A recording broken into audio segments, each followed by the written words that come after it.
One thing I gotta mention again is the art style. It's perfection. Dare I say, the best horror pixel art I've ever seen. Can you imagine if they decided, you know, let's make this 3D and chibi instead? That sure wouldn't work.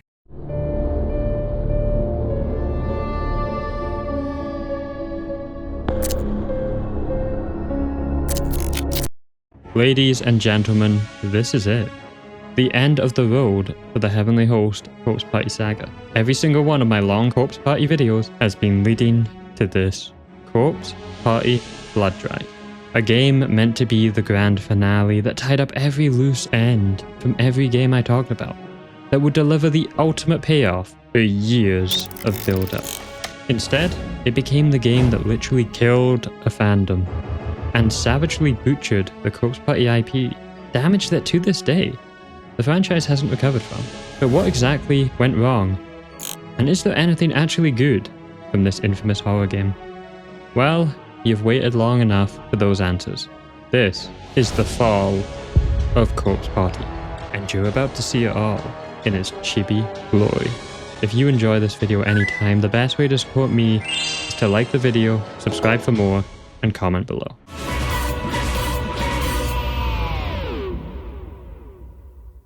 Blood Drive starts right where the Book of Shadows prologue chapter called Blood Drive, go figure, left off. Quick recap for those who don't know. Ayumi and Naomi tried to use the dark magic to resurrect their dead friends, and that went about as well as you'd think.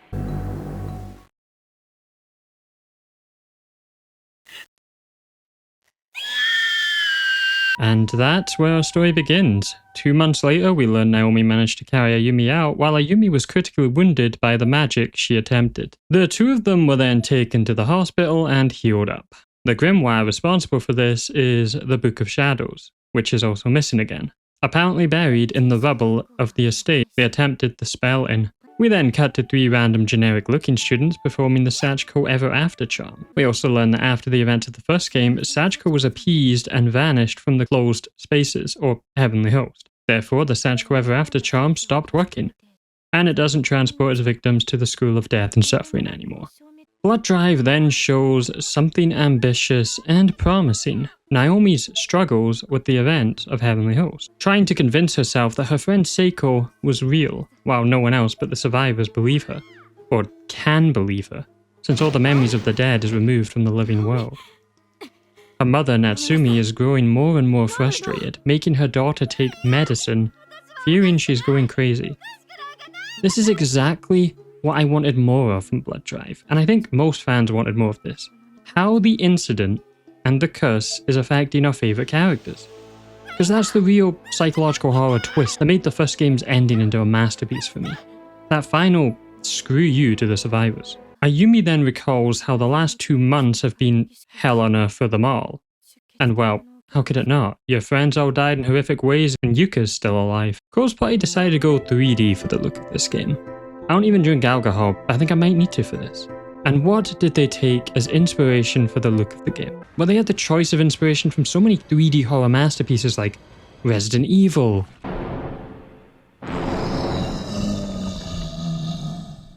and Silent Hill.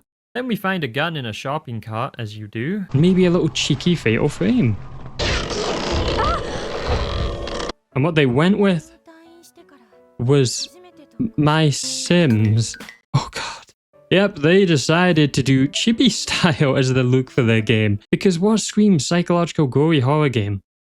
Chibis, duh. They say the Titanic captain hitting the iceberg was one of the worst mistakes in human history. I would argue this is worse. As you can probably see, this is one of the biggest issues with the game. Same as the plot, the new characters, the gameplay, the FPS, just wait for it. But arguably, the style of your horror game is the most important thing to get right. And moving away to 3D chibi, I mean, what were they thinking here? Surely it would have been less effort to just reuse the RPG Maker style, like the location, spoilers, is Heavenly Host again, so surely you could just reuse those pixel art tiles. So already we know the horror in this game is gonna look stupid because the character models constantly having a smile on their face when horror things happen. I mean, at least one thing the game has got going for it is the music. And it's once again great here. The happy tunes are the standout ones. Surprisingly, apart from like one, the rest of Heavenly Host, like music, is good, but there's not nearly as many actual great hits as Blood Covered and Book of Shadows and hell, even Sachiko's Birthday. This gameplay section, quote-unquote gameplay, has Ayumi walking around in a full 3D environment. and talking to the survivors. When we do speak, the really nice 2D character images still appear. I honestly wouldn't be shocked if they didn't have them. We cut to the appropriately named female student that we saw doing the charm earlier, singing a song about the Sachiko ever after. Suddenly the door opens and the girl walks towards the creepy open door, and closes it, then lies back down on the bed, before suddenly getting launched into the ceiling as her bones twist and contort, and she falls to the ground, blood spilling from her broken body.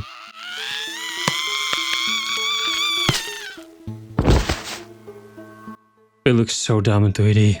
A quick tease at a spirit beside her is all we get as Ayumi explains the curse's reach was growing. Next scene is Ayumi's mother listening to a TV report on the unexplained death we just witnessed. Ayumi's mother was told Ayumi just fell on a cutting tool, and that's why she was injured. Very bad parenting. Then tells Ayumi not to dabble in the occult stuff like her sister. This obviously upsets Ayumi, who runs off in anger, and her mother is wondering why her other daughter is missing again. She could really at least act a little bit more concerned. In her defense, it seems Hanoi was always disappearing, but even still, like, come on. Ayumi runs into her sister's room and starts attacking the wall, repeatedly punching it.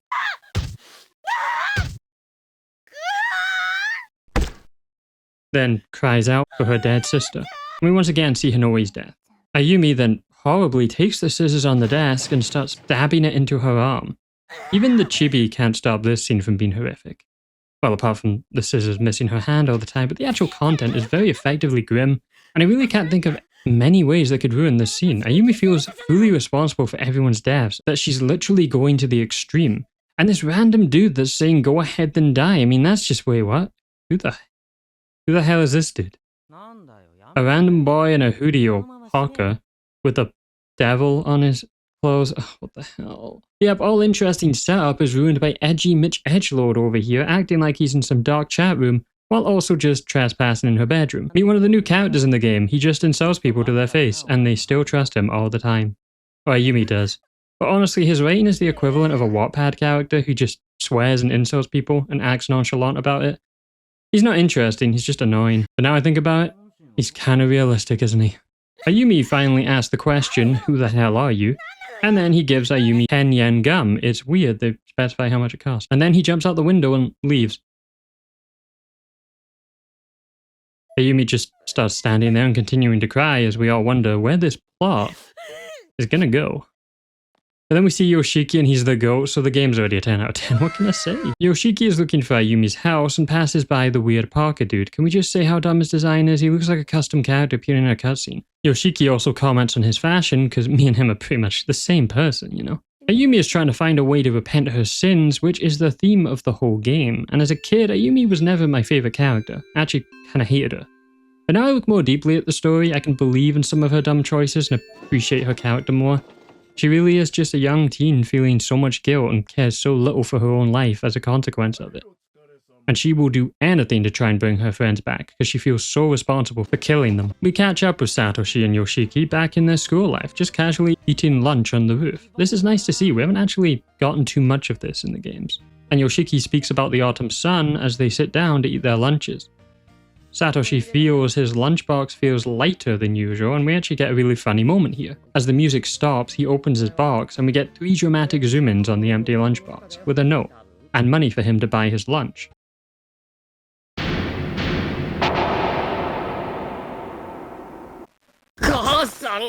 Satoshi then falls to the ground as if he's died, and the scene could have just ended right there and it would have been pretty great. But it doesn't. As a female voice speaks to them, and we see a white-haired, big-eyed, blue, youngish looking woman who Satoshi calls Miss Kuon, a 24-year-old, so in Corpse Party year's retirement age. Female teacher for their class. The day they returned, their previous teacher, Miss Yui, who tragically died in the incident, rest in peace, Queen, was replaced with Miss Kuon, who apparently had been their teacher for half a year, but the survivors have no memory at all of her.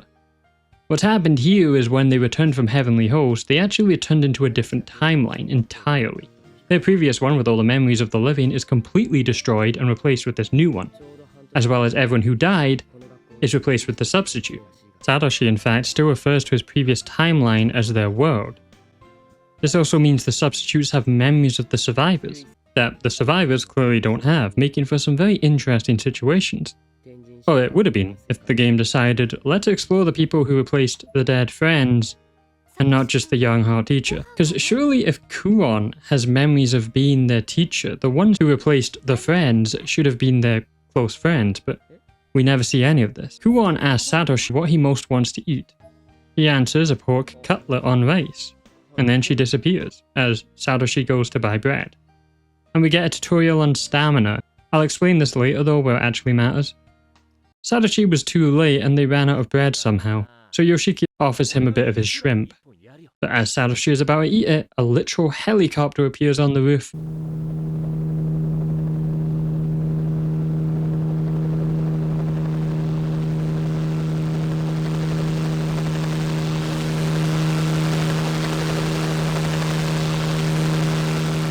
持田聡様ですね。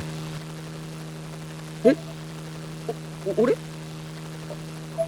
お食事をお持ちいたしました。 And a man in a suit with shades gives Mr. Satoshi his pork cutlet that he told Miss Kuon about. So yeah, Miss Kuon got a man in a helicopter to deliver Satoshi, her student, his lunch. Like we've just gone so past far the point of normality that the Heavenly Host events don't even feel as important or special anymore.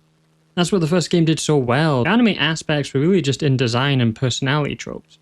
But the world was a normal school with normal students. And that made the horror way more effective, because now we have teachers and helicopters, Hootie Death Cult members. To have so many characters like that just ruins the overall tone.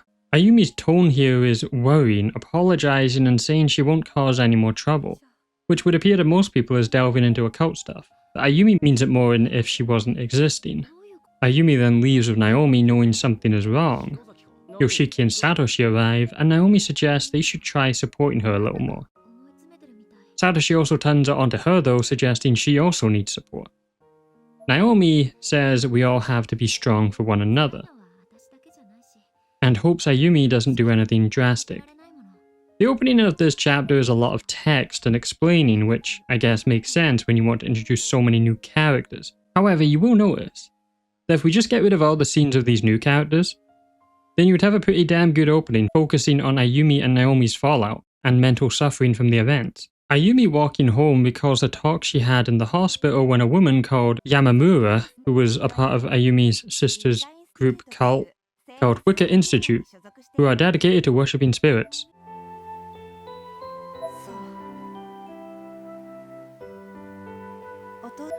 彼女が命を落としたあなたを追って旧篠崎家跡地へ向かう前に姉ちゃんが Then she tells Ayumi of her sister's last wish to retrieve the Book of Shadows that she already had, and caused the whole Ayumi almost dying thing that her sister clearly didn't want her to do. So maybe, just maybe, this is a complete bull. Yamamura explains that if that book falls into the wrong hands, it's the end of the world. And the Wicca group is an association of white witches. Well, that's it. Blood Drive is just fully committed to the weakest parts of the Cult Party lore. This is the direction of the story now. RIP. Turns out Hinoe didn't actually want to get involved in anything to do with the Shinozaki bloodline, so she joined a spirit group. Okay. Yamamura then tells Ayumi someone else lives in the city, with the same bloodline as Ayumi, and that Yoshi Shinozaki's aunt, Makina, the same person who died in the Miss Yui chapter in Book of Shadows, is the one who lives in the city. So Ayumi gets told to go to Makina's house to find clues to the Book of Shadows, which she found, but it was buried in rubble. Kind of just assume it's buried in rubble. Yes, whatever. And Yamamura says they tried to find it in the rubble, but since they were too strongly connected to the spirit world, they couldn't, which makes no sense since Ayumi has literally been into a spirit world. I guess it's because she's a Shinozaki? Yamamura, after guilt-tripping Ayumi with a fake request, leaves the room, but we get introduced to a new character who is wearing some kind of Lolita costume with crossed pink ribbons, okay, whatever. We learn here Yamamura was manipulated by this person who threatened to kill her if she didn't say that to Ayumi, who says some interesting words, like, just you people breathing makes my skin crawl, and then proceeds to insult Yama. Ayumi is now outside run-down apartments, and we get to the infamous candle, which we can heal and save our progress. The actual apartment look is kinda perfect, honestly, one of the creepier locations in the game for me, and the 3D environment actually does it justice here. So really, the 3D environment's only problem is why did they make them My Sim characters?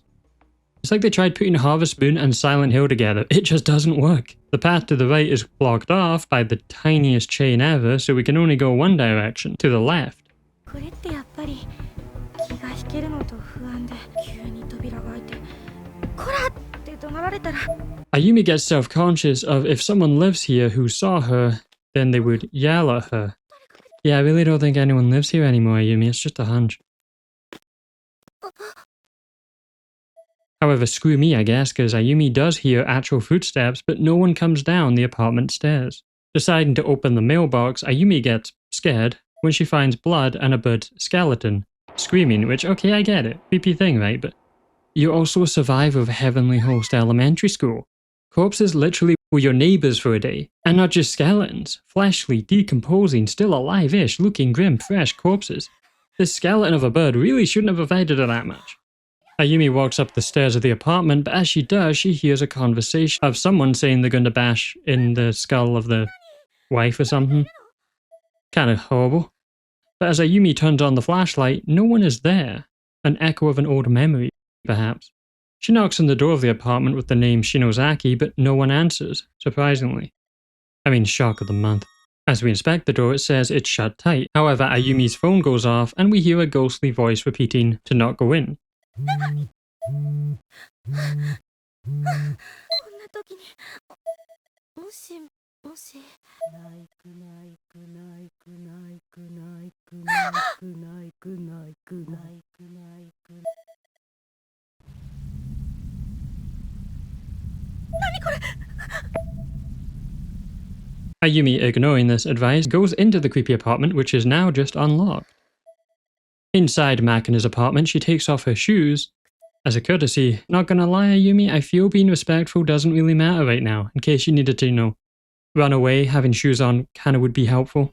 In the living room, nothing seems to have been touched since Makina died. She spot a picture in the fridge of a forest with one single noose around it. I mean, it's kinda weird. It's not what you'd usually find. We leave and enter the bathroom, but this is Corpse Party. And bathrooms either mean blood or uncomfortable peeing scene with HD audio of our character pissing. Fully described. Pick your poison.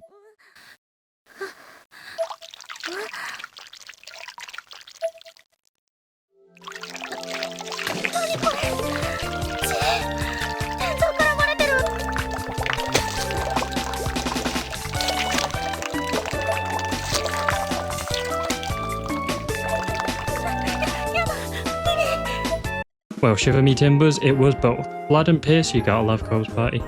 Ayumi explores more and finds an old photo of Makina, Raki, and Yoshi Shinozaki, Sachiko's mother. She also finds a box and gets surprised by another bird skeleton again. I mean, come on!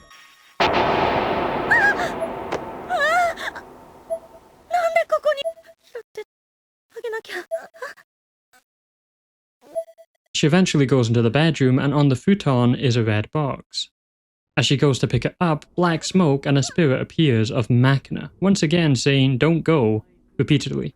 Which is what she was trying to warn Miss Yuri about in Book of Shadows, which kinda led nowhere. Ayumi runs away and catches the image of a girl wearing a black dress in the mirror, but thinks it was just a trick of her imagination. She then runs out in panic, trying to leave. However, the front door is locked, and a child spirit's hand is grasped round her, preventing the door from opening. Makina then walks towards her, repeating her last words. But then Yoshiki, Satoshi, and Naomi arrive. 無事でよかった。みんな。篠崎、なんでお前一人でこんなことしてんだよ。 Yoshiki tells her off for coming here by herself, and Ayumi starts fully crying, blaming herself for all their friends dying and her sister. Yoshiki, as always, has the best blunt responses, telling her how can she take sole responsibility for all those events, and reaffirming her they are all a team. You know, for all Corpse Party Blood Dry's faults, one thing my memory was completely wrong about is the actual characterization of the main cast. It's kind of perfect, honestly. Which just adds more into the missed potential feel the whole game has, like Satoshi recognizing Ayumi and Yoshiki's bond, and to tell Naomi that Yoshiki should handle calming her down.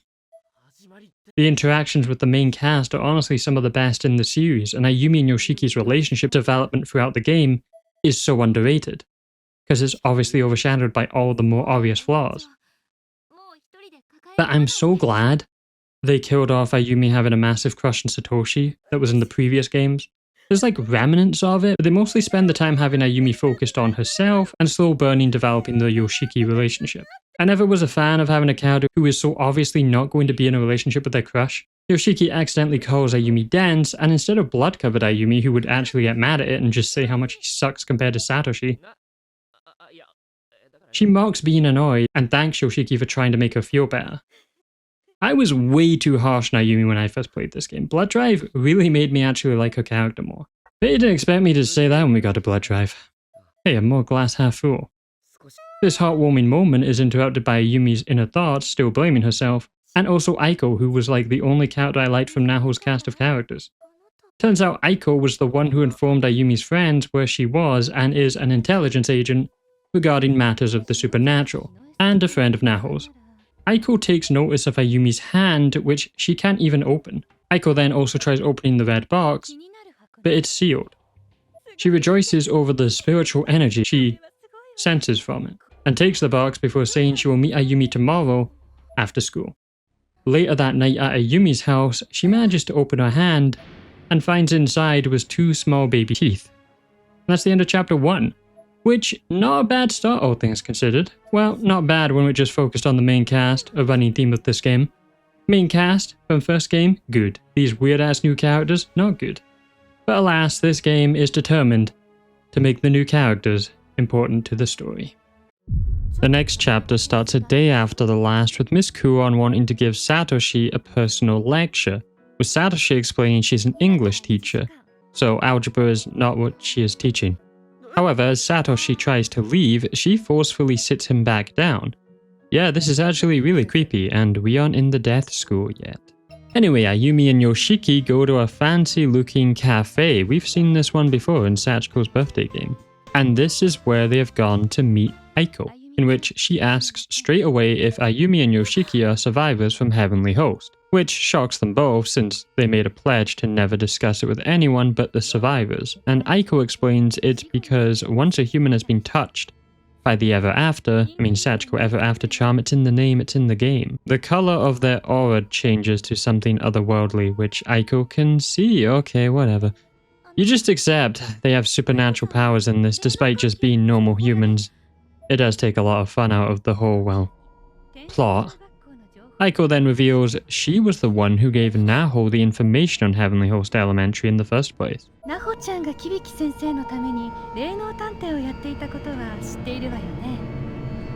Aiko then asks about Naho and tells them about her business plan gathering data from spiritual hotspots and selling the data for profit. Fair enough. Aiko then asks if Naho was in the other world they were trapped in, with Ayumi delivering a blunt answer of Naho died, together with Kabiki, which to Ayumi doesn't actually affect Aiko in any way, her tone remaining the same, and a cold expression making her appear heartless. This has started to piss Ayumi off, so she confronts Aiko, with her then saying she feels sorry but she expected this. Which, fair enough, a bit cold, but it's logical. She also did give her the info that put her there in the first place though. Aiko then asks if they saw Sayaka, and shows them a photo of her. They only saw Sayaka in the Book of Shadows timeline and the Sachiko's birthday one, but they only found their corpse through gameplay, so they probably don't remember the name because there was numerous corpses with names. Yoshiki has had enough of this sales talk attitude that Aiko has and questions how she can even sleep at night if her customers are killed by the information she provides, which is just the same as crypto investors. Aiko counters explaining information is just information, it's not good or bad, it's just how it's used. She's annoyingly correct in a low morality way. She annoys Yoshiki by saying a cup could kill a man just as easily as a knife, which, no. And Ayumi straight up says to her face she hates the way she thinks, which actually cracks Aiko's cold indifference mask she's been portraying. Ayumi notes it's the first sign of emotion she had seen from Aiko. Aiko recomposes herself, playing off them thinking she's some kind of villain. She then finally gets to the point that she wanted to talk to Ayumi about and produces a file folder with several documents inside. The documents have family trees, black magic symbols, and a lot of images of tree branches. Aiko then drops the shocking twist: Heavenly Host has not been destroyed and it still exists, showing a literal black and white photo of the inside of Heavenly Host and Yuki, the ghost girl, holding a hatchet.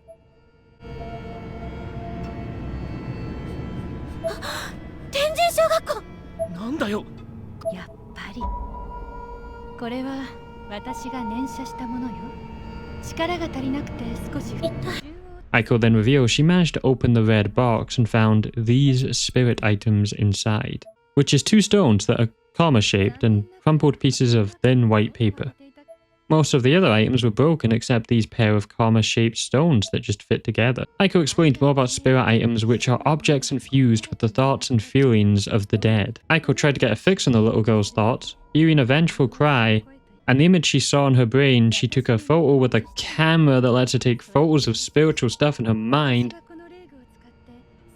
She believes Heavenly Host's collapse was halted because of the person who the voice she heard belongs to, which we know is Yuki. Aiko, fascinated in all this, naturally began to research more of Heavenly Host and learned its true identity is something like a new nirvana, a netherworld, or more simply, an otherworldly plane of death different from heaven and hell. Crazy, you can just find this out somehow. We then get full-on backstory of Yoshi Shinozaki for once, with Aiko recalling the events from Yoshi's husband's death called Seiji, who is in extreme pain as Yoshi holds him down, and Sachiko watches worried.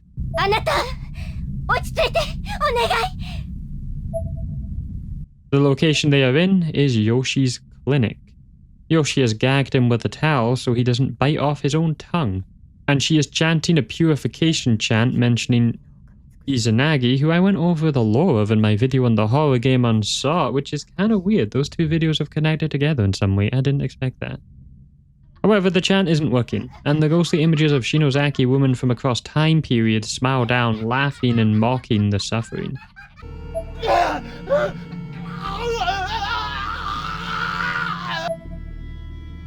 荒れませる腹井戸の狼たち。あなたしっかり。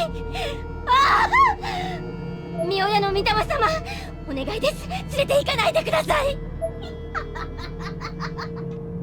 Unfortunately though, as Seiji starts to have convulsions, his eyes roll back and he dies. お父さん、 Sachiko then asks why isn't her dad breathing. It's kind of like Simba and Mufasa. We then cut to Aiko explaining that all men who marry into the Shinozaki bloodline are guaranteed to die and this fate is unavoidable. Yoshi, in terrible grief, turns to the book of her family, the Book of Shadows, trying desperately to find a way to bring back her loved one, which mirrors Ayumi and Naomi trying to bring back their friend. It seems it runs in the family. そのことを恐れるあまり黒魔術に頼ったの。まさに荒唐無稽でバカな話よね。ヨシエ自身もすがれるものなら何でもいい程度にしか思っていなかったと思うわ。 Yoshi, however, managed to create a new nirvana, a place where someone could coexist with the dead for all eternity, cut from the netherworld and born into the world of the living. The world in Corpse Party lore have layers, it seems. The living world and the dead world isn't as simple as just 2 planes, more like layers of planes. Aiko suspects Yoshi lost half her sanity at the moment, as she was literally about to leave Sachiko on her own while she went into the nirvana to stay with her husband, which is horrible. However, black magic always has a consequence, and as a result, Seiji's soul was kinda split apart and scattered everywhere, like sand, coarse, rough, and irritating. Yoshi herself was about to be killed, and Sachiko notices this and having nearly limitless spiritual potential, somehow absorbs the entire nirvana into her body, and is slowly getting crushed by the dimension. Yoshi, now saved, rushes to Sachiko, apologizing and screaming how she will never leave her again. Sachiko managed to survive though and has the whole dimension in her until her tragic death, or murder, which then released the dimension, and hey ho, that's how Heavenly Host came to be.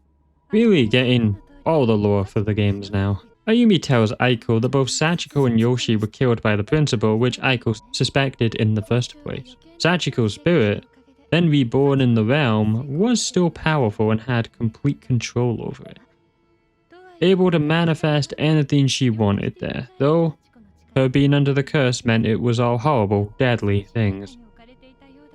Though after the events of the first game, Sachiko was appeased, and the Nirvana still remains, apparently going berserk again. Blood Drive really drops a lot of lore in these first 2 chapters and has a hell of a lot of reading. It's a long time before we actually get to the gameplay, but even then, be careful what you wish for. Aiko continues telling them their friends, spirits, and souls are still trapped there, and how there is a revival spell in the book. However, returning to life is taboo, and affront to the will of God by every religious organization that's ever existed. Yoshiki, like all of us, has the best response to this. Huh? And Ayumi actually tried using the revival spell earlier, and well, we saw what happened.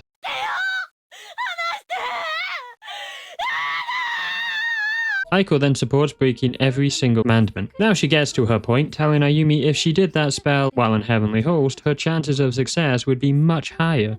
Seems totally smart, not all a terrible idea, because we didn't learn that every form of black magic has a consequence, in which we just learned in that conversation it has a consequence, in which she's seen said consequence. And has literally just been told that the revival spell caused the whole Heavenly Host creation in the first place. Ayumi contests against it, but then gets persuaded relatively easily.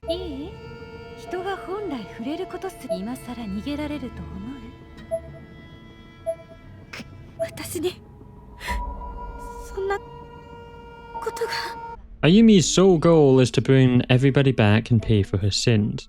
The Book of Shadows apparently has the power to bend fate, and since Ayumi's sister is dead, only Ayumi can now do it. Or her parents, but they don't bring that up. Big issue though, no one knows where the Book of Shadows is anymore, and the Sachiko Ever After charm doesn't work anymore to get there. And shocker, the stones in the box are spirit items from the Shinozaki line and are also the loading icon, so that's cute. Which when put together and chanting Nirvana, I summon the dead, spirits them away to Heavenly Host, or Nirvana, I'm not making a band joke. The stones also let the user return, so that's nice. Ayumi claims the objects are possibly the most dangerous objects in the entire world. I would argue a nuclear-chemical weapon is worse. Aiko shows another photograph, the one we found in Makina's apartment, and she talks about Yoshi in her teens and how she adored Aunt Makina. Shinozakis were world famous for being spiritually strong in their abilities. And the surviving elder of the Yagura society didn't want to leave the dangerous spirit items like the stones with another clan called the Matubas, so came here with the plan to steal the Book of Shadows from the Matubas. Yeah, I'm really explaining everything in this video, so buckle up. The elder felt it was too dangerous to leave the books and the stones together. Gotta say, I wonder what the stones did when there was no Heavenly Host. Like, does it just take you to the Nirvana, which would just be nothing but red, fleshy stuff, I guess? Anyway, Yoshi got the book for safekeeping and the stones were given to Makina. They really gave the most dangerous book in the world to a teenager. Ayumi, like us, has no idea who the Yagura and Matubas are and is just as confused as we are. Aiko wants the world of occult and spirits to be respected worldwide, and she wants to make Heavenly Host tours and charge people. Which sounds evil, but well, humans. Aiko has also deleted proxy doll data from Naho's blog, so that straight up doesn't work anymore. I don't even know what that means. And the only way to enter Heavenly Host is through these stones that they just so happen to find in a random box. Ayumi is offered to go back to Heavenly Host to revive her friend so Aiko can make her tour. And she struggles to say an answer, so instead asked for more time, shocking Yoshiki, who has been there the whole time. So Ayumi takes one stone while Aiko has the other. That's now 2 people telling Ayumi to find the Book of Shadows. Aiko gives her the Thoughtograph, what a bad name, and leaves. Outside, Yoshiki and Ayumi talk over their dislike of Aiko. Ayumi states once she revives her friends, she will break the stones. In a little twist called Yoshiki is the best, he actually swiped the other stone from Aiko. このヤバさも知らねえで浮かれてやがったからな。こっそりいただいてきたぜ。死ぬまくん、すごい、悪い人。緊急事態によりやむなしだ。けど吉野崎、こう言っちゃなんだが、鈴本たちのことはもう考えない方がいいんじゃないか。And he tries to tell Ayumi how dumb this whole idea is, and that everyone is worrying about her, but Ayumi tells Yoshiki to please trust her. Yoshiki concedes but says she won't be going alone, and takes one of the stones, then gives her a head pat, which stuns Ayumi with her feeling warm and safe but also a little annoyed. It's a massive step up from the relationship between these characters, a far cry from Blood Covered. in which blood-covered Ayumi would have just murdered Yoshiki right there, curse or な not. んかあったらすぐ連絡しろよ。前みたいに目つぶって突っ走って、勝手に死にそうになってんじゃねえぞ。俺だって。お前一人くらい守れる自信はあんだからよ。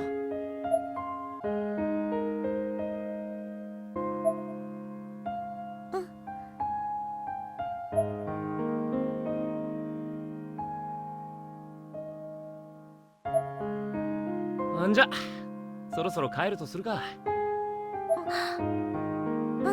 We get some gameplay section, if you can even call it that, where we walk around and talk to a female student who is talking out loud about a boy being late that she's waiting on.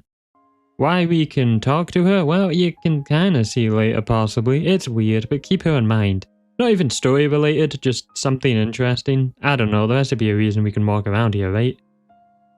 So you can do a little exploring or go to Yoshiki and head home. There's absolutely nothing to find here though, except for Ayumi thinking back on a memory of running up the stairs with Mayu, which they could have easily animated or shown, but they just didn't. At home, Ayumi is watching the TV in which more random bizarre deaths across Japan are happening. Ayumi's mother tells her she should take a bath, and we know where this is going. The weird dude enters the bathroom where she's in which she calls him a pervert. He has a very lovely response that I cannot repeat. He tells Ayumi the Book of Shadows is in the Nirvana again. It's not like we've had 3 different characters tell us the exact same thing. He tells Ayumi with the very kind words to look at the thoughtograph closer, in which she does, and Yuki is holding the Book of Shadows. I'm surprised no one else looked at that photo for more than a second to notice this. And then he just leaves again. Weird scene that, I don't know, we already know she needs to go to Heavenly Host or is thinking about it. We don't really need another character to tell her she could have looked at that picture herself and just seen it herself, and that could have been a scene. Anyway, back to better things and still no gameplay in 2 chapters of a video game that is not classed as a visual novel. We have Yoshiki in the convenience store, and he talks about all the spiritual items and talismans now in the store, which we know actually do work against spirits. An old lady swipes the last one from Yoshiki, though literally from his hands, which is so rude, and honestly Yoshiki should have, in my opinion, whacked the Outside the store where that girl was standing, there is now a bouquet of flowers instead, and walking up to it, Yoshiki talks about a serial killer who was killing middle school girls and recently did kill one around this area. Now, we saw a schoolgirl literally a few scenes ago, which, since that was the only thing we could explore, leads me to believe that that schoolgirl was the one murdered. However, that would literally have to be the very next day, and I've honestly lost track of time. And this could be the same day, in which then it can't really have been that girl unless they had a really quick funeral. But there's also no point of telling us someone got murdered, there's no payoff, and it's the only explorable thing. So I'm just confused why I'm making this into a big deal. I don't know, I thought it'd be interesting. Maybe it isn't. Maybe I'm going crazy. While editing, I've just realized what it actually is. It's just a ghost. Like, we saw a ghost. That first girl was a spirit of someone who died ages ago, well, like a week ago, whatever. I mean, that's kind of cool, actually. I didn't even see that coming. Or maybe I'm just thinking too hard about it. Either way, I think that's pretty cool. I mean, it's the only thing we could do, so it kind of had to be cool. Yoshiki walks home, but as he does, Ayumi approaches him. She waited for him to finish his late shift at work, and after her bath, presumably, unless it's the same day or is it the next day. 平気じゃねえだろ。震えてんじゃねえか。嫌じゃなければ寄ってけよ。茶くらい出してやる。Anyway, he invites her in and makes her tea that Yoshiki's sister sends him leaves for. Ayumi came here for a reason though, and that was to tell Yoshiki she needs to go back to Heavenly Host, which naturally shocks him. Funny enough, Yoshiki also in his mind expected this and says she isn't really unpredictable in her plans. So he's kind of acting a bit. They start to argue a bit, with Yoshiki saying she could die and Ayumi not caring about dying, and her admitting that explains a lot of her decisions in this game actually. She really doesn't care about her well-being at all. She shows him the thoughtograph, and Yoshiki points out how does she know that that is the actual Book of Shadows in her hand. It literally could be any random book. Ayumi clearly didn't think about that and is operating on blind faith that the book is real and can revive everyone, despite the fact we've had now like 10 different stories of black magic not going well and have terrible consequences throughout the series in these first 2 chapters alone. Yoshiki is surprised by how much he cares for Ayumi and doesn't want to lose her, and is having a battle with himself. However, as he is currently going through this, Ayumi then reveals she can't talk about this with anyone else and asks for his trust, which, oof, That's some heavy stuff right there. It being the first time Ayumi has ever asked for his support, which he knows exactly what to do. Stating he promised to protect her no matter what, he tries to force a smile, and Ayumi struggles to say anything. But tears begin exploding from her eyes, and she turns away from him, puzzling Yoshiki. Ayumi, in a quiet voice, still facing away, brings up if he remembers when he patted her head less than 24 hours ago, I think. Yoshiki kinda says nothing since he doesn't want to mess whatever this is, and he's kinda really dense, like most of us men. Yoshiki instead asks to see the stone. With Ayumi taking it out, placing it on his hands, a truck goes by the window and Yoshiki throws the stone.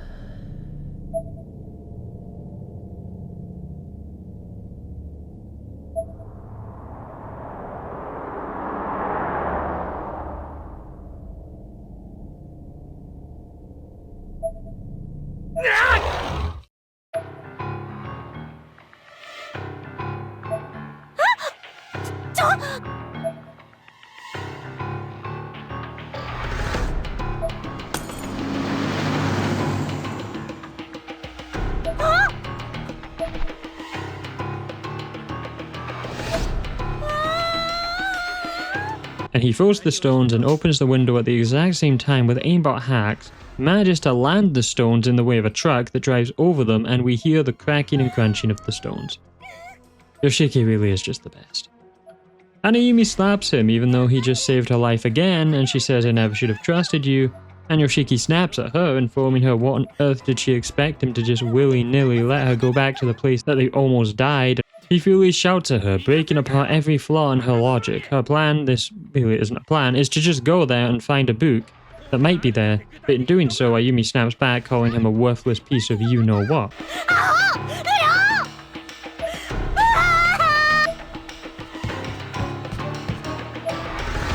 Then runs out his apartment crying. Ayumi goes looking for the remains of the stones and finds them fully intact. Then the random Parker dude appears again out of nowhere to explain that Ayumi is much more than those filthy peasants and blah blah blah. We already know she wants to go to Heavenly Host. Such a long explanation of the same thing over and over again. Anyway, Yoshiki runs up, following Ayumi, and gets thrown full force into the wall by the mystery man, who then calls him a bad dog. This guy couldn't be more cringe. Actually, he does get more cringe. He says he was Ayumi's sister's protege and his name is Misuto. He really could have just said his name earlier, but he didn't. They both do the charm to enter Heavenly Host, and he gives Ayumi a charm, which is an August cube. Okay. Then Yoshiki pleads for Ayumi to not go, with her saying he doesn't have to worry about her anymore. もう心配しないで。篠崎。お前は正しくパンピーの道を生きてろ。やめて。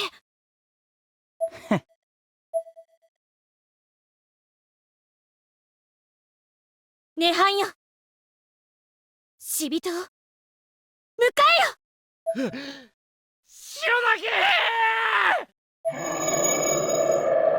Ayumi disappears in front of Yoshiki's eyes, and holy hell, we are actually in Heavenly Host in this video game.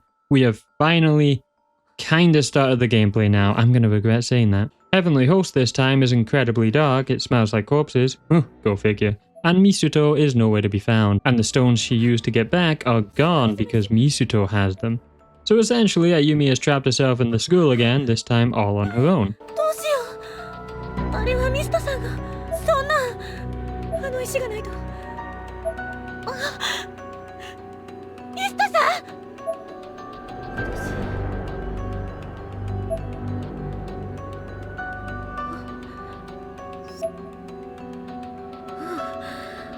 そんなことないよ。きっとどこかで合流できるわ。Using the phone as light, we get jump scared by a ghost instantly, but it's a chibi ghost, a lot less creepy than the blue spirit lights that left the visuals up to our imagination. Now it's a floating My Sims character and an angry hoodie dude. The phantoms taunt Ayumi and write horrible words in green ink on the blackboard, and then we walk around Heavenly Host in a 3D environment for the first time. And looks-wise, it's really effective. They really captured how the pixel art looks in 3D, though everything does feel a lot smaller, like the classrooms. Which I guess is more lore accurate, but it does lose some of the charm and fun. The only real issue again is the bright chibi smiling characters in this environment, and leaving the classroom a clock bell rings in which there wasn't a clock last time. Though it was in the anime, funnily enough.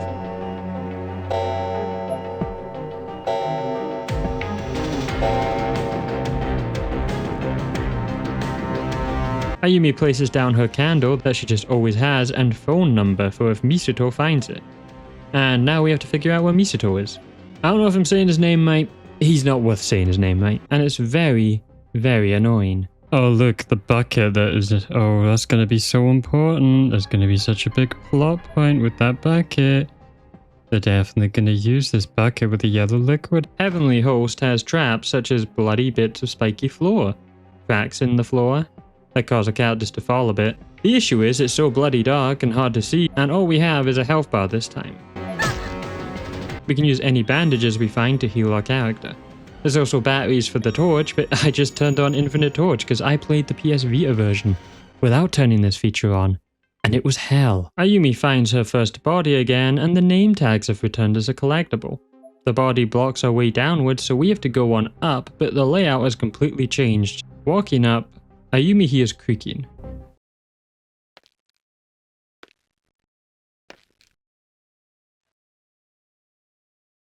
Mista-san.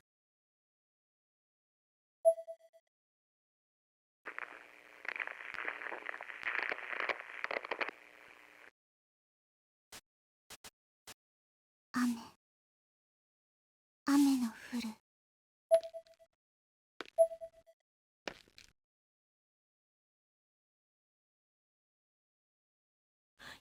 やっぱり人だ。 And after finding a loose board and recovering and receiving a jump scare that is so much more visually interesting than the chibi spirits like this grudge face would have actually had me scared. But worse for Ayumi, she hears Mayu calling Shig for Morishige.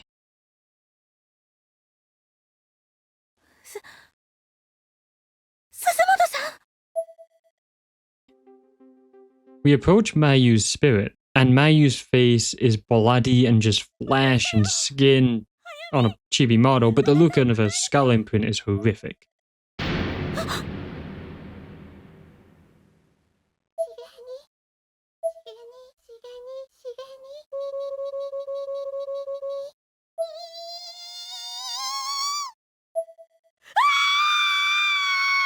We then get chased by Mayu, and she's pretty fast. If she whacks us, we take damage. However, this is Blood Drive. And even now, I got a pretty funny bug where Mayu's model just kinda standed still, and physics-wise, I was able to move her around. So I just did exactly that.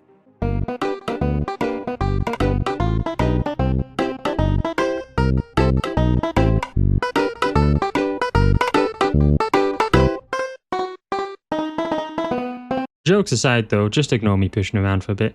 And it's actually the best time to explain what a great idea to use the friends who perished in the first game as vengeful spirits with creepy bodily harm to how they died turned into twisted designs is. So if I told you this never happens again in the game, would you believe me? Well, it doesn't matter, because it doesn't. Yeah, somehow they had an amazing idea that they actually did the concept of. They concluded in this one bit, and they just did nothing with it. Because it's to subvert your expectations for the real enemies in this game. And when you see those real enemies, oh my god. After literally running to the right, we get a cutscene where Yumi runs into a closet in the middle of a hallway to hide. And we get a new gameplay mechanic, which is hiding. A suckle and a heartbeat telling us how close an enemy is to our location, red is danger and you're basically screwed, yellow is they're in the vicinity, and green is far away but still present, and blue is you're in the clear.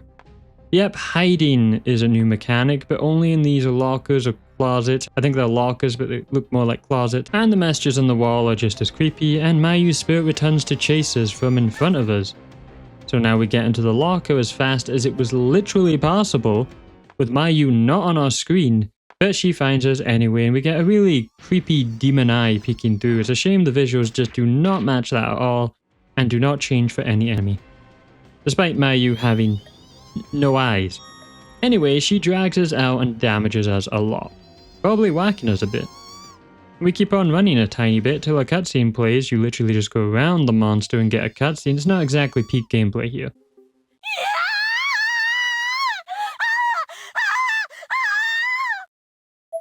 Ayumi runs and sees Yuki, but trips in front of her.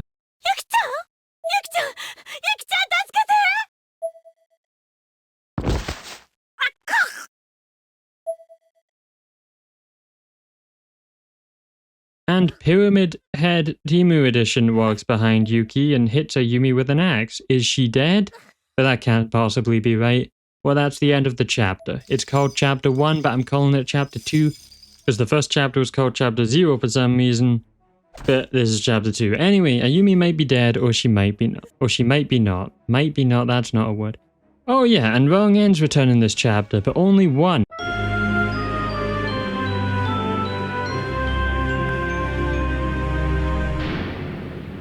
If you guessed it, Mayu kills Ayumi if you take too much damage. Shocker. Not gonna lie, this game might have some of the laziest wrong ends in the whole series. No, actually, it definitely does.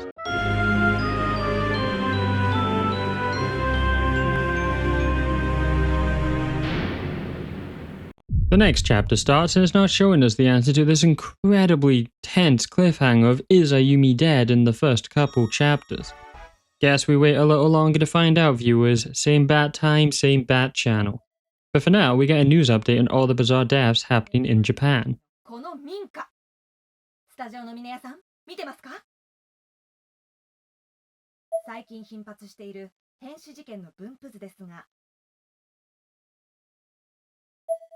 見てください。目白内で先日も発生した女子中学生の変死事件の現場とそう離れていないんです。かなり近いですね。はい。警察は自殺と他殺両方の線で捜査をしていますが、果たしてそして気になるのが両事件とも亡くなった方に背骨の骨折以外の外傷が全くない。With more details being their spines are just snapping, it's kinda grim. And now we catch up on Aiko's POV of the limited story we just watched and really didn't need her POV, but here we are. She's examining the Ever After stones and saying she found another pair. What? Where?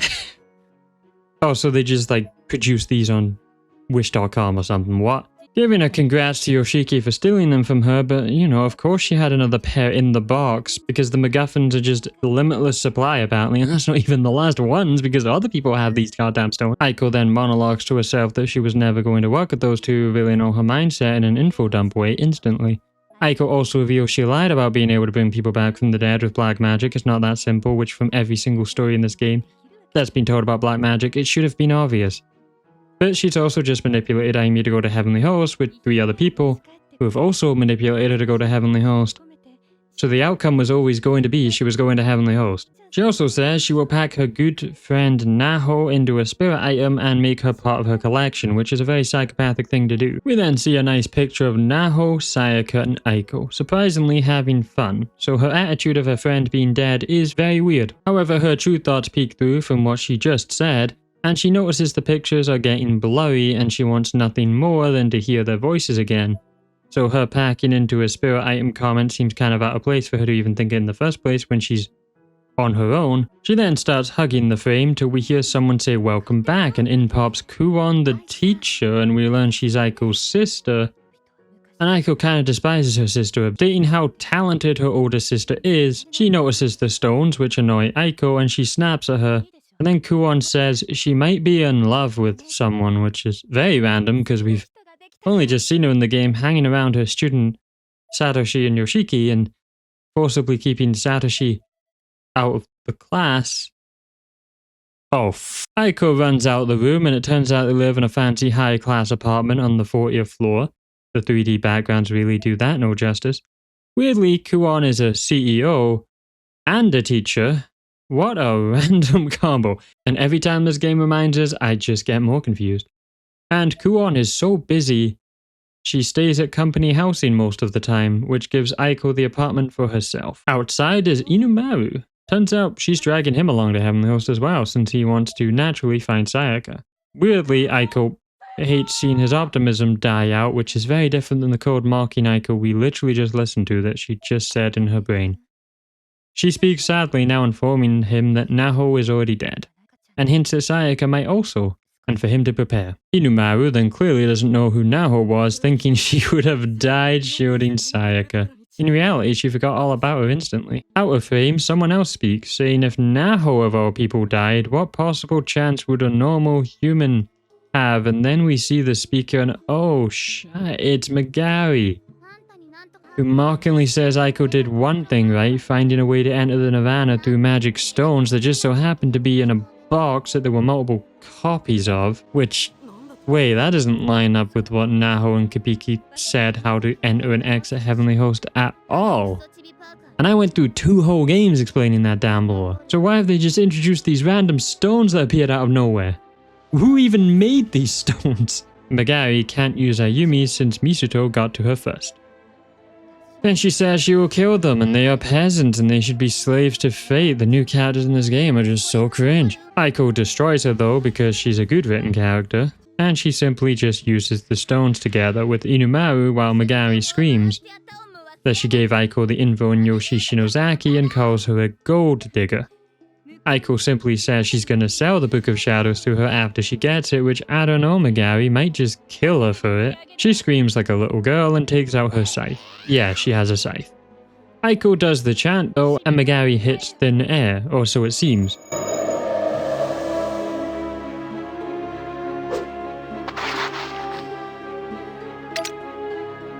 See, she managed to swipe the stones with her weapon. Then she does an idol emote and cheers.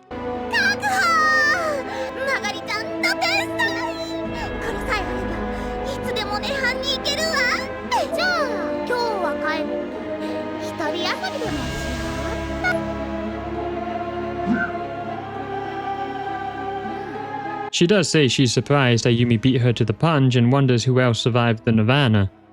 So I guess she needs someone who survived to be there for some reason, despite Aiko and Inumaru not, I don't know, I guess we find out if it's explained. She says little fungus and refers to a she, which can only be Yuka, who I don't know, she has someone she can send in to look in on her. On a more interesting note, we're back in Heavenly Host School again. I can really see a theme developing here. But this time we are Aiko and Inumaru, obviously. I wonder if we're gonna all get the characters to go to Heavenly Host through this game separately in each way, and they'll all have the interaction of, wow, we're in Heavenly Host again. This is their first time in Heavenly Host, technically, since they don't remember the Sachiko birthday timeline, thankfully. She instantly finds out the stones used to get here are now gone. So another group is trapped in Heavenly Host and Aiko's facade drops as she realized they might be stuck here forever. However, Ayumi is also here, so the new plan is to try and find her, who also doesn't have the stones. This whole plot is just based on these random stones that appeared out of nowhere. Aiko's reasons for being here was to find some physical remnant of Naho and track down the Book of Shadows. We can actually switch our character's player model when in groups. This actually has some gameplay mechanic to it with separate health bars through some traps, which can actually affect the whole party. So say you walk into glass, you want to switch character to someone who has more health. We get stopped and get a cutscene with Aiko telling us Megari is a member of Matuba's Tomb, a secret society based on an ancient order of black mages. More crap added to the lore. Weirdly, Aiko says, unlike other respected secret societies mentioning the Illuminati of all things, saying Matubas are willing to break the law. And the other ones apparently aren't. グリモワールを競技に取り込んだ体型が特徴だと言われているわ。そんな子がしれっと俺たちの周りに溶け込んでいるのか。あなたが知らないだけでそこら中にいろんな人がいるわよ。マルトゥバに限らずね。隣人の素顔なんて本当の意味では知らないでしょ。隣人があなたのことを知らないように。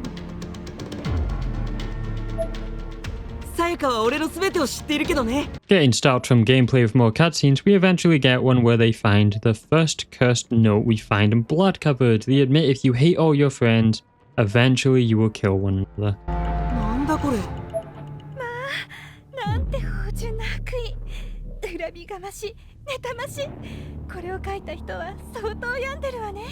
However, Aiko is delighted to find a malice-filled cursed item, who must have been written by someone who lost all measure of sanity. However, once she rips it off the wall, a black, shadowy Kingdom Hearts heartless-looking spirit man with glowing red eyes comes out the wall to attack them.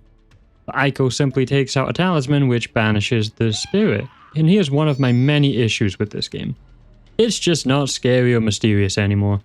In Bloodcover, they had no way to fight back, but now half the cast have some kind of powers, and the enemies, these shadow spirits that look more like something out of Disney than a survival horror game. I mean, one character literally has a scythe. Aiko then makes a joke about maybe doing the same thing to Naho's spirit, but her inner mind reveals she's grieving the loss of Naho and wants revenge by obliterating these malice-filled spirits. So now in gameplay, these shadow spirits can just appear and chase us, and they hit us, and we die when the HP is 0, and the darkening will increase. It's back, but it's barely noticeable in this game. They both can't sense anyone else alive because they have spirit affinity crap, and Aiko theorizes that since it's impossible to get here without the stones, there hasn't been many new victims. But I don't know, those stones are just everywhere apparently. They then notice the walls of flesh pulsating. Well, that's new. Aiko thinks the Nirvana itself is breaking down. 涅槃の侵食。気持ち悪いな。なんでここだけ有機的なんだ？ We go down the stairs and oh, another cutscene. It's really impressive just how bad the pacing is, and that we're in chapter 3 and we're still getting tutorial things for a game that really doesn't have much to explain in terms of gameplay. Like, we get it, game. Let us figure out ourselves. Stop cutting away from the gameplay to show me there's now trip wires. A really terrible spirit model of a boy in a hoodie floats over his body, and we get gameplay on wires. You have to go very close to them, then remove them. Somehow Heavenly Host is just boring now. There's random traps and shadow ghost spirits, but there's no sense of mystery or fear in the plot. In the other games, Heavenly Host, every corner filled you with dread, despair, and the ongoing narrative of what the hell is going on here. The creepy ghost children sometimes appearing, sometimes killing, or sometimes just being creepy. The taunting messages, the bodies, and if an enemy chased you in blood covered, it was because of the story, and it was actually threatening. There was no way to fight back. You had to dodge and run and figure it out. Here it's a repetitive cycle of hide in a locker or use a talisman. There's no real sense of danger when your characters have powers. Compared to the frightened, unaware school children, the fact no other victims can come here anymore means there won't be that again. It's just going to be the cast of characters we've seen. And honestly aren't that great apart from the OG cast and Aiko's group. Heavenly Host, lore-wise as well, I guess, it's just an empty husk of what it was. The music is just dull as well. There's no hype, there's no Corpse Party Chapter 1 theme. Like, if I replace this droning mid-OST with Chapter 1 theme, it solves some of the issues.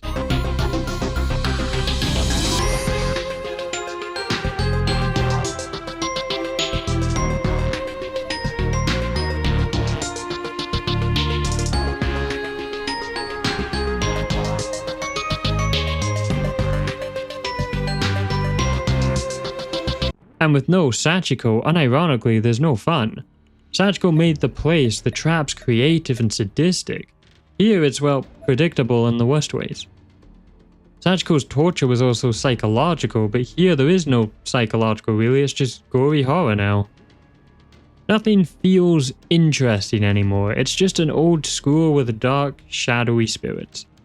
So yeah, just nothing creative about the school so far, and no atmosphere, it's just really dark and empty. Speaking of, we find something that perfectly sums up the metaphor of this game to the franchise.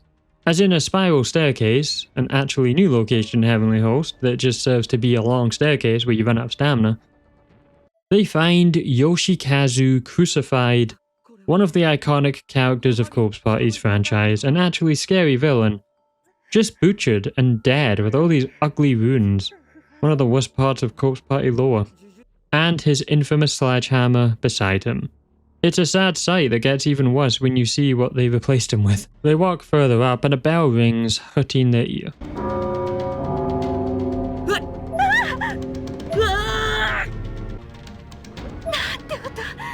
吹き抜けに反響して耳に指入れてもダメだ。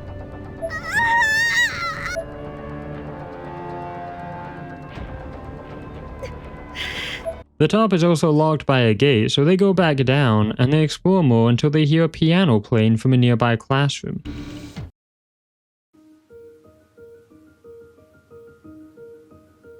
Piano no oto?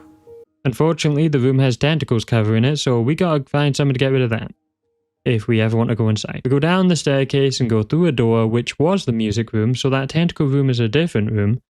and they find a relatively fresh looking corpse in this room.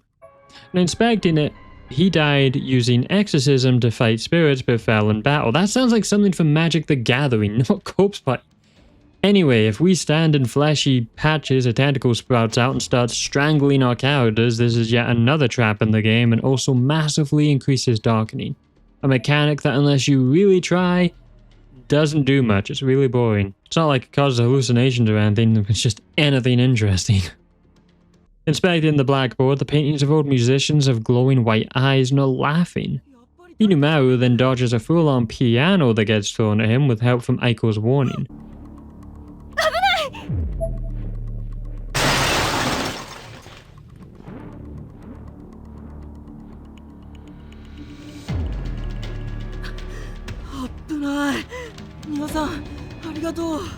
Inumaru then repays the favor by telling her to look behind her, which she captures the glimpse of someone, who then shuts the door on her.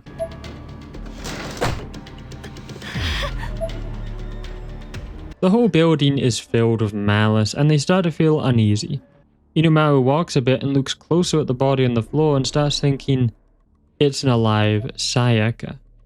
The darkening has started forming around him, and Aiko says his mental state is already collapsing. Seems Sajiko or not, the Heavenly Host is still very dangerous. The corpse's spirit appears and tells Aiko all about the darkening and gives Aiko a statue that cures darkening. So the interesting curse of Heavenly Host, arguably most iconic part of the lore, characters losing their sanity, slowly, and turning on each other, is now countered by a stupid statue which works instantly. It's like they actually wanted to just kill anything interesting about Corpse Party. Exploring more, Aiko hears Naho whispering, but only she can hear it.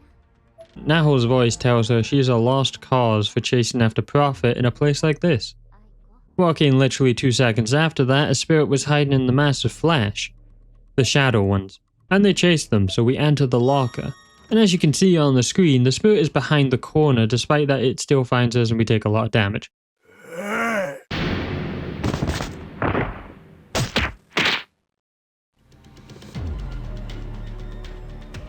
And cutscenes just get rid of all enemies, so running into a room, we get a cutscene, and the spirit just disappears. It was so much more threatening when the things chasing you was Yoshikazu or the ghost children or Kizami. 仁尾さんどうしたんだあなたには聞こえない。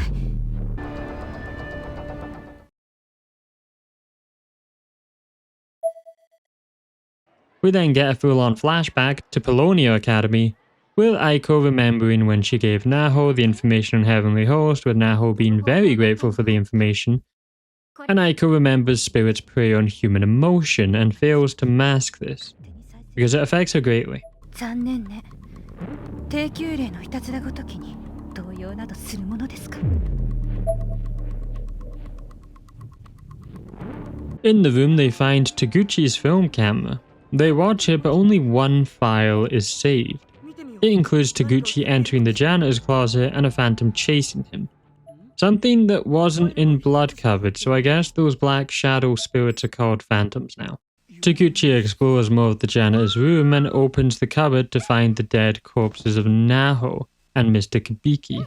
So Aiko and Inumaru now have the knowledge of Naho being 100% dead. Naho-chan! Sensei!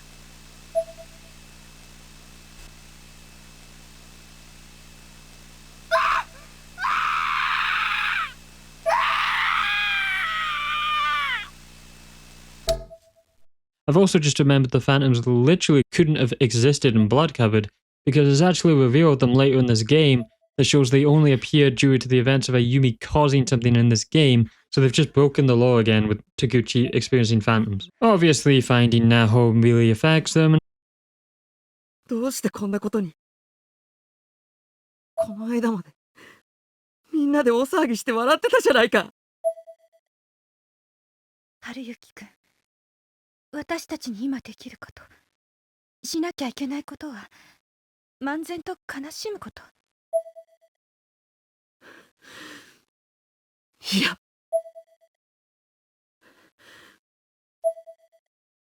そうね。さやかちゃんの生命力を春雪くんを叱咤しながら私自身めまいがする。心臓が痛い。これは。 Moving on, an EMF spike comes through their phone, someone trying to communicate. We hear Sayaka hoarsely speaking, telling them to stay away.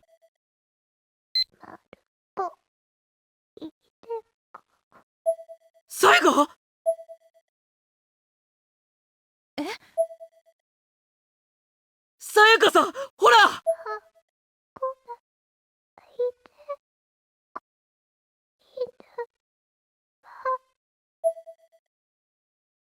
そうかしら。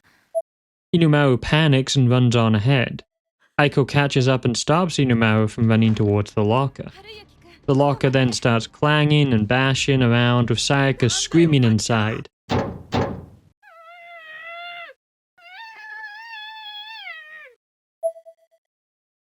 ほら、聞こえるじゃないか。あれはさやかの声だ。 Slapping Inumaru to get a hold of himself, Sayaka gags and chokes before calling out for Naho in a broken tone.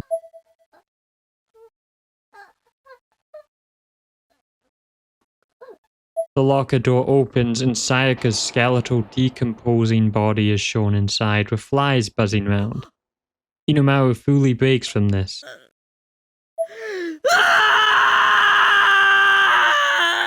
Running towards the body, holding her bloody head, swatting away the flies angrily. Aiko also starts hyperventilating, not prepared to face a friend's death like that, and starts disassociating from the situation, unable to tell if it's even real. She comes back to her senses now, saying their top priority is to get out of here and find Ayumi. But Inumaru mutters it's her fault, shocking Aiko, before screaming at her face, and fully going on a rant about how Aiko gave her intel for this hellhole and is responsible for Sayaka's death, which she kind of is in a way. 絵の立てて楽しそうにコンビを組んでたんだ。この子にまで影響を及ぼすって。 Aiko tries to defend herself, but it's probably the worst thing she could possibly say. Aiko tries to apologize, but Inumaru growls and has runic symbols on him. This is new. The darkening envelops him completely and he becomes a hellhound. Okay, you've lost me, game. So because he has high spirit powers, the darkening instead turned him into a hellhound, who chases after Aiko, and to make matters worse, the cursed flyer she took starts laughing at her. But the laugh is hilarious.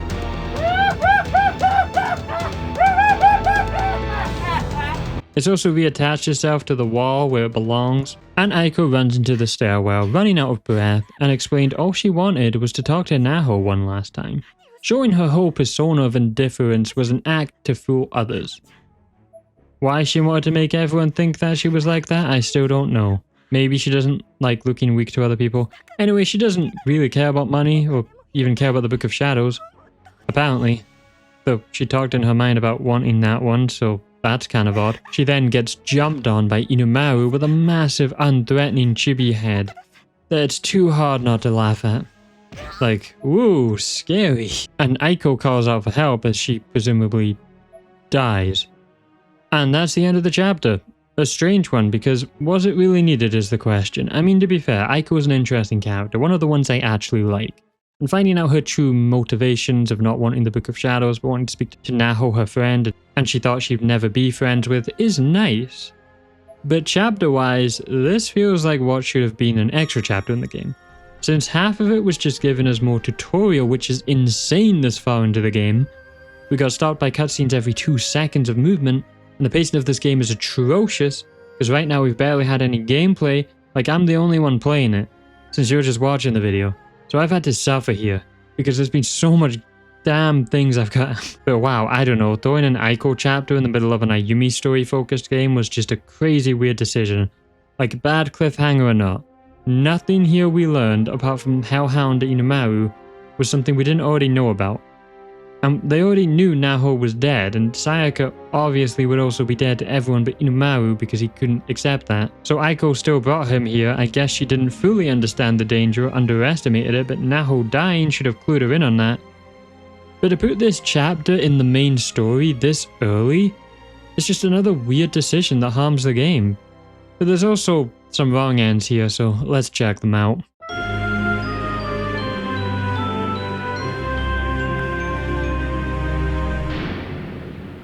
not going to sugarcoat it, you're about to see the worst wrong end in the entire series here in terms of what were they thinking? And how did they think anyone would be scared by this? So I'm skipping over the wrong ends of dying to a phantom because if you've seen it once, you've seen it every time. Nothing is different, and I don't even think it's called a wrong end, I think it's actually called a game over. However, if we don't stop Inumaru from going towards the closet, he runs towards it, opens it, and gasps as flying lips with teeth come towards the screen. Oh, this isn't edited in. That's the creature design they went with, a Kid Icarus Uprising mimic looking thing. The screen goes black, and a loading screen appears somehow, needing to load as Aiko stands up with Inumaru just straight up gone now. The phantoms laugh and taunt Aiko, and she starts hearing Sayaka tell her to open the closet again. Didn't she just see Inumaru get, I don't know, kissed, eaten, something, as he's just gone? So Aiko walks across all the traps, because apparently glass doesn't matter now, looks down at her feet with blood now pooling between her legs, and all her flesh and organs fall out as she gags at the sight. Her throat filling with blood, her vision goes as she collapses into a pool of her blood, and we see what is meant to be the Pyramid Head knockoff, but it's too dark to see, and that's the wrong end. I can't even begin to explain what happened here. A flying pair of lips takes Inumaru away, which Aiko doesn't even acknowledge, and then she proceeds to go to a locker and gets killed by a Pyramid Head ripoff that we can't even see. And that's the quality of most of the wrong ends in this game. Lazy, weird, uncreative. Like, compare that to the other wrong ends. One of the highlights for people. Yoshiki accidentally eating Ayumi after reading the cursed memoirs. If the wrong ends aren't even good, then what hope does the rest of the game have? なんだよこれ。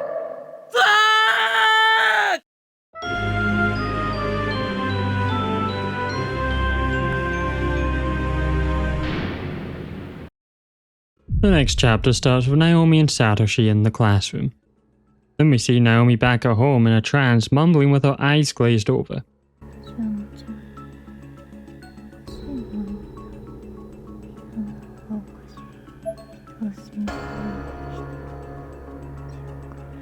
She's going quite insane and being one of the only people who knew Seiko was real, even stating everyone else is crazy and can go burn in the fires of hell. She's written the word Seiko everywhere, crying as she does. This is the kind of torture we want to see, an actual continuation of the ending of Blood Covered. As Naomi looks at her phone, the picture of Seiko now has a dark void erasing her face. Seiko's existence is slowly getting erased from even the pictures Naomi has, soon only being able to see her face in memory alone. Naomi desperately tries to turn the brightness of the phone up, and when she does, she sees on Seiko's face is some kind of pattern. The spelling of the name Sachi in Hiragana Japanese. She places the phone closer to her eye, even though the resolution on her phone was really bad. She then touches it as close to her eye as possible, and the letters then latch onto her cornea, which sounds so horrific. It's literally etched itself into her eye. That's just permanently what she sees, the word Sachi on one of her eyes. And then she feels the excruciating pain of having phantom letters on your eye.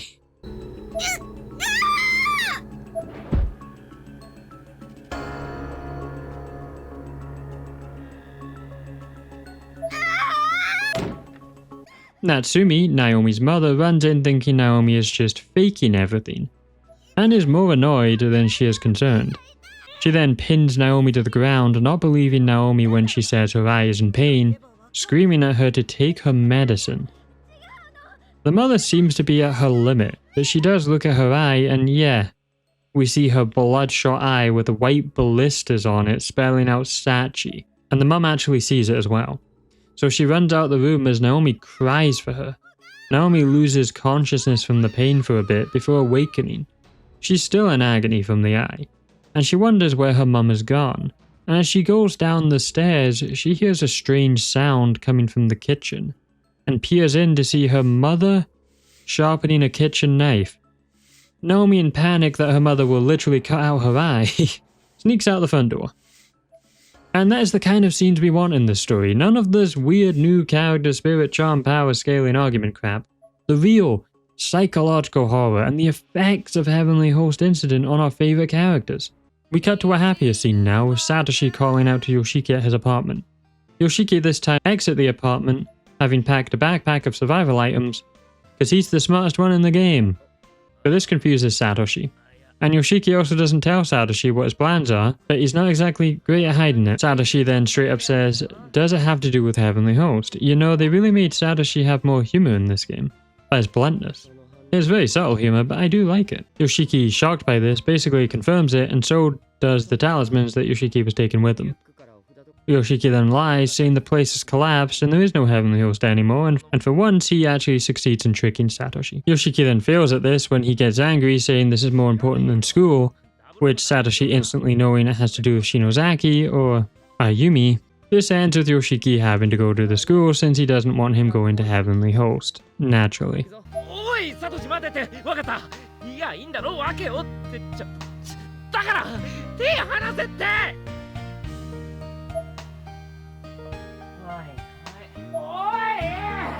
At the front gate is Creepy Kuon. Side note, this game has mentioned the word quiz so much while writing the script I had a nightmare about taking a quiz at some random class I knew nothing about. I'm not even in school anymore. What a weird dream. Yoshiki takes out a mechanical pencil so he can save as much time as he needs, okay. レグマニアもしかして丹羽愛子さんのああそうだよ篠崎に何かあったのかまさか本当に天神症ああお前なんでもっと早く言わないんだよお前が聞く耳持たなかったんだろうがずるずるずるずる引っ張りやがって However, they are discussing this in front of Kuon, who picked up on them wanting to find her sister and the word Heavenly Host. Satoshi figures out that Kuon is Aiko's sister from this, and she just calls her Ai. Yoshiki asks if he can meet her sister, with Kuon saying that she'd probably be at school, and that she was acting strange last night, which would be after the long cafe conversation. Then Kuon tries turning it into a semi-confession, saying to Satoshi that she was talking about him with her, which is... why is this a plotline? Kuon eventually reveals that Aiko was holding 2 blue stones, it's weird because I thought they were green, which Yoshiki now works out that she had another pair of Ever After stones. I hate that plotline so much. Yoshiki runs off after thinking Aiko used the stones on her own, and he now has no way to get to Ayumi. Satoshi is about to run after Yoshiki, but they both turn to see Naomi with a glazed over look on top of the roof past the barriers.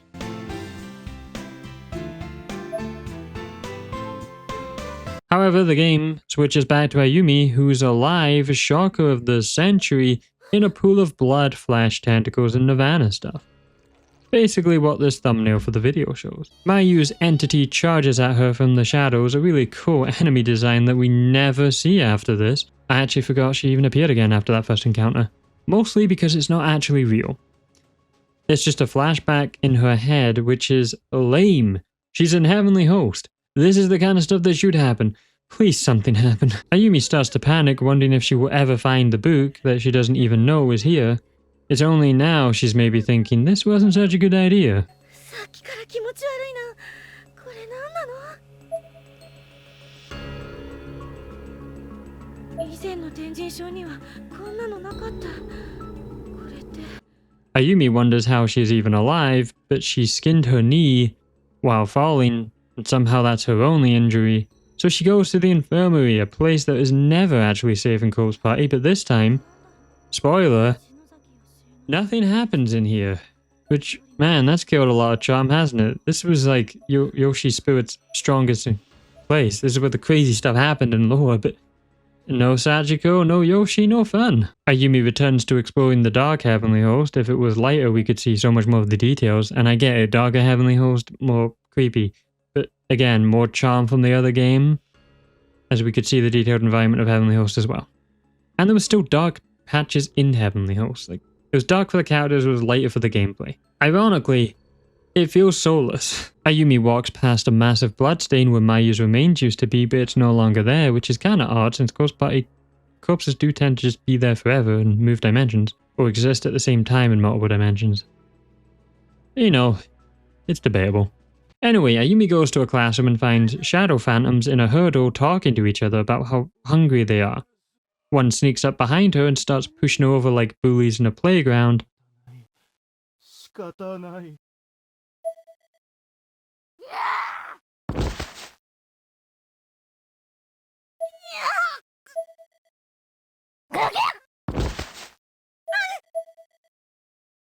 One picks her up and starts strangling her, and at first I thought this was actually going to be a wrong end. But then I remembered wrong ends don't have this much effort. And Sachiko herself in the red dress form appears and banishes the spirits, disappearing before Ayumi could even see it was her. This is a hint to one of the plot points I actually like from Blood Drive, but we don't find out it fully till much later. After being chased by more phantoms and hiding in lockers, we find talismans, disarm some wire traps, and eventually get a phone call. 生きてたか。あなたは今どこですか？なんだっててめえはそう弱えんだ。後悔ばっかりしやがってよ。あなたこそ何よ、人のこと放っておいて今どこですかって聞いてるんですけど。そうカリカリすんなよ。俺もお前を探してる。そのうち見つかんじゃね？は？何そのいい加減な態度。ここは次元が複雑に絡み合った天神小学校なのよ。会おうと思っても会えないかもしれないのに。おお、そうだったの。しかも石は俺がもこのままじゃお前だけ帰れねえってわけだ。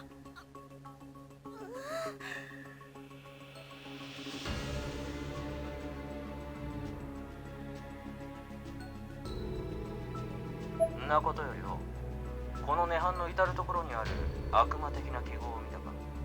So Misato is looking for Ayumi, and there's black magic, possibly from the Matubas, going on at Heavenly Host, and phones just work now.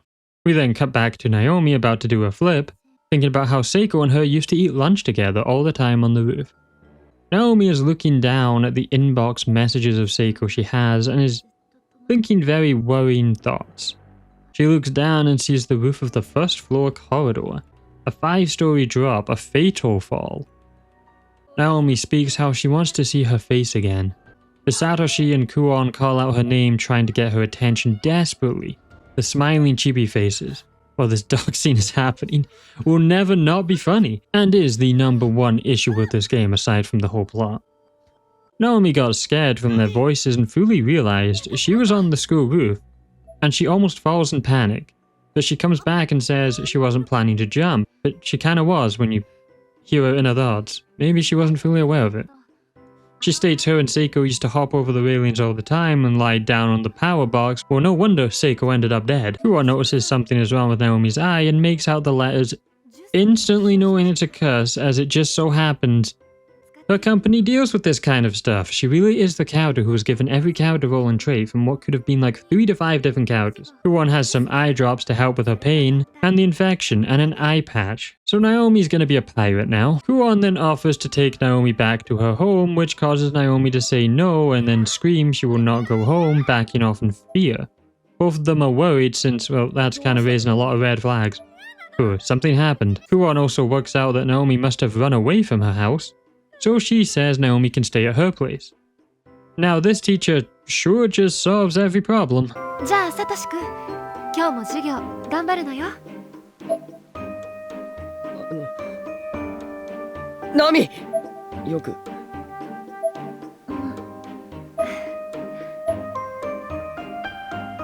So Satoshi heads off to find Yoshiki, who's, you know, kind of a bit late in chasing him, but I guess Naomi was about to possibly die. Priorities. And we get a cut scene with Megari, who Yoshiki finds and tries saying hi and asks if she knows Aiko and Naho. Megari just says, "I'll kill you," like, okay Megari, what is your problem? What are you even doing? She threatened to report his trespassing, and Yoshiki cuts straight to the point, asking her if she's going to Heavenly Host. And can he come as well? This shocks Megari, who somehow takes out her scythe on school grounds. I hate this character so much and everything they represent to the franchise. And we cut back to Ayumi trying to open one of the bathroom doors in Heavenly Host. We find a corpse of someone more recent, who willfully gave himself to the school after being enticed by the world of blood and flesh. Hey, we don't kink shame on the CyberLocky channel. Ayumi eventually hears Morishige calling out for Mayu, but really creepily. You know, the last time we saw of him, he may have fallen out a window and presumably died. This kind of confirms it. He died.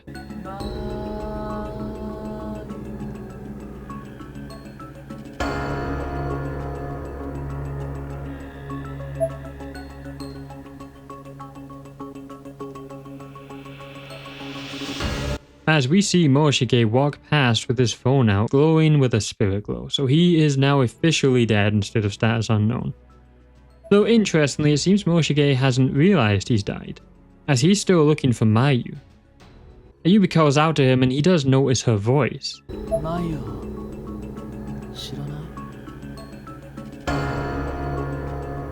He calls Ayumi class rep and is stunned to see her, but simply asks if she knows where Mayu is.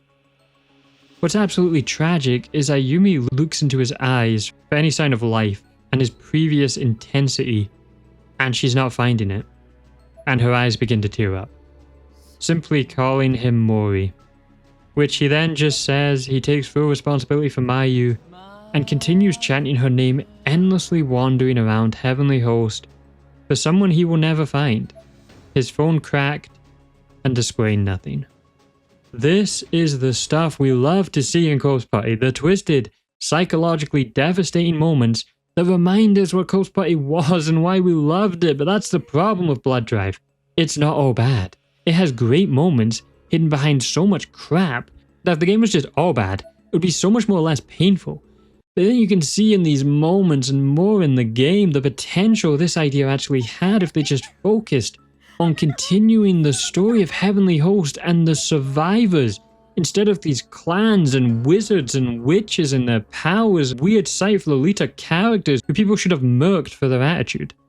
But no, we get to see faint glimpses of hope for a conclusion to our game, and then see it crushed and splattered the more we play and the more we see, but at least it's not all bad. Ayumi wanders into another classroom and finds a strawberry milk flavoured steam bun with an expiration date of tomorrow. Thinking maybe Misuto left it for her. Wow, she really is an idiot. Never mind, child me was right. We take it with us in case we need it, heading to the custodian's closet. We don't open the door in the room because Naho and Kabiki's bodies will probably be there. And doing more really simple puzzles, we find an alcohol lamp and then cut back to reality. Wow, there goes gravity as we see Magari holding a hoodlum up by his throat with one hand, another knocked out under her, and a girl in a maid costume sitting down. She gets up after the hoodlum runs away and thanks Magari for saving her from the stalkers. Magari in response says she couldn't care less and picks the maid up by her throat and states she might kill 2 or 3 people before heading to the Nirvana as a purification ritual. This scene just reminds me of Batman Returns Catwoman. She doesn't kill the maid but chokes her and then does a magical girl dance. This game series is absurd.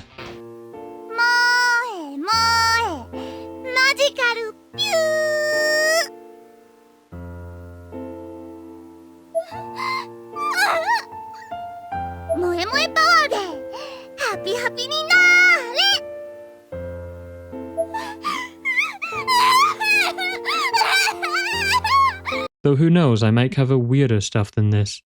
It's kind of becoming the norm on this channel now.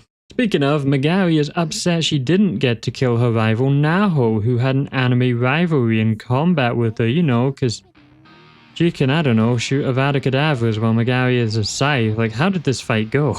Naho uses actual magic? There's just no way she would win. It's probably in the manga I read and then completely forgot because I don't care about Naho. Turns out even Naho's strong spirit existence is starting to fade from photos as well.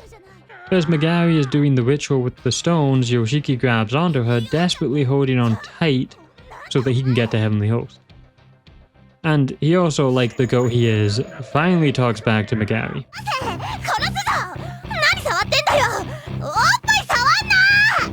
うるせえ！向こうに行ったらいくらでも謝ってやら！さっさと飛べ！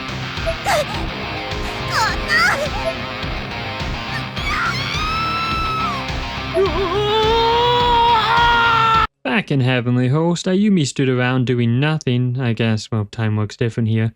We used the alcohol lamp and burned black hair covering one of the rooms. And hearing someone, she goes in to hide. She finds herself drawn to the creepy bathroom that have no baths.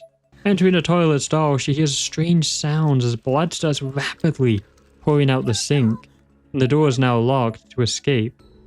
She overhears a priest saying, "Almighty God," as the whole room starts filling with blood.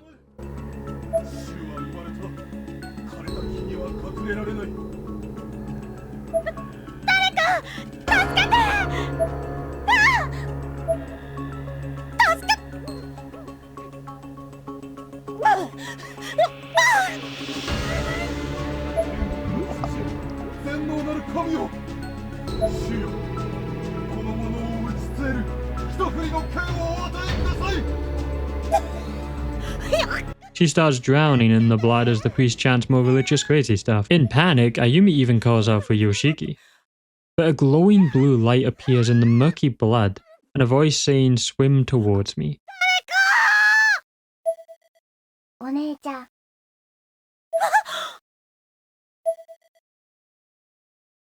私の方に泳いできて。 Swimming towards it, or where it appeared on our screen, Ayumi suddenly appears outside the room with Yuki's spirit staring at her. She is happy to see her and tries asking how she's been doing before realizing she is dead, and that's weird. Yuki doesn't speak, but Ayumi sees the Book of Shadows in her hand, and Ayumi frantically tries asking if she can have a look at it. But Yuki won't let her have it, and throws it out the window, shocking Ayumi somehow. It lands in the courtyard below, but it's too hard to see where it is. I think Ayumi has forgotten that ghosts aren't typically friendly around here since there's a whole, curse. Yuki simply laughs when questioned why she did it. Ayumi then tries running away, and Yuki just laughs again. So Ayumi leaves to find the book, and a phantom spawn camps us, but since we had a talisman, it just dies to it. Going back to one of the classrooms, Ayumi hears the priest's cries again, and sees a noose from the ceiling. Then suddenly a woman appears, back turned from Ayumi, and she turns around and is a woman with blood dripping from her mouth, eyes, in an old-fashioned clothing, a special kind of phantom. And she screams at Ayumi and chases us quickly, but if we leave the classroom she doesn't follow, so the whole thing is kind of just pointless. Then going back into the classroom, she's gone and her keys appeared. With the key to the walkway, we enter said walkway, and now we're outside of Heavenly Host, a place we rarely get to go to in the games. The second wing is a model door, currently, and Ayumi walks into the courtyard, which has 4 benches and a statue. Looking closer at the statue, there's a lot of slugs crawling around it. Ayumi does find the Book of Shadows, the mission accomplished. Or she thinks it does, until it turns out that book was similar to the Book of Shadows, but different binding. So she got duped. Opening it, it turns out it was a medical manual for all things related to conjoined twins, diseases, twin pregnancy death during birth, and before birth, and all childbirth related topics. Which, yeah, this is definitely related to the overall story. As Ayumi is in despair, Yuki followed her. Now not having the blue glow, which her sprite still does, so is this just a mistake? She laughs at Ayumi, because who wouldn't? But holds a hatchet in her hand. She then lights on fire and does a really weak evil laugh. I know I'm mean for saying that, because it makes sense later on. Because it does actually make sense later on why she has a weak laugh. The spirit masquerading as Yuki then finally reveals themselves as Sachi. That is the most uncreative name ever. Like, no, I'm not having this. Sachiko and Sachi. And she wears black, and Sachiko wore red. Do you want me to compare how much better Sachiko is to Sachi through this whole story? Because I'm just gonna. Before anything else can happen, Aiko appears alive but covered in blood. You know, this reveal would be way more interesting if that last chapter was an extra chapter and we just had some mystery in this plot. Either way, she's screaming for Ayumi in total panic and tells her to keep distance from the little girl spirit Sachi, who is holding a hatchet still, and doing nothing. But Aiko grabs onto Ayumi, telling her the Book of Shadows was never here and the Nirvana is the only thing from the Book of Shadows that can be found here, all while Sachi laughs in the background.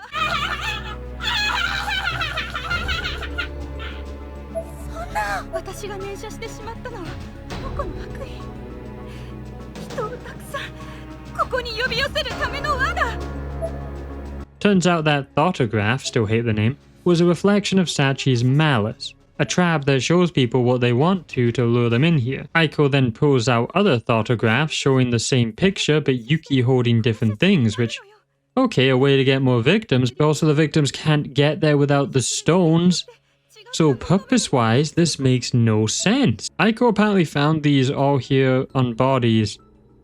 So maybe there is another way to get in here, or more likely it's another one of this game's many plot holes that could have been explained in an interesting extra chapter. Spoiler, isn't explained. So the move Eri said, photographs show what the person viewing is most desperate to find. So for me, the old Lego Batman set, full set, gotta complete the nostalgia goal one day. Aiko further explains Sachi controls everything in the Nirvana. Well, that explains why everything is so uncreative, like Timu Sachiko with a Wish.com heavenly host. Aiko now pleads for Ayumi to do the chant so they can leave. And Ayumi looks at her hand to see dog bites, wondering why she doesn't have the stones, but Ayumi also doesn't have the stones. And Aiko screams in fear at the hopelessness of this whole situation that she caused.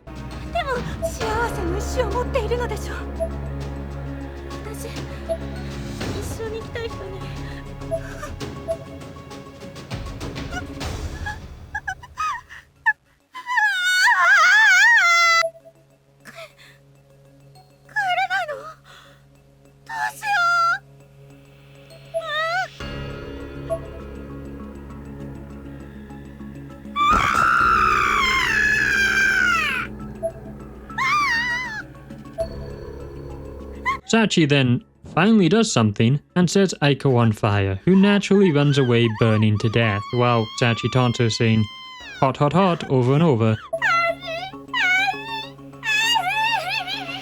And Ayumi pours the last of her water bottle over her, but it simply makes the flames burn more. Aiko runs away on fire while Sachi does nothing and just lets Ayumi run away.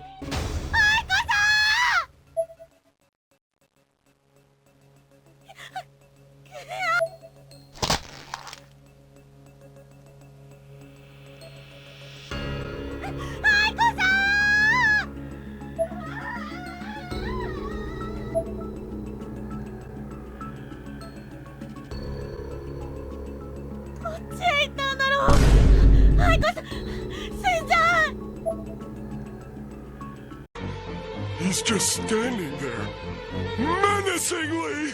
Ayumi's phone is almost low on battery, and she keeps trying to find the burning Aiko.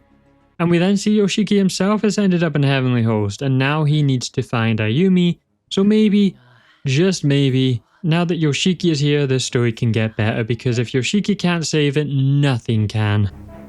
本当にこの天神書が残ってやがるとはな。今々しいぜ。篠崎、お前ここにいるのか。あ、これは篠崎のろうそくじゃねえか。やっぱそうだ。この近くにいるのか。待ってろ篠崎、今行くぞ。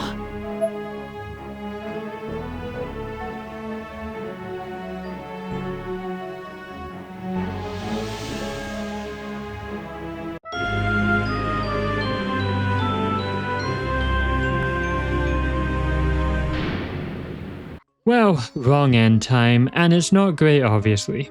If that woman spirit hits you, Ayumi dies, and that's a wrong end.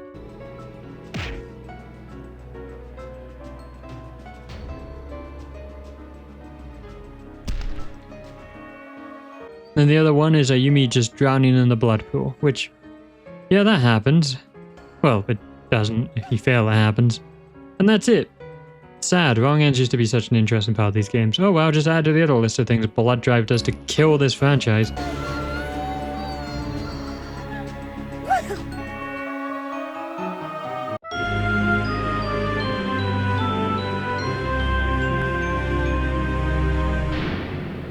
This chapter is probably the longest one in the game, because it's kind of weird. Some chapters can literally be like 10 minutes long, others can be 2 hours. It really does vary. Ayumi fails to find Aiko and ends up in the custodian's closet again, and Misuto finally calls her again. よ、また後悔か。めんどくせえ女だな。何よ、前もそんなこと言ってたけ and instantly starts by calling her pathetic. ど、なんでこっちから Which, is he meant to be trying to manipulate her or not? Because, though to be fair to this game, I can't believe I'm actually saying this, it's actually explained later why he says all this to Ayumi. 情けねえな、篠崎の嘘つき呼ばわりかよ。騙しゃしねえよ。また後悔か。めんどくせえ女のそりゃうぜえからに決まってんだろ。 He basically says he didn't lie and the dimension is the Nirvana that the book created, so she needs to find the Nirvana's core to be able to revive all her friends. And if she does, she can cast the soul retrieval magic. Like, come on, Ayumi, you really think if there was a spell to revive the dead, more people wouldn't be using it, and you don't even have the Book of Shadows to do said spell or no said spell. Misuto then reveals she has an even bigger problem and references the apartment and Sachi. But the reason Sachi is here is because Ayumi brought something from Makina's house to the Nirvana. Some part of Sachi's human body was brought here, and Ayumi for some reason brought these baby teeth which belong to Sachi.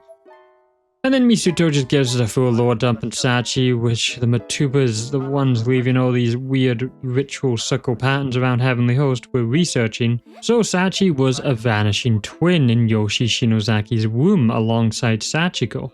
However, Sachiko absorbed her younger sister, so Sachi was never born and died in the womb. In more literal terms, she died as an embryo. Which makes Sachi reading that book all about this very disturbing and sad. Ayumi bringing in her teeth has given Sachi a physical form in the Nirvana, and she is now taking control of it. Since Sachi, like an embryo fetus, basically explains why she can barely speak, and she also can't be reasoned with, and is basically just pure evil. However, her powers are so strong that the spiritual chaos she's created is spreading into the living world. So power-wise, that means she's more powerful than Sachiko was. I don't know how she even has spiritual power when she was an embryo. It's really just an excuse to have the Heavenly Host event influence the real world. Sachi's power is absorption, which is shrinking the whole dimension and breaking down the wall of the Nirvana and the living world. So it's the end of the world unless we stop it, and that's now the plot for the game. We have to stop Sachi from entering the real world, where she would cause everyone to go insane and kill each other, which is probably just going to happen to the real world anyway in the future. So Ayumi's one mistake means she could literally end humanity. It's a higher stake plot from the first game for sure, but getting it lore dumped like this is just nowhere near as fun as working out the mystery like we did in Blood Covered. But it's preference, really. Do you prefer the mystery plotline?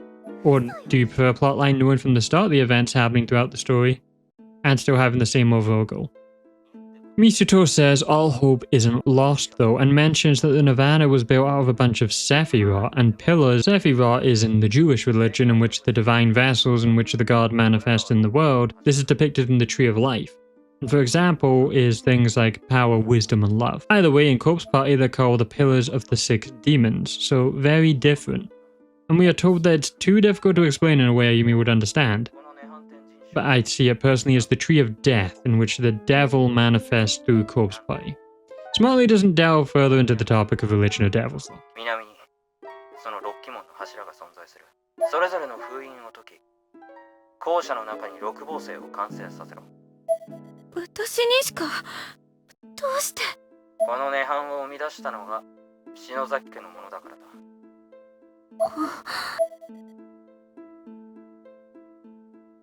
Ayumi gets told where the pillars would be, and we can definitely see where this chapter's going. Ayumi needs to release the seal on each one, and she is the only person who can because she's a Shinozaki.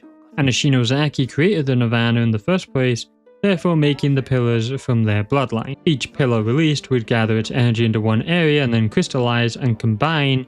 And this just sounds like Sephiroth's literal final plan FF7. Which Sephiroth is where his name comes from, so that's an interesting link there. And then Ayumi would have enough power to send Sachi back to hell, which, wait a minute, that seems a bit unfair for Sachi, since she didn't get to live at all. Or even have the capacity to be evil, or deserve to go to hell. She literally wasn't born. They gotta stop trying to explain the afterlife in these games because it makes no sense. Misuto then explains he's descended from spiritual mediums and is the son of a Shinto priest. Misuto also knew Ayumi's sister and her protege, like he mentioned earlier, and Ayumi tries asking if he's anything more to her, which, could someone have a worse taste in men? This just angers Misuto, and more importantly does not matter in this situation. So, goal is to send Sachi back to hell because she died, sucks to be her I guess, and find the core to resurrect all her friends. Ayumi then asks the one question she should have asked straight away, where are you? With him saying he's looking for her, but in a different closed space. That just so happens that gem box the Argus cube he gave her will react to the pillars of the 6 demons, so we know if we get near one. How many MacGuffins can you fit in a plot? Ayumi then actually thinks for once about how this all just seems to add up to Misuto knowing this would happen if she came here. Minus Sachi, that's her own dumb mistake. A scary spirit face is blurred into the TV screen, that's creepy. And we gotta go pillar hunting. She hears something moving above her from the 2nd floor though, and we had to investigate it. She tries to call Misuto again, but the phone service now isn't working. This is the one music track in the game that I would say, apart from the openings, which are bangers, but you know, very copyright strikey. But this one track playing right now, called A Decaying World, is the best Heavenly Host music track from Blood Drive. That does not come anywhere close to any of the other music in the games. And that's something strange, because the music is the one part of the game's Coast Party never missed on.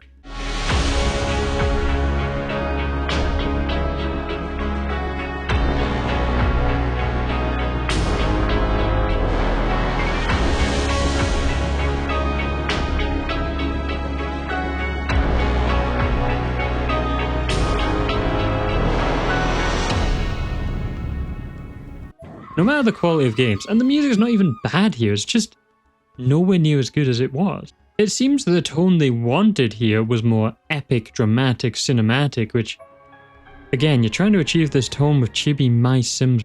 It's never gonna work. Again though, exploring Heavenly Host in this game isn't even fun, it's just empty classrooms with sometimes items or phantoms. In the other games, each classroom you had no idea what was going to happen in each one. It's like stepping into an unknown. Would you meet another living person, hear a tragic tale of one of the victims, find a horrific trap, or run into the ghost children? Maybe the floor would cave in, and bugs would appear. Maybe Yoshi's spirit would write in her journal. Maybe you would find some really interesting lore about the events of Heavenly Host when it was still around. There's none of that here. Even the corpses being generic 3D models just ruin all imagination.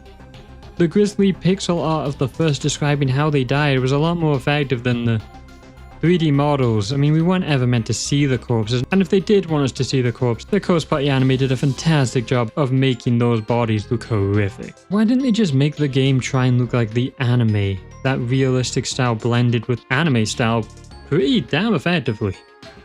Be a lot more better than this mess. Exploring around more, eventually Ayumi tries calling again, and this time Misuto picks up the phone.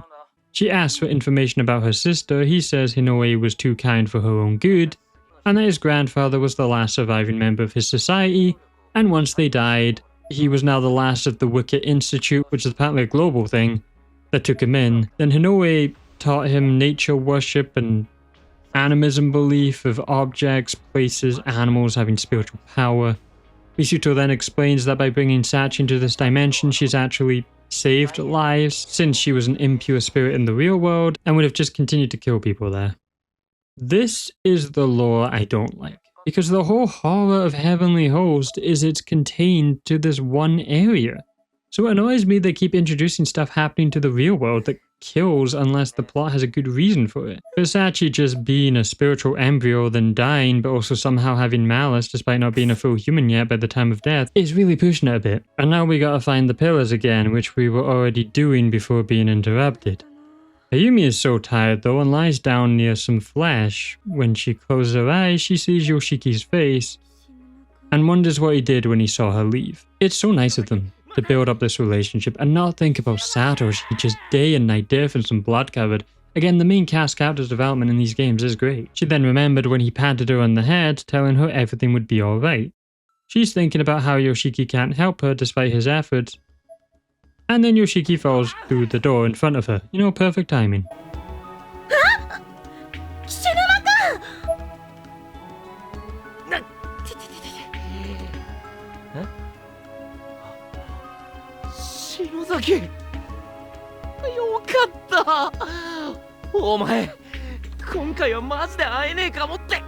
They both have a joyful reunion. Ayumi is upset he put himself in danger though to come here for her, but she also can't contain her joy and relief that Yoshiki is by her side again. And neither can we, because we might finally get some feelings of the old Corpse Party game now with these two reunited. She starts crying from relief, and Yoshiki insults her, calling her a cat. Yeah, Ayumi defends herself badly and says she's not a dumbass, claiming the other guy was kinder to her, which is just total lies. We've seen what Misuto says to her.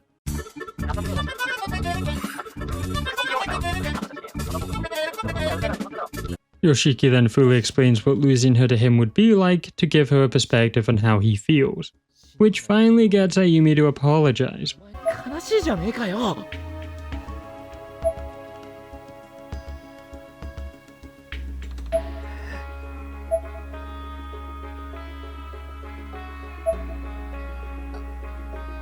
ごめん。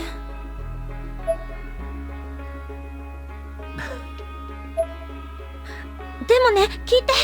みんな。Which is interrupted by a roar as the anatomical model comes through the door. Okay, Kizami now. We back to classic Corpse Party. 来やがった。篠崎、逃げろ。And Yoshiki holds the door closed and raises the heartbeat of every anime fan. If you know, you know. Yoshiki tells Ayumi to run, but she then suggests they just all run instead.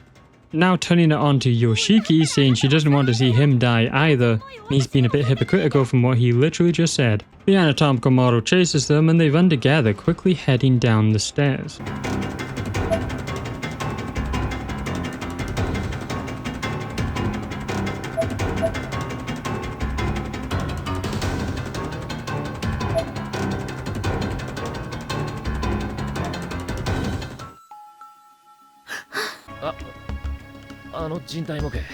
Ayumi asks how Yoshiki even got here, and he tells her Aiko had another pair of stones.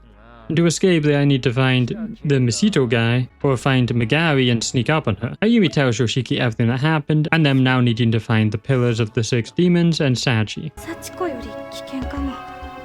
言葉が通じないもの。くそ。厄介だな。But we then get to see what Satoshi has been up to, and he obviously failed to find Yoshiki. He goes home, but as he turns the corner, 2 men in black suits and sunglasses guard his house. The same ones who gave him lunch. As he enters his house, Kuon is there and Yuka exists. Damn it. Satoshi's mother is also here, and it's perfectly fine with the teacher being in his house. And You are a pirate. You're her favorite indeed. Naomi is also in his house with her iPad. So it's a very strange situation for Satoshi, but Miss Kuon explains that rather than Naomi stay with her all the time, it would be better if they visited Satoshi's house, since they get along so well. Seems innocent enough until Miss Kuon gets really freaking weird and starts trying to feed him like a baby bird, with Satoshi even saying far past the point of being too weird, and to make it far past the point of calling the cops and locking her in Arkham Asylum. She pre-chewed the food like a bird, stating food needs to be chewed 100 times. What bird fetish roleplay have we got into now? No, that's what I'm gonna king shame about. I can't even tell if this is meant to be played as a joke anymore, because it's genuinely uncomfortable. The living world is now more disturbing than Heavenly Host. How did that happen? And this character Kuon is a predator. Like, she literally would fit in the Batman universe. Call her, I don't know, Mother Bird, and she captures boys and stuff. We don't need to talk about this further. Somehow Satoshi's mother doesn't even notice this is going on, and Kuon made them homemade curry after dinner. Mother Bird and Naomi leave, and cause this scene has Yuka in it and she hasn't said anything. We get told that she peed herself. Great, damn Hitler. The game tries to explain it as survivors all had some sort of physical change. Piss party, I will never escape you.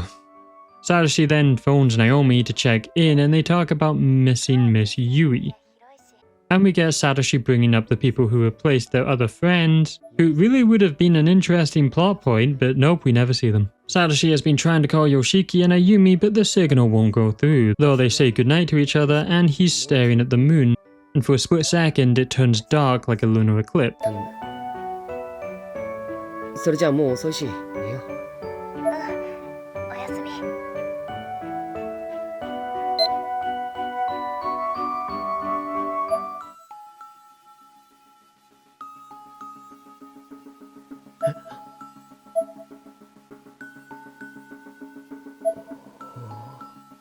And we are back to Yoshiki and Ayumi in the host of Heavenly.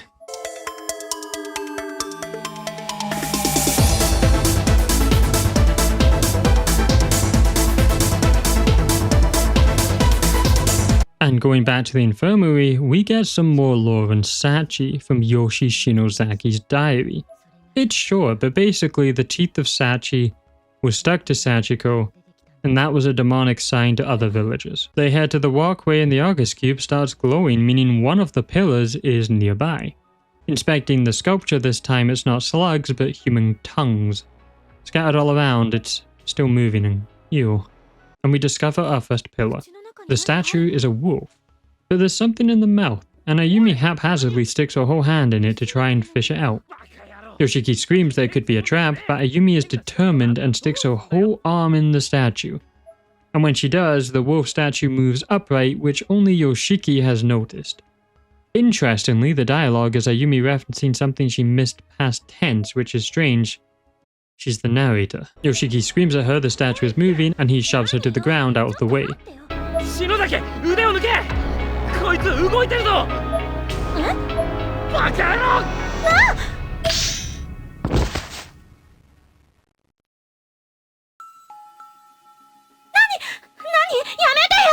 Ayumi mistakes it for something else before he tells her the statue almost just bit her entire arm off. She apologizes, but in her hand is a crystal. One of the crystals from the pillar. 結晶。この柱の結晶だ。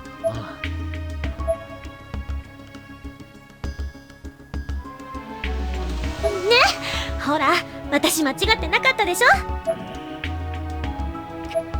だって。わかった。まあ、無事でよかったよ。And we obtain the first crystal called Justice. How that had any relation to justice, I don't know. Maybe it's if you stick your hand in and you're guilty, it takes your hand off, but in this way it was always going to take her hand off.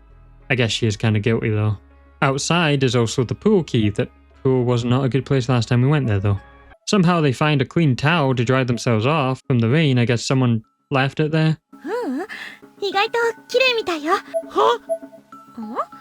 何よ。篠崎を吹けって言われてんのかと思ったじゃないか。いや。 I get chased by a phantom and keep walking into traps, which is annoying, and die, but it's not a wrong end, it's just a game over.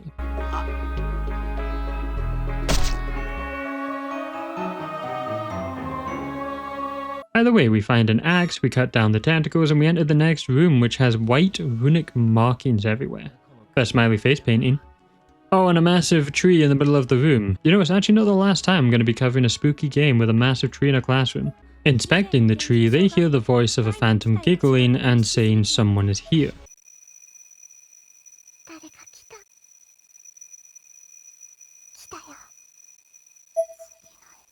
And they want to take their next trophy and kill them. Not good. Ayumi sees a charm in the tree. It's an Indian charm though. And she clutches it as ghostly figures surround them. And they start slowly walking towards them. And then they just disappear with a clank sound effect. And Ayumi now has the next crystal, which is called Honor, I guess for not moving. It's like some kind of test. Searching for the next pillar, we enter a completely new room, and headphone users, brace yourselves, because I'm not merciful. We get a full cutscene of the auditorium, which we only got to go into in Sachiko's birthday game.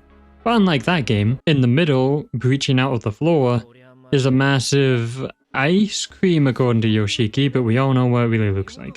So we approach the massive cream sculpture, and the crystal is at the very top. Ayumi gets a boost from Yoshiki and climbs on top of it. We run up the structure, and it's here. I can probably show you another annoying thing about this game. The stamina system. See, you can't run forever. There's a stamina system. It's not as simple as running out and then running again. If you go low stamina, you cannot recover your stamina unless you wait like 8 seconds of standing still. And if you don't run out, you will never gain it back unless you get that 8 seconds animation. So lo and behold, corpse arms start stretching out from the ice cream. I guess it really is a corpse party. To make matters worse though, they start blasting this distorted loud carnival music that's purposely louder than anything else in the game.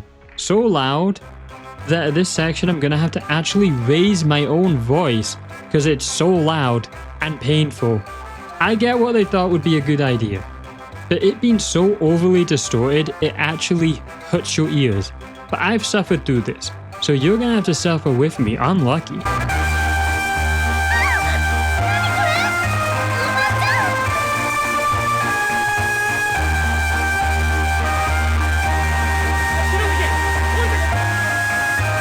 Speaking of, we now have to run down the structure while it's pulling Ayumi in. However, stamina system means that this part is just really annoying. As you can probably see right at the end, I almost lost just from running out of stamina. Yoshiki managed to pull Ayumi out and the music had stopped, but then starts again, paralyzing our characters, and they run out there. And that should be the end of that damn carnival music forever, because it makes no sense for it to come back. Back in the real world, Naomi and Satoshi are discussing that they have no lead on where Yoshiki or Ayumi is. Satoshi then reveals to Naomi it probably has something to do with Heavenly Host, and as they are discussing it, he looks outside and the literal sun is now dark red blood now. The game calls it a solid black object, but I see a lot of dark red in there as well. Then the whole class look outside and they see the dark red sun, which is apparently a black solid object. And side note, the voice actor for pervy male student really put in way too much effort to have the most evil laugh I've ever heard. Just listen to this.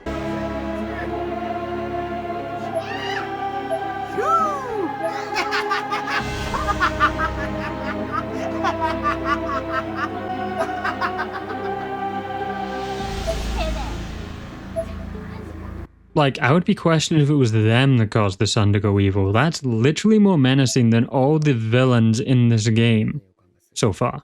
And the evil spirits, so why don't they just recast those people into the villain roles? Naomi and Satoshi take a trip to Polonia Academy to find out more information, and a girl called Mio is crying over Sayaka, Naho, and Aiko being missing.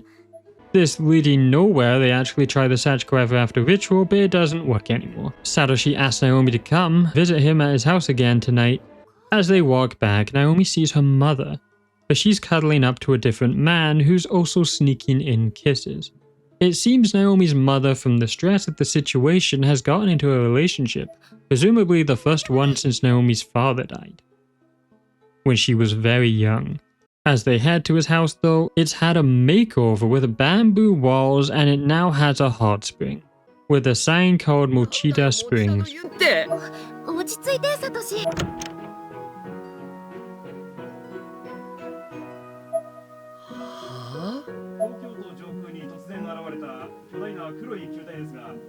As they enter, oh wait, center that. We just had a picture of Tiva, for no reason.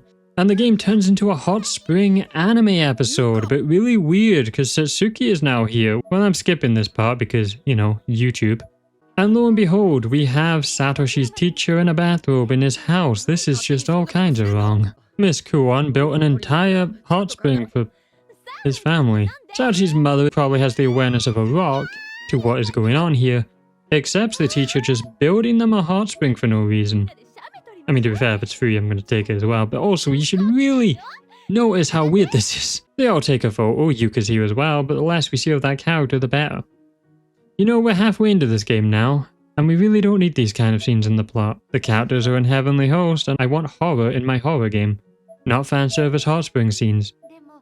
本当にもちろん持田の湯を作ってくださったのは先生なんですから。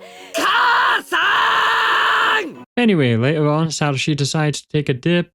As he does, it just so happens while everyone else is sleeping, Miss Kuon is naked in the pool, with Satoshi describing it as kind of exciting. Oh no! However, as he takes a closer look, in his words, this shapely woman wasn't quite as shapely as he assumed. Her body was unnaturally thin for her age, and she looked like an elderly woman from the neck down. Miss Kuon notices him staring, and Satoshi instantly asks, "Where is Naomi?" with her replying she's at her house, sleeping. Like, Miss Kuon should be instead of naked in her student's garden at night. And Satoshi is the first one to ask, can she cover herself? She then dunks herself in the water, and then Satoshi gets in the hot spring and notices she's been crying, asking why. Miss Kuon says she was just pondering how nice it would be if time could be stopped. Satoshi understandably doesn't follow up on that insane statement and asks why she's built a hot spring in a student's house, and that it's weird. Miss Kuon dodges that and then asks, do you want to know more about who I am and which That was not what he asked. And she says more vague statements that she wants to protect others, and if that's her plan, the first step would be to stop creeping on your student. She then tells her character's origin story of being a civil servant and then becoming a CEO, which she then wanted to be a teacher as her dream. Yeah, this game is definitely a fantasy game, because how is it easy to become a CEO of a large successful company, but being a teacher, that's too tough, without becoming a literal multi-millionaire. Then she says the craziest thing ever, "I love you," to Satoshi.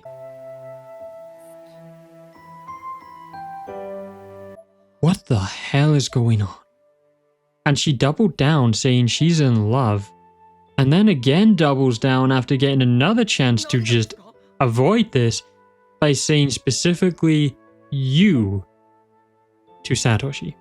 She's known him 1 year or less to this Satoshi's mind, and is his teacher. This lady is insane. They could have made her the villain, and it would have been believable. Satoshi very quickly dips out the bath and heads back to his home, but looks back because it's all just too weird. This really do be a creepy game. It gets awkwardly quiet until her wristwatch beeps, and Satoshi takes a peek at it and sees numbers counting down. Miss Kuon finally gets the hint to leave, and Satoshi thanks her for helping her friend.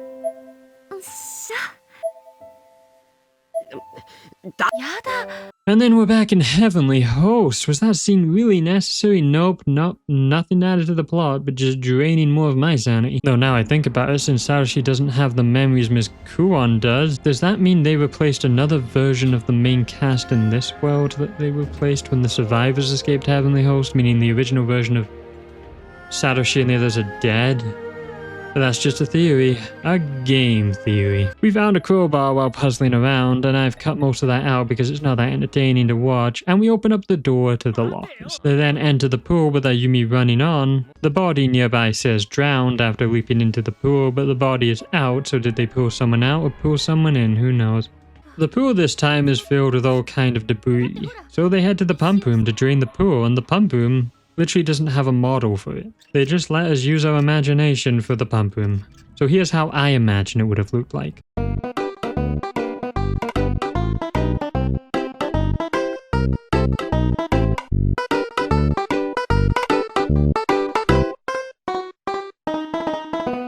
Leaving the room, it turns out they somehow froze the water instead of draining it. You know, it commonly happens when you drain a pool and you freeze it solid. They walk over the ice with Yoshiki slipping on it. And there's a massive pink octopus under the ice where the pillar crystal is. Suddenly the ice turns into a pool of red blood and the octopus monster comes alive.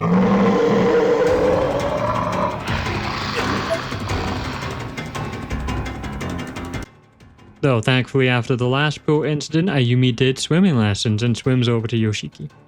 And now we need to navigate round the debris, avoiding the octopus monster, and swim over to the ladder, in which they get out of the water, but Ayumi gets grabbed by the tentacle and is kind of just getting waved around by the octopus.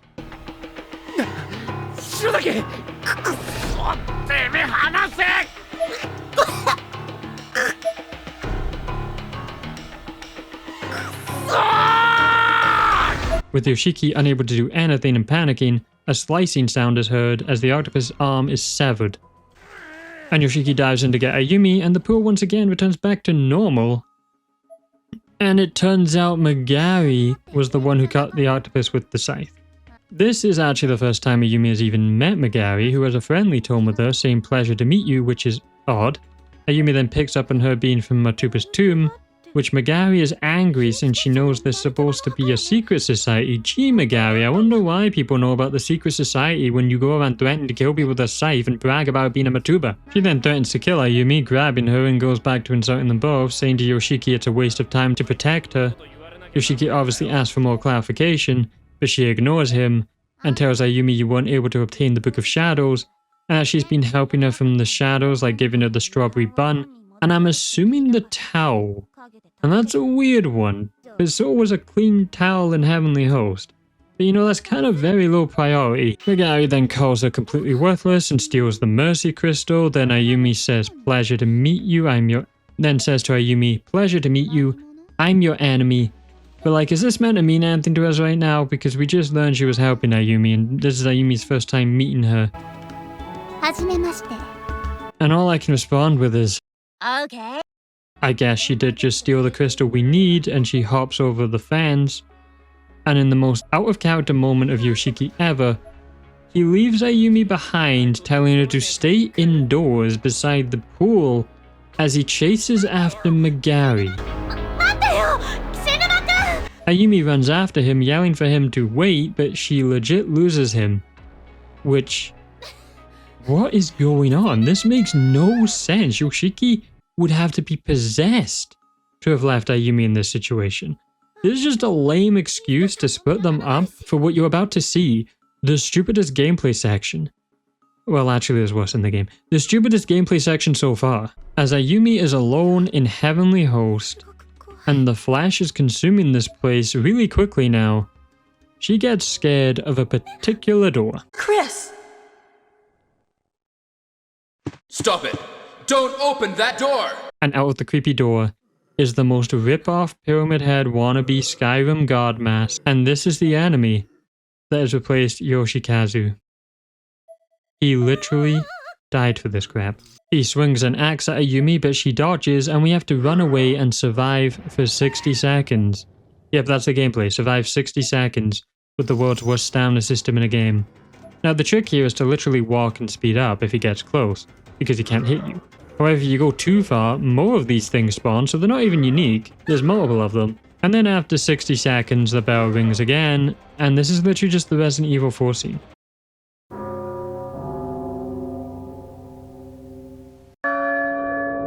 Oh, la campana. Es hora de rezar. Tenemos que irnos.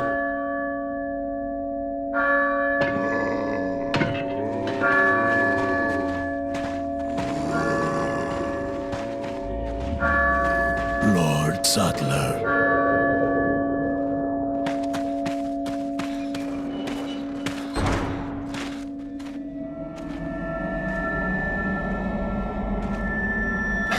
Where's everyone going? Bingo?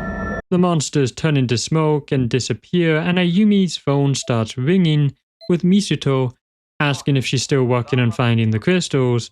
He insults her endurance, which, you know what, fair enough. There's 2 pillars left though.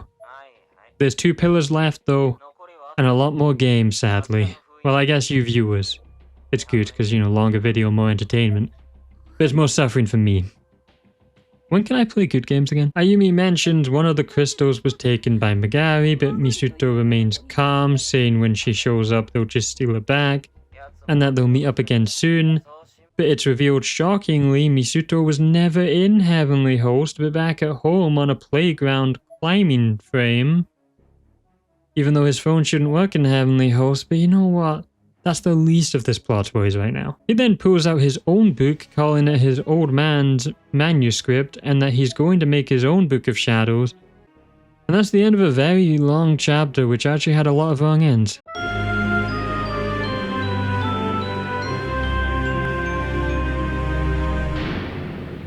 The first wrong end happens if we get killed by the anatomical model. Yoshiki gets grabbed by the model's arm and suspended in mid-air. Ayumi tries to save him, but then she gets lifted up by the other arm, and they get bashed together like a toy monkey cracking each other's bodies with their bodies. It's brutal, and it's actually a good wrong end.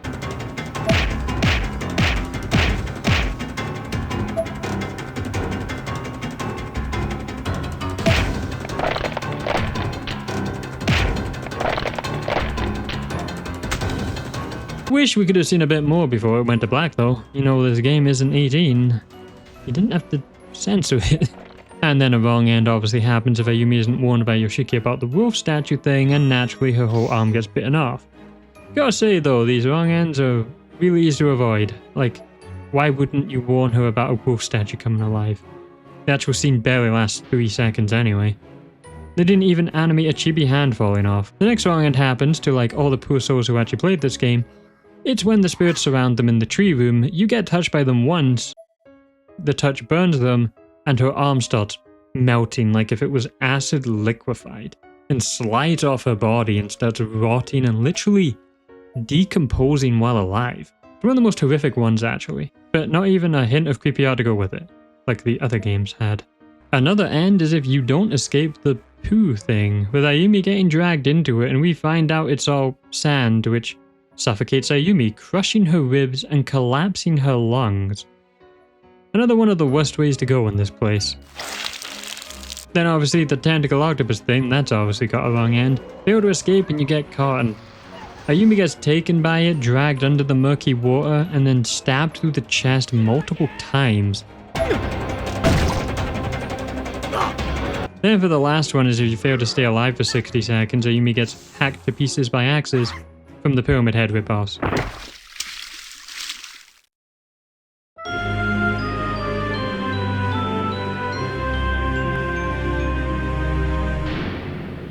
This chapter starts with really fast text explaining deaths have gone up at an alarming rate.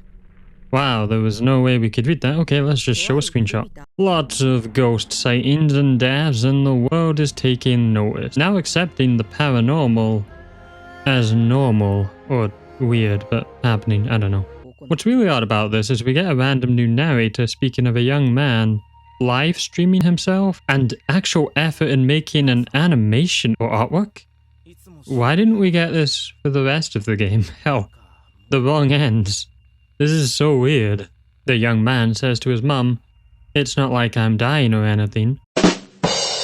Then proceeds to Seiko himself. That's a fantastic censor word that I can actually use.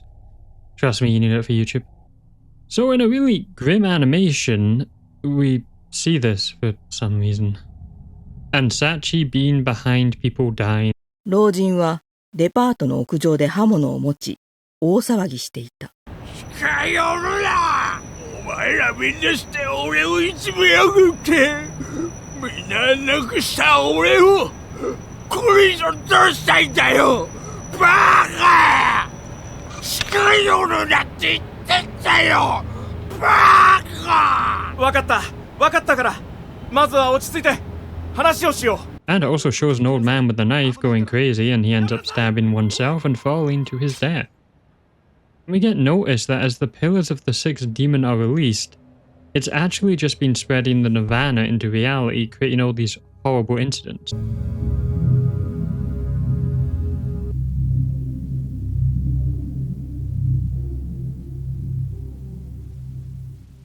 We see Miss Kuon in her CEO job watching TV about all the paranormal events, now desperate to find out where Aiko is. お願いします。早く愛ちゃんの足取りを探してください。わかりました。官房長官も現在調査中と繰り返すばかりで、国がなかなか情報を発表しないため、被害地域では苛立ちの声も高まっているようです。えらいことになってきましたな。そちらの現場はいかがですか？ Naomi and Satoshi are still looking for Ayumi and Yoshiki, and plan to go talk to Ms. Kuon about it, but Satoshi is paralyzed in fear as he notices something behind Naomi. Turning around, there's a creepy man with dead fish eyes. They back off slowly, but then in front of them is a horde of phantoms now in the real world. They run to the other end of the walkway, which also has phantoms. The bloodied old man appears in front of them now, carrying a knife. Seemingly, a long-dead murderer who has returned now the Nirvana has appeared.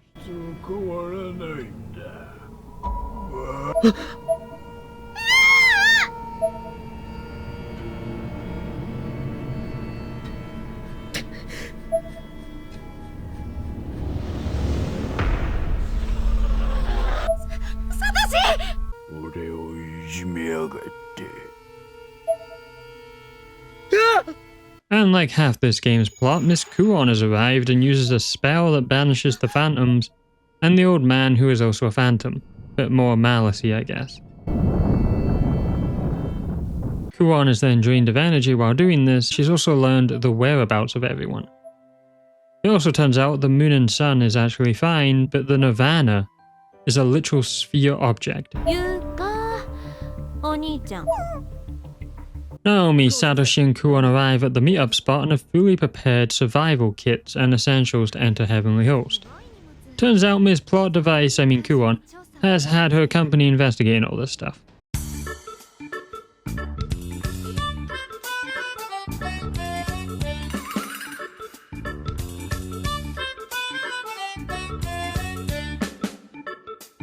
Naomi, when preparing her survival kit, returned home to find out there was no one there. But her mum had left a note. We don't get to see what it says though. They arrive in Heavenly Host, but Miss Kuon isn't anywhere to be seen. The whole area is kind of slimy now, and Satoshi pulls out the biggest torch I've ever seen. Like, dude came prepared. Honestly, maybe I gave Satoshi too much slack before. Naomi finds it cute he was prepared. I just find it smart.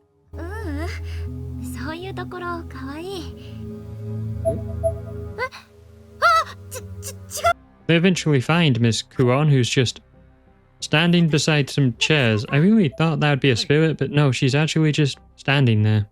And she's joined the party now. Naomi and Satoshi know that Miss Kuon has a little bit of Miss Yui in her personality, which when you think about it, these characters are literally created by the curse to replace the dead for those who make it out. It's all just so complicated and not explained. Miss Kuon vomits while seeing her first corpse, and Satoshi picks up on something being nearby, like a spirit, because Ayumi said similar things. And they can't see it, but Sachi is standing right between them. Well, Miss Kuon can see it because, I don't know, she's magic. I really hate the characters with just magic powers that just solve everything. She says if the channels aren't aligned, Sachi can't do any harm to them, and doesn't explain that further, only warning evil spirits play tricks on the living. Back in the living world, Yuka and Satsuki arrived at Kisaragi, and there was a sign saying it's temporarily closed. Satsuki brings up a valid point of the place should have really called them and said the school was closed. Misuto appears and calls Yuka by name, with Satsuki thinking he might be a nonce. Misuto literally just says, Satoshi is in Heavenly Host, and he might be in danger, do you want to save him? With Satsuki being confused, but Yuka's buying his story. So it looks like those characters are coming to Heavenly Host, in which, not gonna lie, I know I have a strong dislike for Yuka, but even logic-wise, she isn't really needed to go back to Heavenly Host in this plot. Like, they do come up with the reason of why she goes back there, but it's kind of dumb, and it doesn't really make sense, but I just feel like this game didn't need her. Anyway, we cut back to Yoshiki, who left Ayumi and lost Megari, even though she hopped over a fence, so him following her in the first place was pretty goddamn dumb. But as he goes back to look for Ayumi, he hears a voice saying, welcome back. Welcome back, Ran. Wait, Azusa? The character introduced in Sachiko's birthday? And given a whole extra chapter dedicated to her, and she's on the ceiling like Spider-Man. Wait, this could actually be interesting. Oh, and Kizami is the anatomical model again, even saying Azusa's name. Oh, yeah, they did meet, didn't they?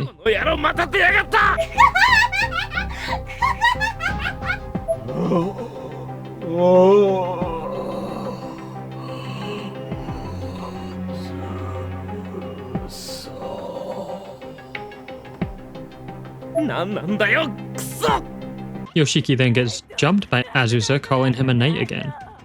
And we have a quick time event in this game. Well, you probably know what happens if we fail it. Yoshiki doesn't though, and he manages to throw her off him and make a runner. Now this part, when I first played on VR, had me stuck for hours. Because you can run anywhere in Heavenly Host. All areas are unlocked that you've unlocked from the previous chapters. So you can run wherever you need to try and escape two people chasing you. But first, we try hiding in a locker, which they find him pretty quickly, and end up tossing the whole locker by picking it up and throwing it. And then we run to the locker room. What younger me would have never once thought logically the place to escape from them would be. Since, you know, it's the one place that's a literal dead end. And there's nothing to tell you that they can't just follow you through there. Because they follow you into every other single room. And the locker room is to the left, right where they can see you go into it. And they're right behind you. It's just such incredibly dumb game design. Anyway, looking for Ayumi round the pool, Yoshiki says he told her to wait. Which, gee, wonder why that didn't work out. We then cut back again, like, wow, the pacing is really just switching back and forth and back and forth. Like, there's no atmosphere here, it's just on the rails switching characters. Miss Kuon's group overhears Ayumi saying, you're not our teacher. Our teacher isn't you, in a classroom. Miss Kuon goes in and finds Ayumi's severed head on a table speaking to her. She warns Satoshi and Naomi to not come in.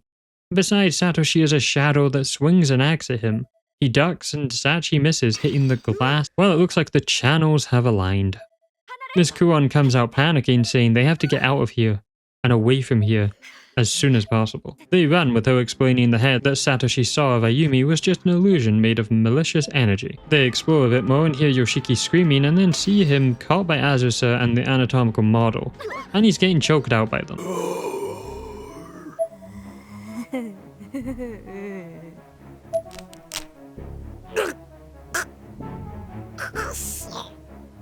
白崎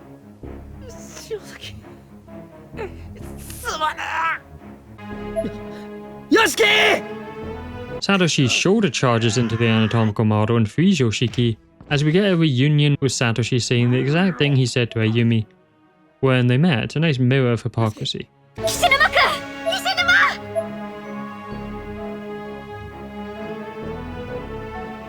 サトシなんでお前言ったろ、何も言わずに行かれた方が辛いって。ひどいぞヨシキ。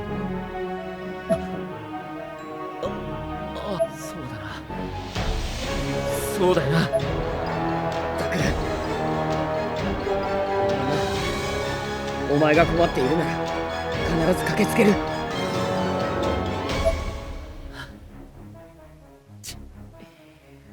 本当おめえはよ。 And like all boys do, they just fist bump and the issue is solved. Azusa starts moaning as no one questions her being here and she just kinda sits there doing nothing. Naomi snaps at Yoshiki for leaving Ayumi by herself, which is still incredibly dumb and so out of character. ねえだろ。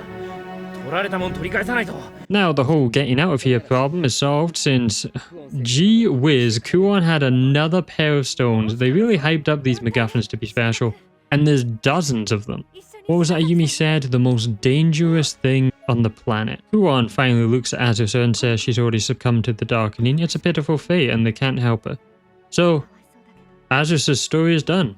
They really set up that character in the other game and an extra chapter to appear for 5 minutes in this game. And that's the end of this chapter. Yeah, there's a lot of really short chapters for a bit. It's like 11 or 10 chapters in total. So you'd think, oh, the story still has a lot more, but no, not really. Like, there's still a lot of gameplay, there's still a lot of stuff to explain. But there's like 6-minute chapters coming up now.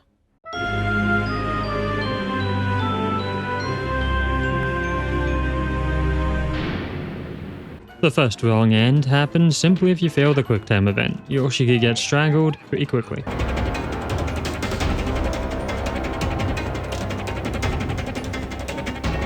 The next one is very violent. While hiding in the locker, Azusa turns to her normal voice, saying she's been possessed by a demon.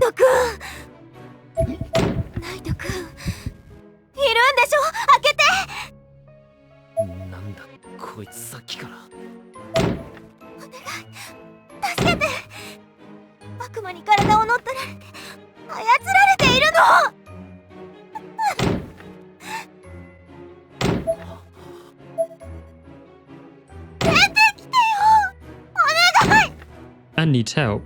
We can choose to leave the locker if we believe her, in which it's a trap and Yoshiki gets violently killed off screen.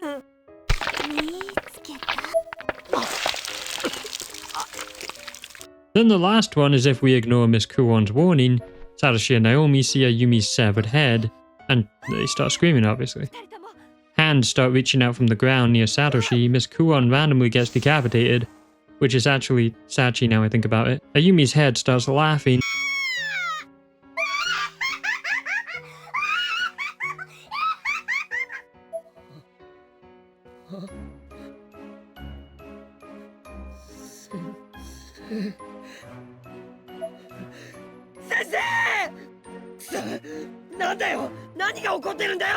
The shadow of Pyramid Head knockoff is seen through the window. Naomi just ascends to divinity or something. The priests start talking, then Naomi's body just gets ripped apart into 4 pieces. This breaks Satoshi, who then gets pierced by an axe through the door.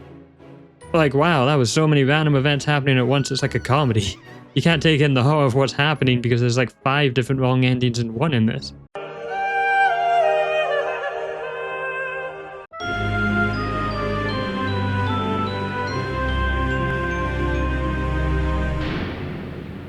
Ayumi's back, trying to unseal all the pillars, and the music in this chapter is like club dubstep.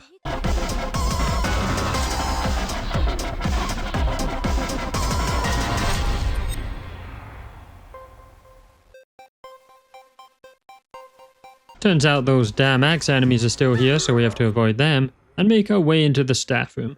A bell keeps ringing across all of Heavenly Host, and Ayumi finds a mirror with a child spirit saying to not move it.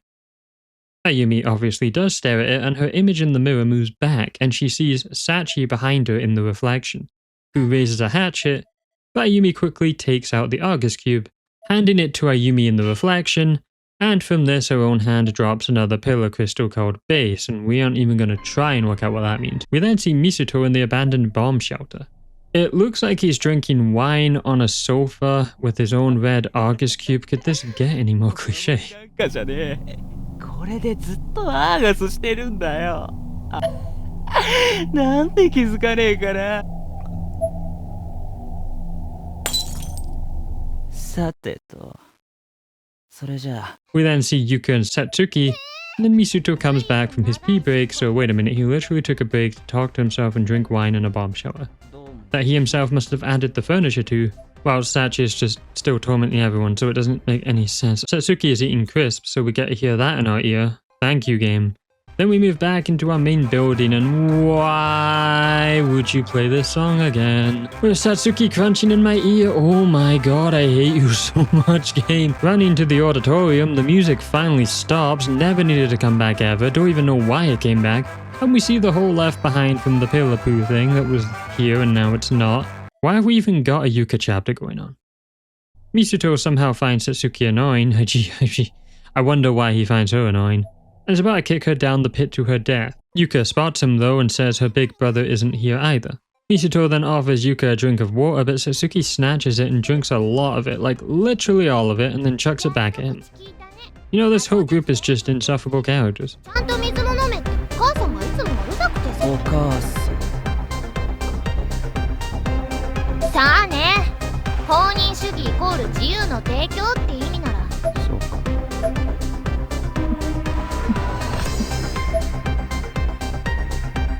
捨てとけってか。男だろ。つうか自分から手を出して殻を受け取ろうとするぐらいのジェントルが欲しいわ。聞いてなかったです。 Satsuki then goes into the girls' bathroom, and we know where this is going. And then Misuto just reveals to Yuka he wants to be the bearer of the new Book of Shadows. Then we hear Sadashi scream for Yoshiki, so we know when this takes place now. And she runs off to try and find him, while Misuto laughs, and they leave Satsuki. And it may be evil. But this is the funniest thing. She runs, trips on the water bottle, falls down the stairs, blood coming out her head. Let's just replay that a few times.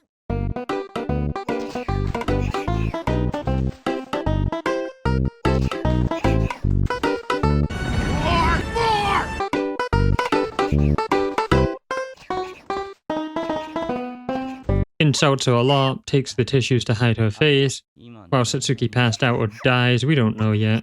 We do hear her breathing though, but barely. Yuka then runs into Misuto again, who says her brother's dead, and tells her to look over at a human-sized flesh with clumps of hair and remains of a white shirt. Misuto then says Satsuki is also dead, saying he kicked her down the stairs and her jaw split open, revealing his nature again. While Yuka has a spirit aura moment that Misuto wants to use, he then stomach punches her. He really is just a lame Kizami. もらうぞ。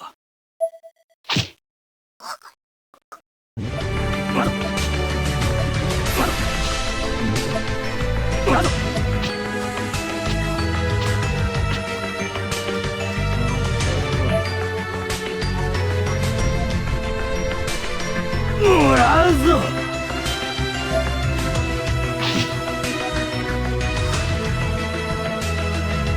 Then we are back to Ayumi still hearing the bell, thinking it has to do with the final pillar. So we head back down to the spiral staircase, running up it, a place that was not here last time in Heavenly Host. Ayumi starts hearing the bell louder now, and it's hurting her eardrums. We find Yoshikazu's body again, with Ayumi saying, "What have they done to you? I agree." I also said corpse party, what have they done to you when finishing this game? Ayumi makes it to the top of the Harry Potter-ish staircase and we see Megari holding down Azusa for some reason. Don't know why she's here, I guess we'll find out. Megari sees the pillar of light from the windows and knocks Azusa out, kicking her in the face, and is shocked Ayumi gathered them all except the one Megari has. At the top of the tower is a red cloudy sky and a bell made of various corpses hanging together. This is the final pillar with all the corpses' necks having red ceremonial markings. Ayumi gets closer to the corpse party and what is called the last pillar, which is actually called crown, but I'm calling it the corpse party. Suddenly though, Megari, scythe in hand, runs to Ayumi screaming at her to stop and to stay away from the pillars. She charges at Ayumi yelling, but then gets countered by an invisible Misuto with an umbrella who knocks her off balance and whacks her down the hole, stealing the crystals right before she fell. Ayumi just stands there like a moron as the final pillar begins to unseal with a bright flash of light and a powerful blast of wind. The pillar crumbles and so does the entire school. Or it starts to crumble. The whole Nirvana is just darkness or an empty void. Eventually though, a glow appears in the sky like the northern lights, then a cracking sound before it looks like the sky is literally ice cracking.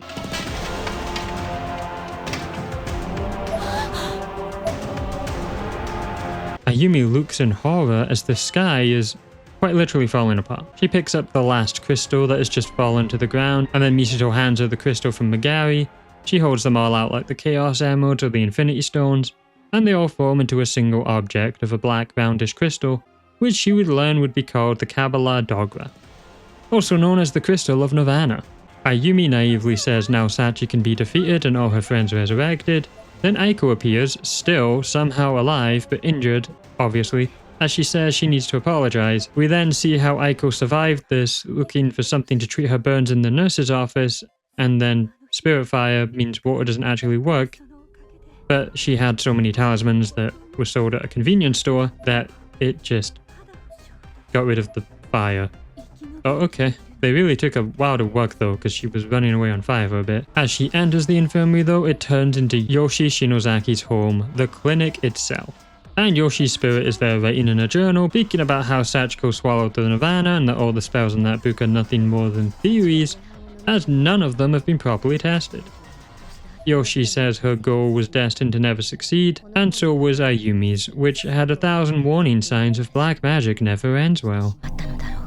Ayumi then wonders what the point of this game is, and so do I, because it's not exactly a moneymaker.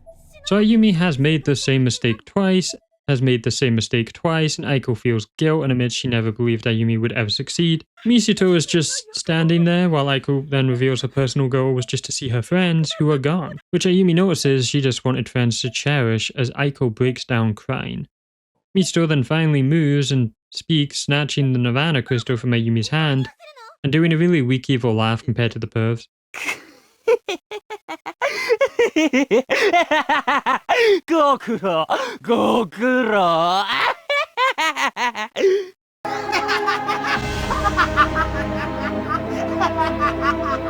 No offense to the voice actor, he's still good, but whoever's doing those pervy laughs might actually be evil IRL. Misuto then says humans can't be brought to life, Ayumi is dumb, did she really think she could cheat death? And the book was always meant to destroy, not create. の本はな、破壊が目的の本なんだよ。再生の書物ではない。本に認められれば強力な力が手に入る。なくしたたと？ったく、使えねえ女だな。And that garbage like you isn't completely useless because the crystals she gathered contain all the wisdoms possessed by the witches that was in the book. And now shockingly, Misuto inserts the crystal into the book and creates his own Book of Shadows. The sky begins to fully crack now like a gunshot, growing into a massive hole in what looks like an upside down city. Which is a real city. It's the real world, Tokyo. And seeing the real world, small objects now emanate round the red orb. We then see Miss Kuon and the rest of the survivors looking up at Tokyo from the sphere, meaning the sphere is what they are currently in, which is the Nirvana, and the wall that separates the real world and the ever after is about to break, and everything becomes one. 現実世界に天神症がそうなるね。恐ろしいことだわ。かろうじて両者を隔てていた壁がこのまま壊れてしまって、世界がどんなことになるのか。あっちの金のある塔の方が光ってる。行こう先生。サトシ、岸沼も。ええ。なあ、篠崎、どこ行っちまったんだよ。 Misato is gloating his victory, being more powerful than Sachi, and Ayumi is still being an idiot as he reveals he doesn't care about the world or Sachi. And Ayumi's like, wait, you were just using me? Like anyone couldn't have seen that coming. He was the most unconvincing manipulator in the world. He was actually an idiot, but then Ayumi was more of an idiot. Literally any other person and his plan would have failed.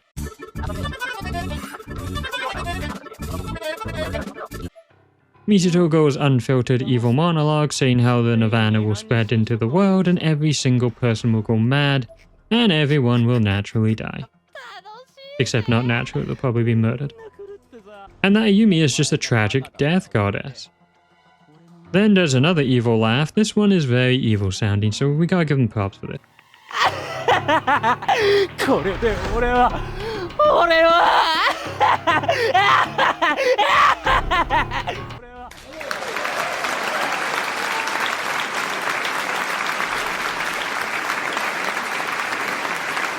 Ayumi then asks why he's doing all this, and he talks about wanting revenge, his face turning expressionless.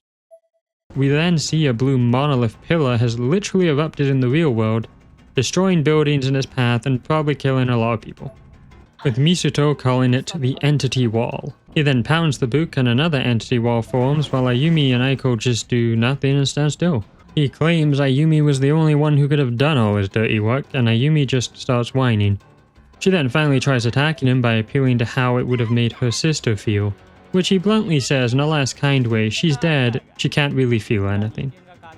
Add in some swear words and that's how he speaks to Ayumi, who then thinks him caring about her sister at all was a total lie, which actually strikes a nerve in him, as he whacks Ayumi with the book, calling her sister a dumbass who sacrificed her own life to save her.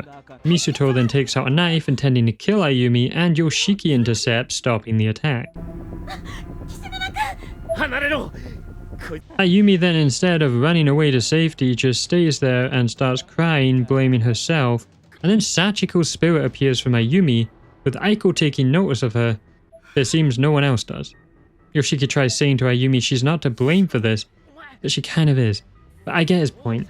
It's not going to solve anything anymore. Then Satoshi, Naomi, and Miss Kuon appear with Aiko seeing her sister.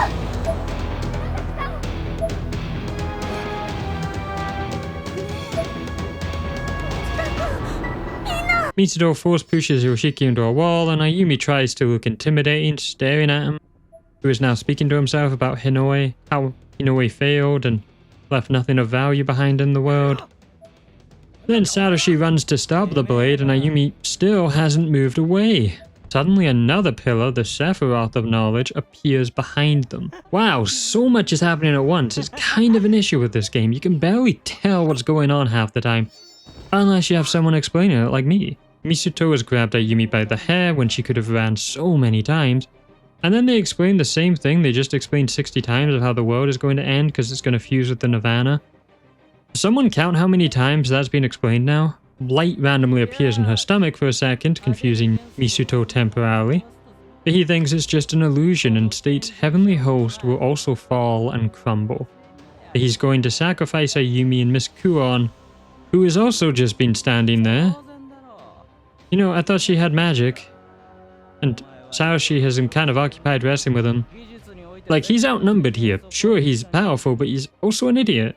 Misato knows Kuon for being a Mary Sue and raising standards for medicine, occult studies, and technology. With somehow everyone shocked at the world-famous CEO being talented in that as well. Like, really, people. You didn't expect that when you could see she could do literal magic. Misato, however, could not find the Nirvana's core, but when Heavenly Host is rubble, he will have all the time in the world to find it. Wow, no one does anything and only once he's found the core will he actually fully have the Book of Shadows.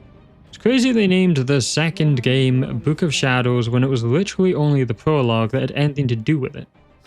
Like hell, the second game should have been called Blood Drive and this one should have been called Book of Shadows. Because we haven't exactly driven any blood in this game. Miss Kuon looks to the stones to make an escape, but those things have a charge for some reason. You know, this would be a great time for a sponsor, but these videos do not get sponsored for obvious reasons. He then talks about his fake Book of Shadows like a dog, and we get the option of stop Misuto, like he's facing the other way, Kuon shoot him with a spell or something. Like, I don't know, push him off the tower. Aiko finally does something, but says it loud for some reason, and no one backs her up, like Kuon is just doing nothing for the first time in the story. And then Aiko gets decapitated by that terribly designed lip monster. Like, what were they thinking with that one? Can this scene be any worse directed? Like, oh my god, I'm getting pissed off how bad this is. Like, no one was like, maybe we should make that monster look a bit more scary. And not have our characters stand around like brain dead idiots. So Aiko dies and her lifeless body falls, and Miss Kuon then finally goes, oh wait, no, she just moans.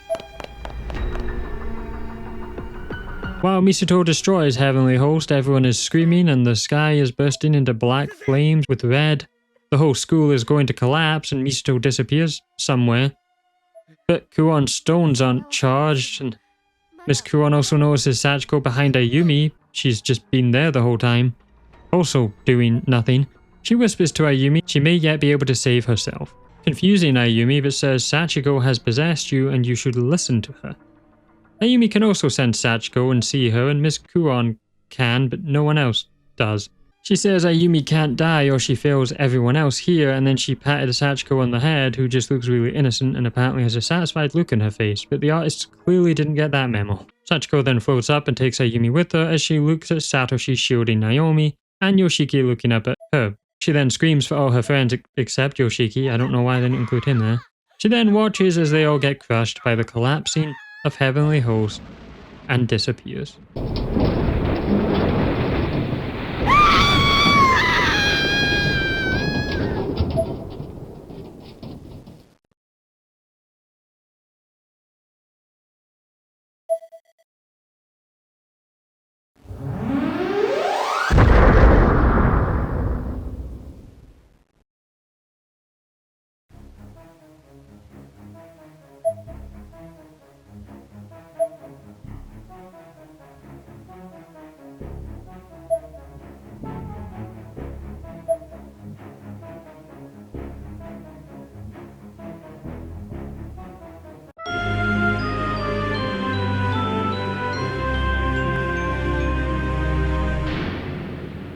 There's only one wrong end in this long cutscene chapter, but like no gameplay really. If you choose step away from the mirror or let the timer run out, the reflection changes for Ayumi.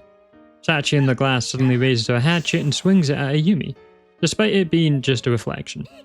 And her neck gets split open and blood sprays across all the mirror, and Sachi doesn't stop and she keeps hacking at Ayumi again and again, each strike opening the wound wider, until finally Ayumi's head is severed and falls away, rolling out of sight. The sound of blood spilling and dripping fills the silence that follows. And as Ayumi's vision begins to fade, her surroundings blurring into red, just before everything goes black, a figure steps into view. It crouches down in front of her, peering into her face, and it's Naomi, her clothes and skin smeared with blood but wearing a bright, unsettling smile of satisfaction. Okay, strange to have Naomi appear in her mind again. This only really worked for Ayumi's jealousy arc, but an actual interesting wrong end, and also the only one in this chapter.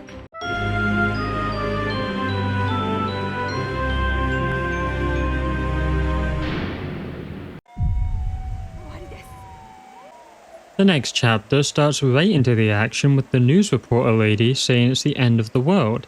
And we see why. Black shadow phantoms roam Japan in an event called the Nationwide Ghost Disaster State. And tons of people are dying, everyone has to remain indoors. And the big black pillars killed and injured people in places they randomly just sprouted from. So casualties are high, and yeah, it looks like the occult stuff is just now known to the world now. Ayumi is sitting in her living room and hears the voices of Morishige, Seiko, Mayu, and Miss Yui, the people she failed to bring back from the dead. And then they appear in her room saying thanks for bringing them back to life before turning into shadows.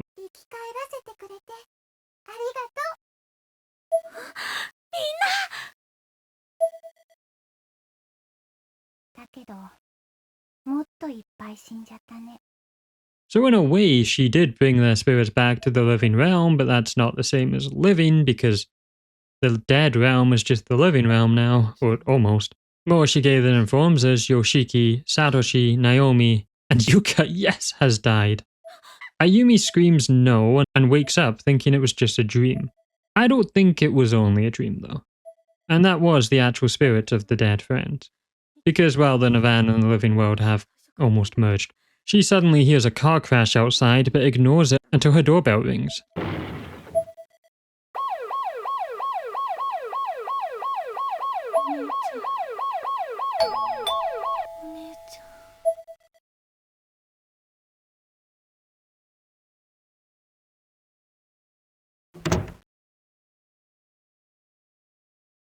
次のニュースです。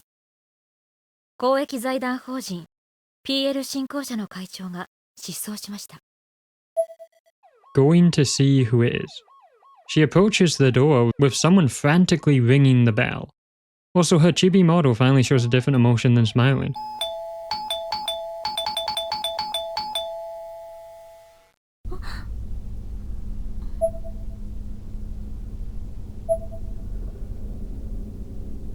Looking through the peephole, she sees a man she doesn't recognize, still frantically pressing that button. She chooses not to open the door, but the man is still ringing that door. It's honestly one of the creepiest parts of the game, and it gets worse. She takes another look, and the man literally has his eye up to the peephole, staring in. So Ayumi can't move anymore, or, well, he will know she's there. And the man takes his finger and tries reaching for her eye through the hole. He eventually does step away, but Ayumi still doesn't move. But then he comes back to the door and just stares at her, not saying anything. Ayumi stupidly is about to open the door, but Sachiko appears behind her saying her name, saying, "Don't open the door. The man is dead." Ayumi? Sachiko? ダメ、開けちゃ。そいつ死者だ。 Which is a chilling line considering he's staring right at her. Sachiko explains the Nirvana is the world of the dead, and we hear the same car crash happen again, but this time Ayumi sees the man at her door mangled between the car and a wall. That person died in a car crash and is reliving the death in the real world constantly, but also trying to get into Ayumi's house.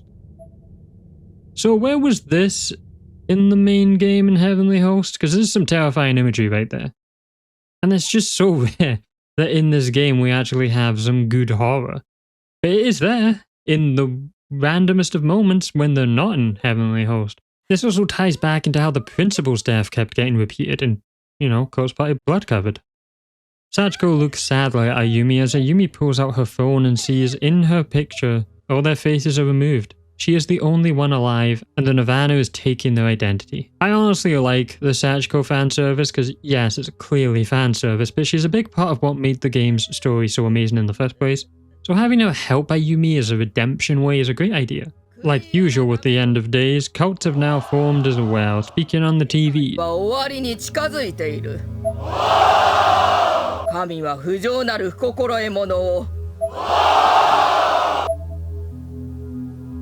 Then Megari just appears from a room. Damn it, we almost had a great scene. And her outfit is just so bad. Turns out Megari used the Ever After stones in midair while falling. I guess she had hers charged up. I really just hate that excuse so much. Now the stones don't work because the real world is going to be the land of the dead. The cult turns out to be Megari's Matuba tomb. And we learn Ayumi's parents we never really saw have joined the same cult. Megari then slaps Ayumi to the ground. What are we meant to think of these characters? Because then she says an artwork is the most bait stuff ever. She leans in close to her mouth, not her ear. And she whispers for no reason because there's no one else here. The seventh pillar just ends the world. However, the Book of Shadows is not gone yet. Megari then bluntly tells her the Book of Shadows was inside her the whole time. Like a snake slithering around, it's been sleeping in her since she used it in the basement. But since nothing's in it right now, it's currently useless and it just kind of growls. Then we find out Megari's cult elders sent her to support Ayumi in obtaining the Book of Shadows from Heavenly Host. You still with me? Cause yeah, this is something. Then Megari is like, well, there's no point of becoming the heir to the Matubas since the world is about to end. And I was like, that's the whole point of your organization, to cause the end of the world, no? You really could have seen this one coming. Then tells Ayumi to get the book out of your body and gain control of it, and it would recognize your determination. Then with the book, go back to Misuto's Nirvana and fight him, I guess, and then Megari just leaves out the front door to go who knows where.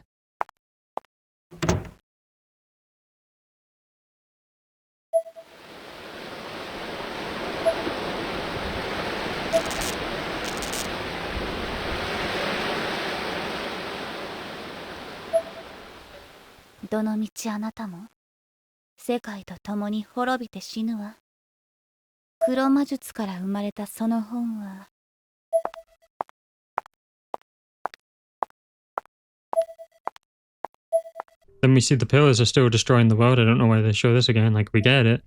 So Ayumi heads into her room, picks up her sister's ceremonial knife, and stabs it into herself and starts carving out the book, like slicing a cake.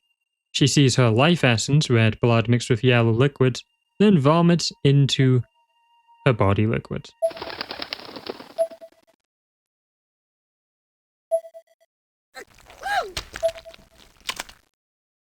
The book slips out of it, or spawns in for the animation, and then Ayumi collapses in her own body liquids. Waking up who knows how long later, the blood is gone, her bleeding has stopped, and she has the Book of Shadows. Sachiko then tells her the book has acknowledged Ayumi as its owner, and the book growls, and looking out the window, a pillar of light has appeared at Kisaragi Academy.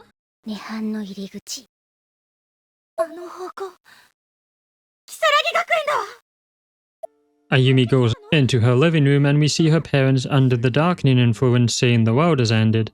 She leaves the door open and the second opening to the game starts, signaling the end game. And it's pretty hype, honestly. Like, I also can't exactly play the actual music for the opening because it's copyrighted. It's very nicely animated, and what's just so confusing is you'd think this game has the most epic emotional story ever with this opening. So they clearly thought they had something here, because despite the complete lack of effort in some areas, and then some strangely high effort in some, this game is just so confusing. Like, what were they going for?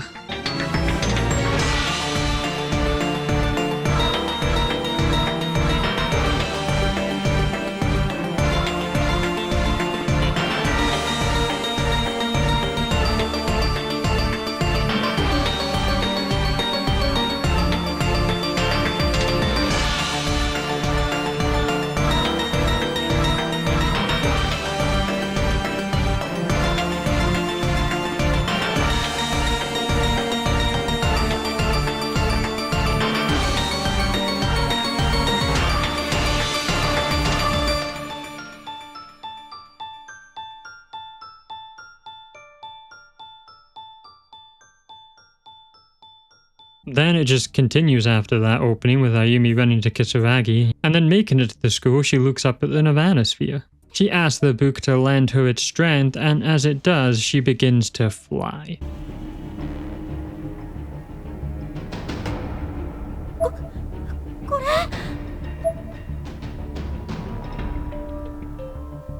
Ayumi?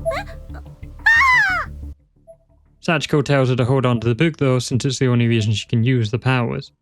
And so they both fly up to the Nirvana with Megari looking at them from the school roof because she went to the school roof for some reason. I don't know, she just does what she wants.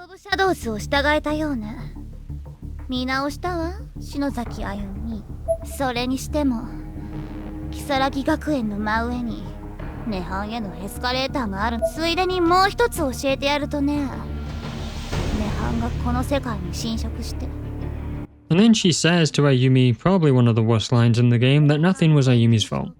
At the moment the Book of Shadows was created, this apocalypse was an inevitability, which I hate this as a plot point. That means nothing actually mattered. No, Ayumi should be responsible for this, so she can redeem herself. I don't know why they added this in, it just makes everything that happened pointless. Literally the prince that was promised prophecy from A Song of Ice and Fire. They tried to stop it, couldn't. Shinozaki's passed on to the next generation. Voila. Megari does say that the Nirvana control was given to Misuto because of Ayumi's actions, so at least there's something. He's such a boring villain though. Sachiko asks Ayumi if she is scared of dying and warns her about Sachi and the person in the Nirvana's core. Someone else who's not Sachio Misuto. あゆみ、怖いのはサチと涅槃のコアにいる人。気をつけて。涅槃のコアにいる人？うん、別にいる。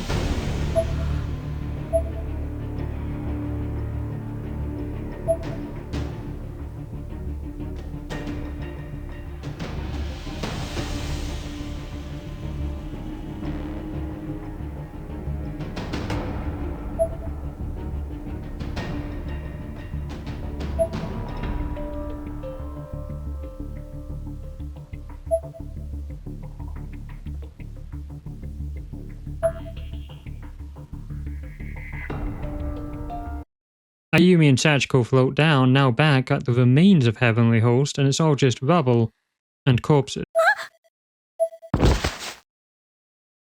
We walk about and see the bloody corpses of Satoshi, Naomi, Aiko, Kuon, and Yoshiki.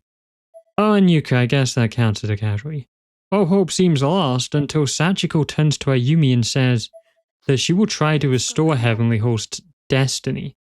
And she pulls out the Calavera necklace from Sachiko's hysteric birthday, which was the reason that game is canon. I mean, I was going to cover it anyway, but still, I really like this callback, with her clutching the handmade keepsake that no one remembers making, but gave so much meaning. And Sachiko doesn't know where it came from either. Sachiko starts giggling slightly, calling it her treasure. A very innocent look compared to how we normally see Sachiko. She places her hand on the Book of Shadows and does the Fact Loop spell. The same spell her cursed form used to keep destinies the same for people when they died. Sachiko does the spell again to repeat the day, and we get taken to Yoshi's clinic again, with Yoshi telling us exactly what we learned from Aiko again, but a few extra stuff, with Yoshi having figured out the book has created a whole new dimension, and that the dead trapped in there are erased from existence in the real world, which we already knew. We see young Sachiko, however, with Yoshi explaining that they did manage to restore her husband's existence from being forgotten. The fact loop ends and Sachiko collapses with them back on the Heavenly Host walkway. Ayumi holds a dying Sachiko, who had used all her spiritual energy to reset the day by a small amount, which, you know, she used that energy a lot to keep resetting the Book of Shadows loop, but now it's used up all of it apparently. However, the place is still collapsing, so they didn't go too far back. Maybe her spirit energy is only stronger when she has malice.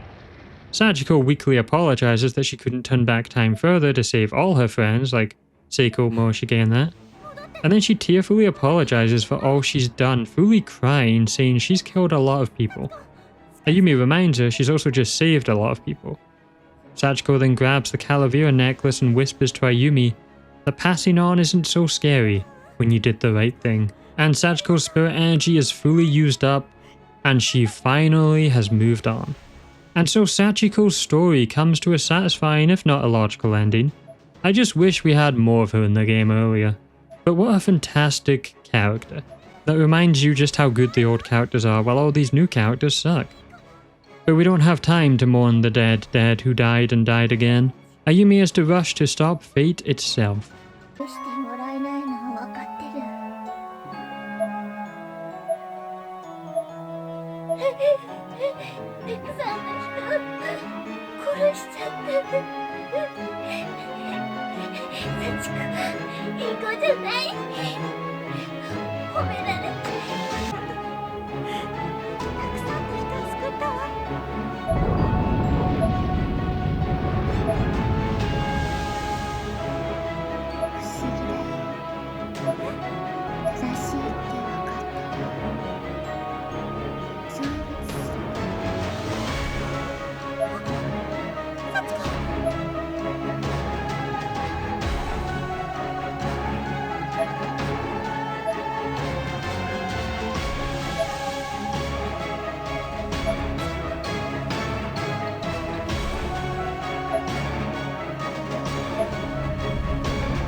Next chapter, and this is the last one with no wrong ends. You notice how these 3 chapters could have just been 1 chapter though. So now Heavenly Host is completely covered in red flesh and looks so ugly and not creepy, since it's just the inside of like a demon's stomach, and I see that all the time in my life.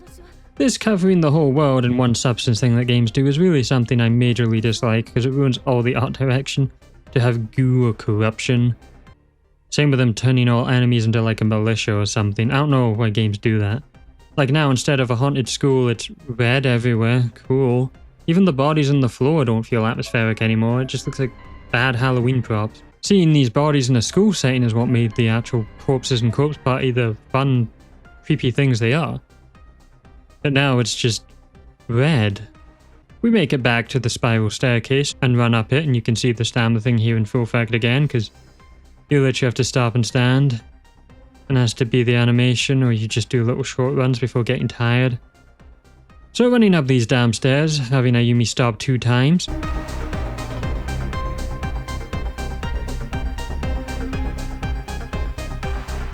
We meet back up with everyone, minus Ayumi, who in this timeline... Oh yeah, this must be a different world now, because Ayumi wasn't here for this version of events. So Yoshiki was knocked out on the ground instead of the wall, and Aiko runs grabbing onto him again, begging her to not kill her sister. She then gets knocked back, and the lip demon thing charges at her, but Ayumi uses the book magic to banish the creature and save Aiko.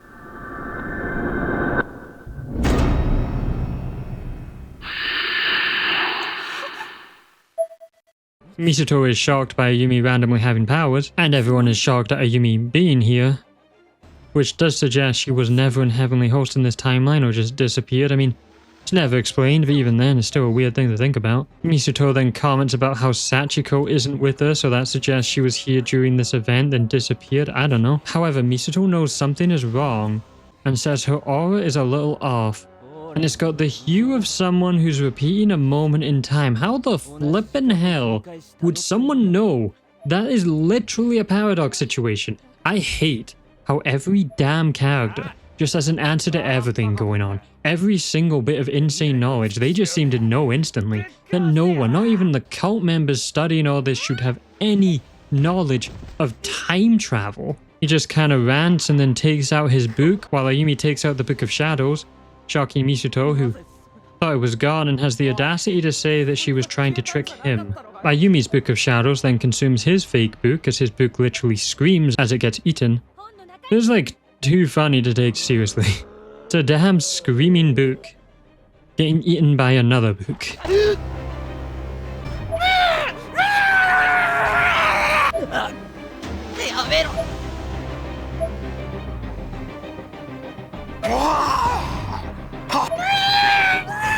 Misato then tries grabbing said book and it whacks him with the tongue, and Ayumi then threatens to let the book eat him, and Sachi and Yoshiki pin him down. You know, there's a very anticlimactic moment when that opening made it look like there was going to be a big battle with powers behind Ayumi and Misato. So the school is still collapsing, and Misato says that it's not over yet, that Nirvana has a core that has a consciousness all on its own. So Ayumi has to confront the witch who created the Book of Shadows itself, so that's what we are going to be doing. This story is just so uncorpse party, it's crazy, but we're stuck along for the ride, so let's finish this in multiple ways. Ayumi then says they all need to return to the real world with the Spirit Stone almost fully charged now, but Ayumi needs to do one more thing, and they obviously came here to get Ayumi, so they aren't going to go back without her. Naomi turns around and sees Sachi, because, oh yeah, Sachi's still in this game. Then Sachi just dives off the tower, which is absolutely hilarious, landing and doing a roll.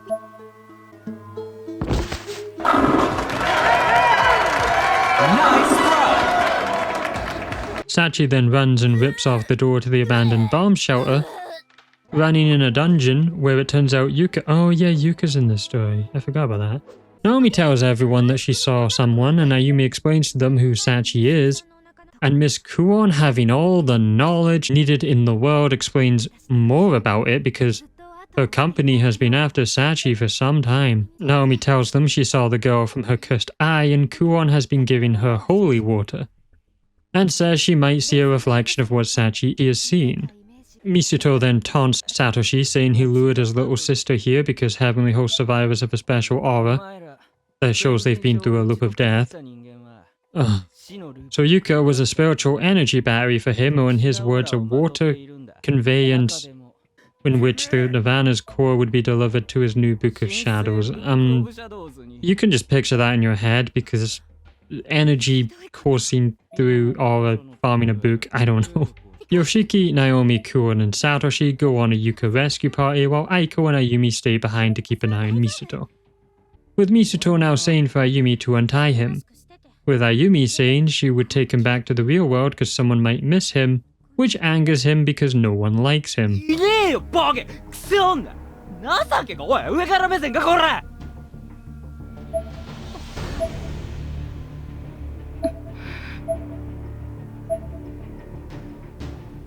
He then goes on to explain his motives of how the whole world is just built of malice and that his grandpa's spirit organization fell to ruin and his ancestors were persecuted as heretics, and that they couldn't leave the Book of Shadows in the hand of the Matuba's tomb, so his grandpa stole the Book of Shadows and secretly entrusted it to the Shinozaki family. So his grandpa was trying to save the world, but his peers thought he was mad and burnt his house down, and apparently his grandpa's death, because it's unknown to him how he died, but apparently he was mad and running around the town. Misuto's father then killed oneself, as did his mother, so he was all alone. Then the press hounded him constantly for information on it all, and they would give him a piece of gum to chew on as a treat, not money, but it made Misuto happy, so happy that he would stop crying. This is why he was always giving Ayumi gum. Misuto then snapped one day, doused the paparazzi's coat in lighter fluid, and set him on fire, which got him thrown in juvie. 速攻捕まって施設にぶち込まれたよ。あゆみ、お前の祖先だってそうだろ。俺たちだけじゃない。安心、弱い者いじめ、呪いを振りかざして世に不幸をまき散らしているのは俺たち能力者じゃねえ。ということはな、あゆみ、この世ではそれだけで悪なんだ。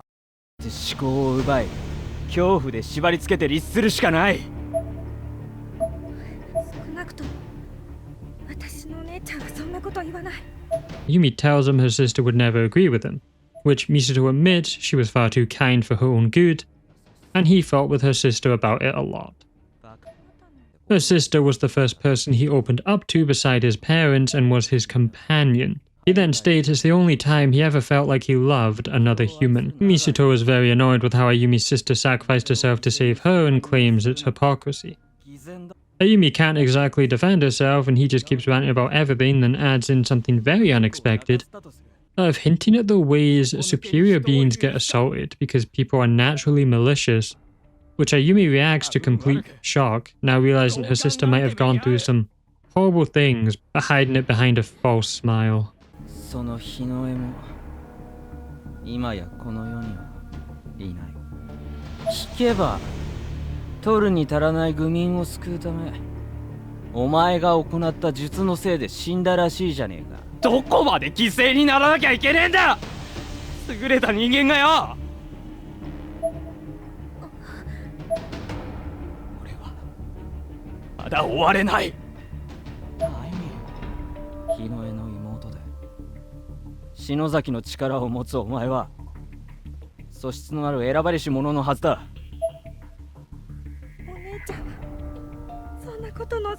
Misuto in response punches Ayumi in the stomach, she falls to the ground and she vomits, passing out on the ground. So it turns out he could have just freed himself at any point and taunts Ayumi, saying being devoured alive by the Nirvana is quite an agonizing way to die. As if he's known someone else who died like that. Then he reveals one final twist as he leaves, that Ayumi has already been killing people in the real world. As it turns out, those phantom enemies are the spirits of actual human beings that were alive since the real world was fusing with the Nirvana. The human souls kinda got stuck between the cracks and appeared unknowingly as the Black Shadow Phantoms and Heavenly Host. So Ayumi and Aiko and all that are killers, which is how the bodies got snapped in half in the real world, because that's when a phantom was banished. So that's interesting, but it doesn't really change anything to me, because those damn phantoms are so annoying, I don't care if people die.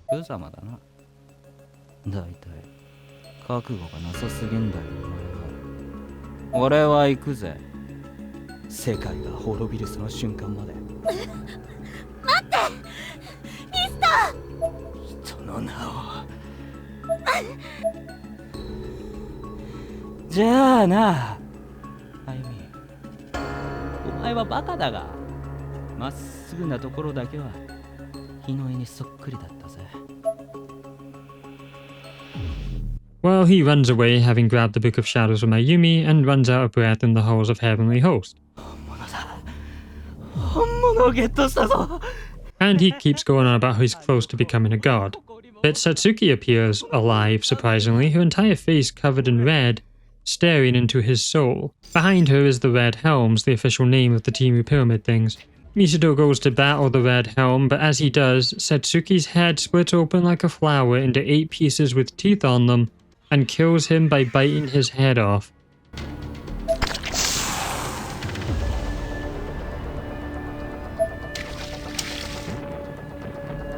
As Megari walks in, picks up the Book of Shadows, and is like, well, that was a pathetic end. I wish I could have killed you myself, which, yeah, writers, that's how you're gonna kill the villain, who you spent so long setting up, and giving these two characters a rivalry.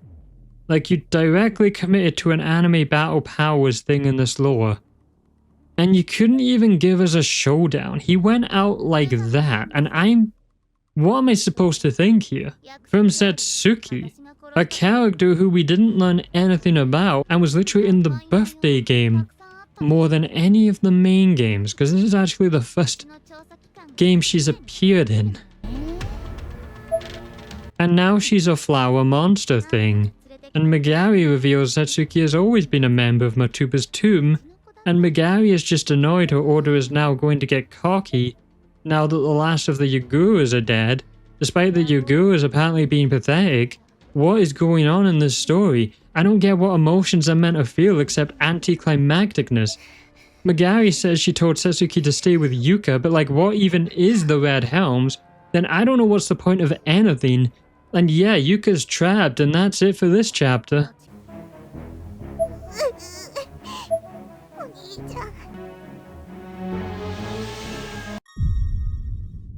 We come to the final 2 chapters or main story chapters of Corpse Party Blood Drive. If you've made it this far, honestly, congrats, and yeah, reminder, liking and commenting helps this channel the most. Satoshi's group are still looking for Yuka, and they need to find Sachi to be able to find out where she is.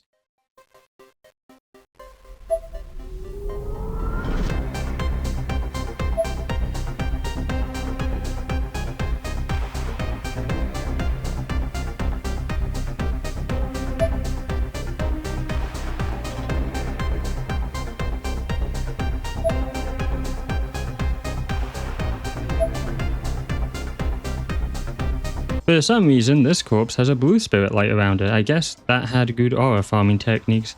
Either way, it disappears and we get text saying the blue spirit light disappeared. I swear that's the only corpse I've seen that's had that light. Approaching most doors now, we get text saying the door was eaten away by the Nirvana and will likely never open again. Which does have an empty feeling of, oh damn, this is it for Heavenly Host.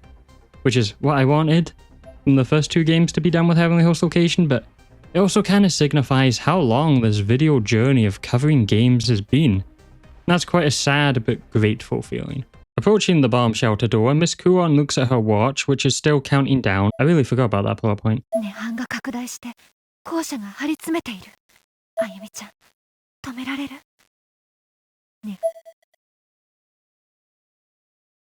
みんなが思ってるよりも、あいつはタフなやつでさ。だから俺は。 I hate how they say they're dealing with Sachi, who is more powerful than Sachiko, but they aren't actually showing Sachi doing anything that seems more powerful. She's not even in control of the Nirvana. She doesn't really do much but be annoying sometimes and swing a hatchet.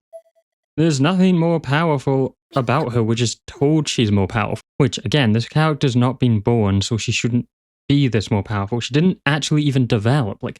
Back with Aiko and Ayumi, well, Mitsuto took the Book of Shadows, so Ayumi is very weakened without it, and needing help moving around, though the player models still let you switch to Ayumi, so my immersion is ruined. They stop and Aiko brings up there's something wrong with the school. I mean, the whole thing being covered in living flesh didn't give that away. But lo and behold, Megari appears, saying she could easily kill her now that she doesn't have the book, which Megari now has, because you know she killed Mitsuto, kind of, then plays with her by not giving it back.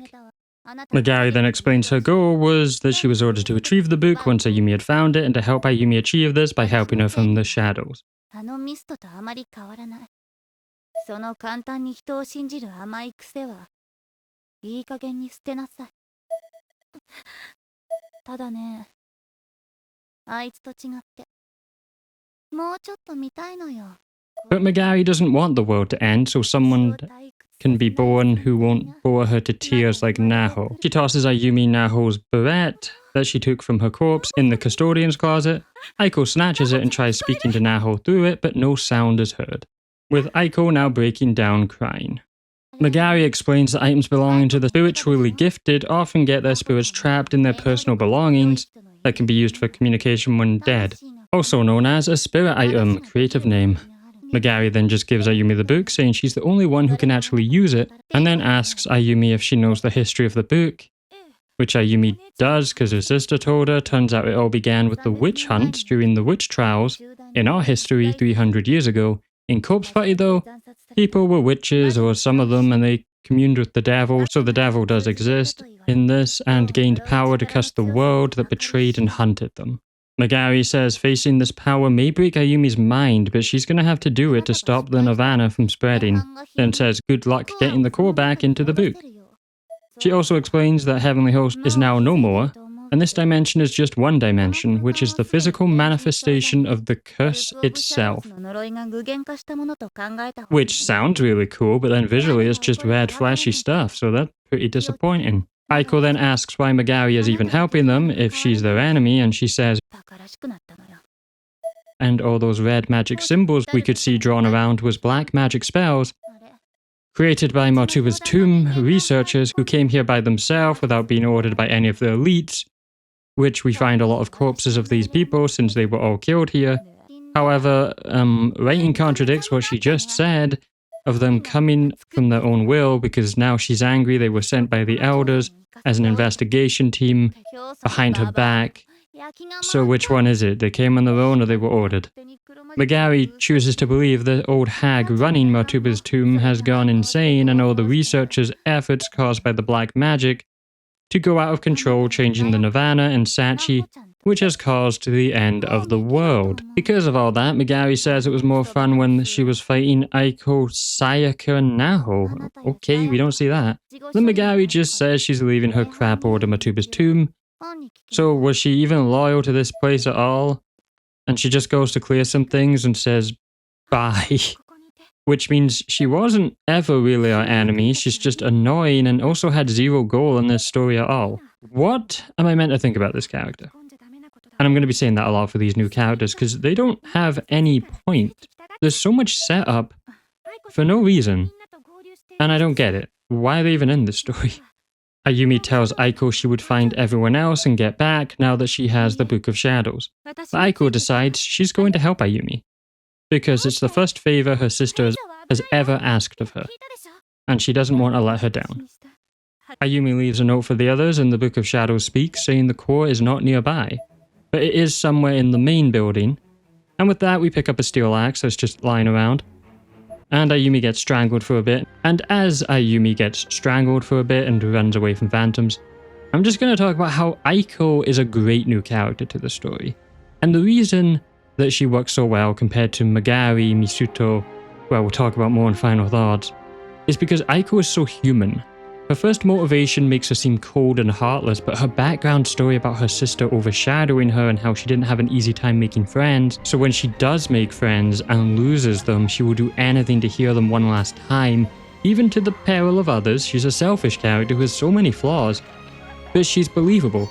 And in the end, one of my new favorites because of her flaws, and her design obviously helps. Entering the main building, Ayumi hears Seiko's voice talking about buttering up her pooper.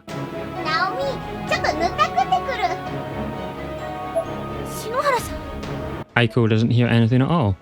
The next scene coming up, by the way, is the best in the main story. Ayumi hears footsteps in the corridor and a strange snapping noise.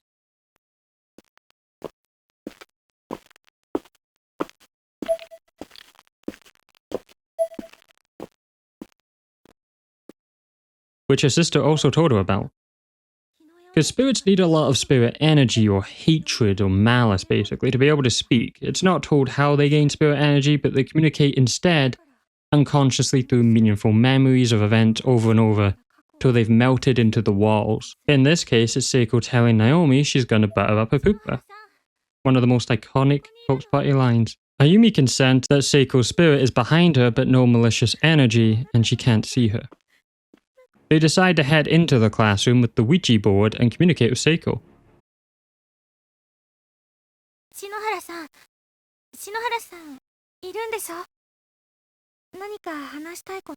Who does answer, and the first thing on her mind is still Naomi's safety. She also says she can't see from here, leaving the here ambiguous, but it's wherever the Nirvana spirits are. Ayumi tells Seiko Naomi is always on her mind as well, which Seiko is glad, but tells Ayumi to inform Naomi that Seiko is happy and will move on. Ayumi points out, but she can't escape from the Nirvana. And Seiko, even in death, says it's a lie, but tell her anyway. Because Seiko cares that much for Naomi. Then she says a message to them all. All the living need to move on more.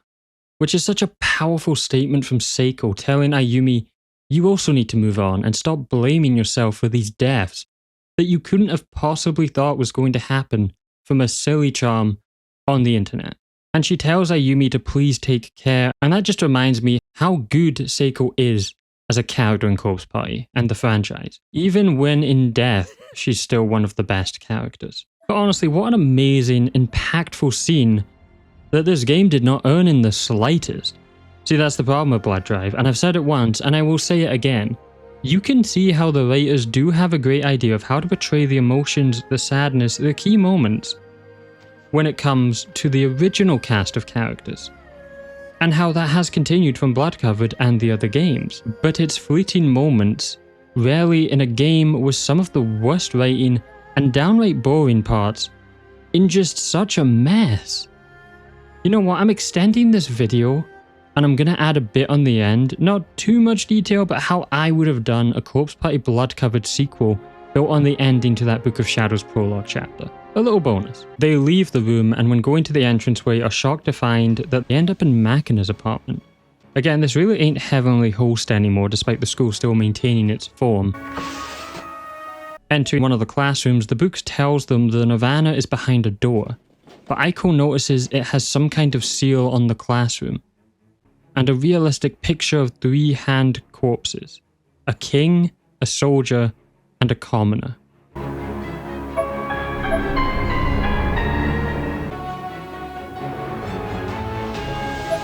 Going into classroom 1C, they cut down one of the corpses that was in the picture, which is now hanging in this classroom, with the axe that we found. Cutting down that one corpse now breaks the seal in the room and they head through the unsealed door. At the same time, the other party find their own, well, corpse party, just lots of corpses together.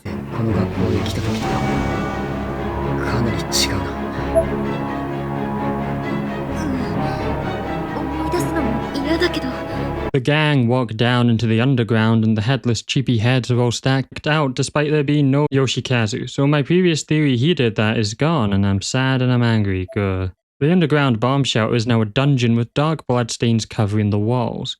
We hear female victims screaming and crying, the memories of severe torture.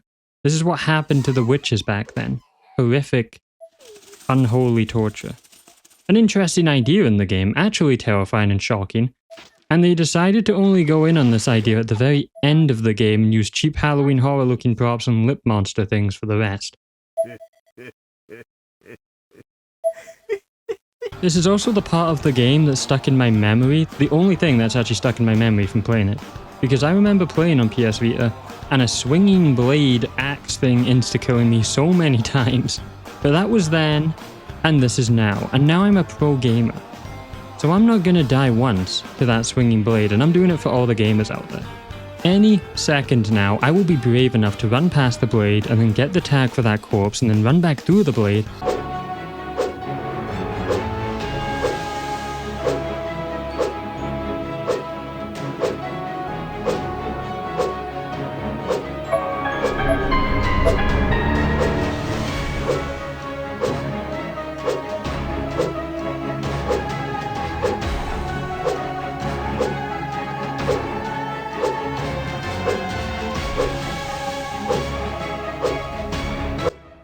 I did it. I conquered my demons that made me rage quit so many times. Oh, there's 2 now. Oh no. And it's different timing. Oh, this is hell. Do I really risk everything to get that random item? Well, a dark crystal, so I did need that item. Well, now I have this item, I just have to go back, and I touched the tip of that and died. Well, that's insane. Okay, well, that was an unfortunate accident, but I dropped my controller into a vat of acid, and it kept moving forward, so we're not going to count that one.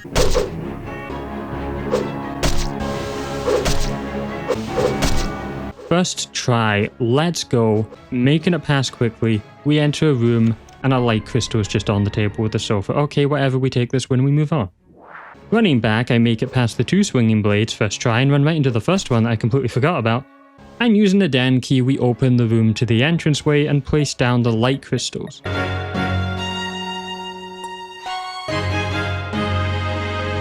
Then we have to run back past the blades and do so flawlessly. Sachi appears laughing behind Yoshiki, but she disappears.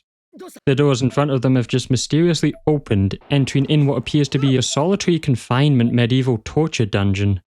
And Yuka is just standing there ominously. She has seemingly forgotten how to speak, so Satoshi crouches down to give her a piggyback ride. Yet Yuka doesn't move, so he carries her and they plan to head back now. But there's also nothing but a wall. And then the wall starts moving, so we gotta run. And we do run.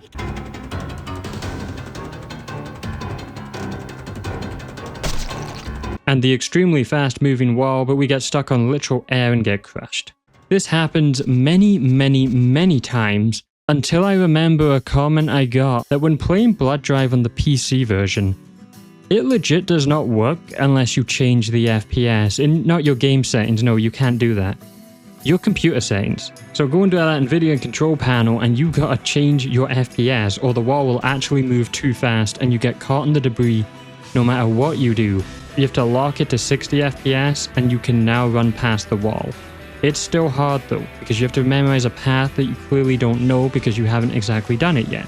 Eventually, after a lot of pain and suffering, I managed to make the run. But I also need a wrong end here, so screw me, I guess. They run into a room and are now trapped. Yoshiki notices a hole though, but it's way too far up. I mean, I don't know, just give each other a booster. However, Sachi does her laugh right in Satoshi's ear. Turning around to see nothing, Naomi's eye then starts becoming very painful.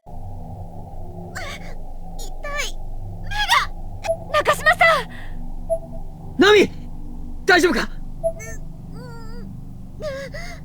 何か 本当か? 何が見える? As she starts to see something. And that something is someone's back. It's Satoshi's back. We now see Yuka's face, but with pitch black eyes. She kind of looks like a Pokemon. Just me? Probably just me. But it's Sachi who is possessed, poor Yuka. She then starts becoming heavy on purpose to weigh on him more, and appears in her spirit form as well to say her name.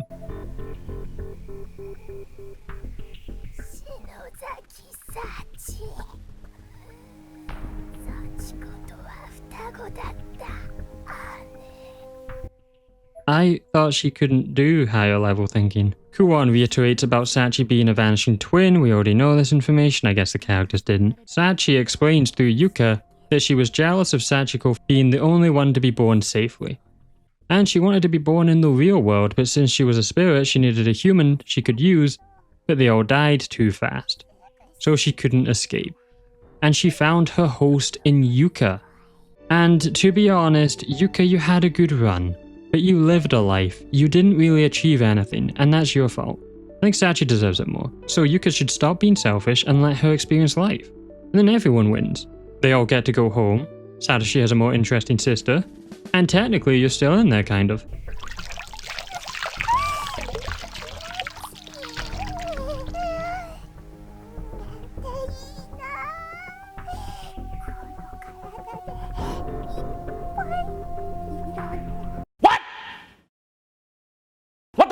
Never goddamn mind. Oh hell no, she ain't doing the pee thing any longer. Get that freak out of there. And now Satoshi just has urine all over him. Oh wow, what a way to wrap up piss party.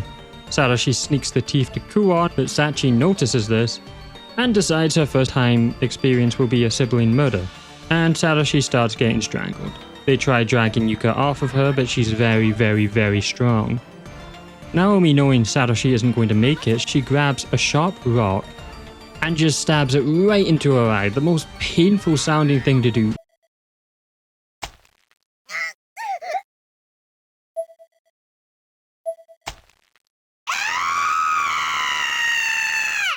But in doing so, it harms Sachi. And while the chibi model doesn't show it, it removed the left black eyeball, falling onto the ground in a bloody splash. Yuka is still trying to fight her possession now that Sachi is weakened, but Sachi starts strangling Yuka as Yuka, so she's strangling herself but as Sachi. And then Sachi's spirit form appears and takes the Ever After stones from Kuon. Then Kuon slaps Sachi, which is just a hilarious animation, honestly. And when you contextually think about that, it's also hilarious. And then Yuka falls to the ground with Sachi also gone. Yoshiki hasn't actually caught on anything about Sachi somehow. Satoshi apologizes, and there's so many people S names, isn't there? For Naomi having to stab her eye. Kuon checks it, but somehow her cornea isn't damaged. Don't know how that happened, that is actually a miracle. Sachi then appears from the hole again. You know, the direction of the scene is very awkward. Miss Kuon just goes up to Sachi, shows the teeth, then eats the teeth, while explaining to the fetus spirit that you'll never be born, it sucks to suck, but return to your mother's womb. Then as Sachi is about to strike her, she says, you can come back after you've been reborn, and Sachi disappears into her body, because Sachi thought that Miss Kuon was her mother. And that's the end of Sachi. The character they built up, they tried to tell us was more powerful than Sachiko, and she gets birth diffed and tricked into being reborn by the new character who has the solution to every single problem conceived by the universe. Even straight up saying, luring Sachi in was easy, and that's the end of the chapter. Oh my god, get me to the end, please. How anticlimactic can we be? At least there's wrong ends again.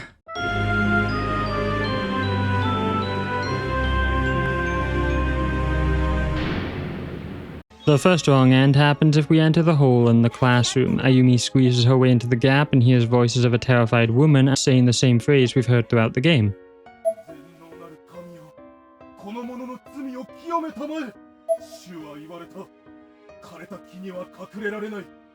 Ayumi makes it into the room and sees the villagers and the girl, them saying they threw her into a lake and she sank, which proves she's a witch.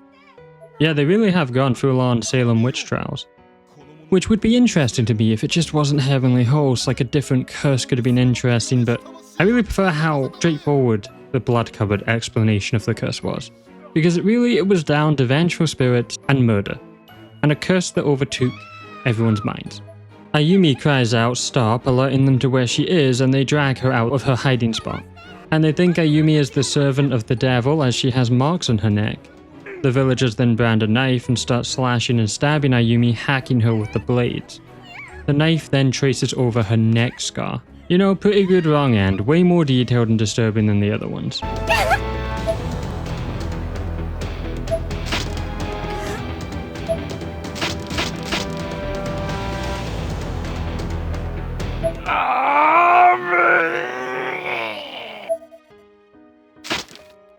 The next wrong end happens if you cut down the wrong hanging corpse. The axe breaks when doing so, and to the shock of both of them, the corpse's eyes glow, get up, and start tearing them both apart with their bare, cold, dead hands.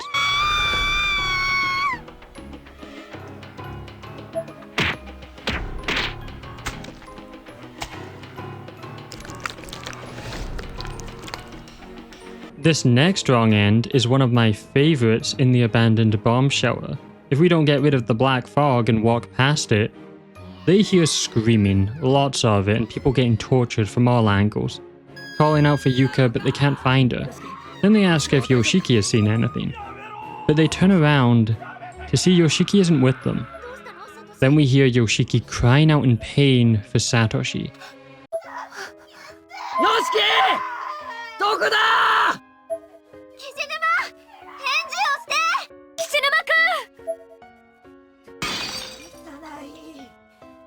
どこに行ったの？こんなところではぐれた。とにかく一度戻ってみよう。Probably some of the most horrifically effective voice acting we've heard in a wrong end. They hear the cracking of glass and head back, but now Miss Kuon has disappeared and the party is getting taken out one by one.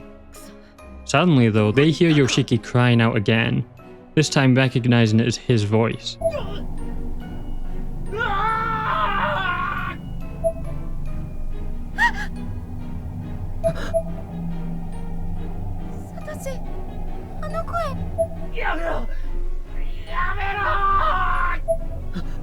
Yoshiki! Yoshiki, どこだサトシあっちか反響してよくわかんない。俺にはあっちから聞こえた。行こう But with too much echoing, they can't tell where he is, but they run looking for him. Suddenly his screams of pain and gargling are cut by silence and a cell door that swings open.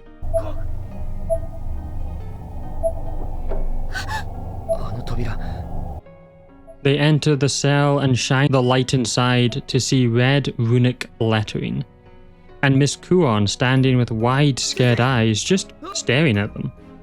They call out to her, but Satoshi almost slips on a slippery substance that's just on the floor.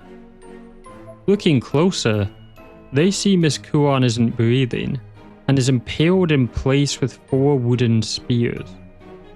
Again, the game doesn't show us this for some reason, despite the game being 3D models and already breaking the age rating, so you could have just shown this. You either choose pixel art and then describe it and leave it up to our imagination, or you choose 3D and you show the stuff. You can't do both. They scream in fear now and turn to see Yoshiki dead, his throat cut and his tongue being ripped out, which is what the gargling sound we heard earlier was about. With Yoshiki and Kuon dead, they try to run, but Naomi looks down and sees she's holding only his hand. With the rest of his body gone, he called back to the anime ending, so that's interesting. Naomi, now alone, drops his hand and without a flashlight can only think to run. She sees a source of light in another cell but runs right into a bear trap, splicing into her leg and then being dragged up to the ceiling, now hanging upside down. Her entire body weight pulls the blades deeper into her ankle. Naomi hangs there in pain for a while with no one to help her, trying to escape herself, but she can't reach her ankle and she starts swinging with each attempt and the blades are digging in and crunching her bone. In her last ditch effort, she lets out a pitiful cry for help as the phantoms appear around her, which are villagers in Naomi's POV. The place she's in isn't even Heavenly Host anymore to her, or the dungeon. She has no idea where she is, but it's probably medieval Europe. The villagers then start beating Naomi with a crowbar, Jason Todd style, like she's a human piñata. She eventually falls to the ground and the last thing she witnesses is blood pouring from her eyes. And that's an amazing wrong end, but where was this in the rest of the game? It was long, it was violent, it was disturbing, and like none of the other wrong ends have lasted this long.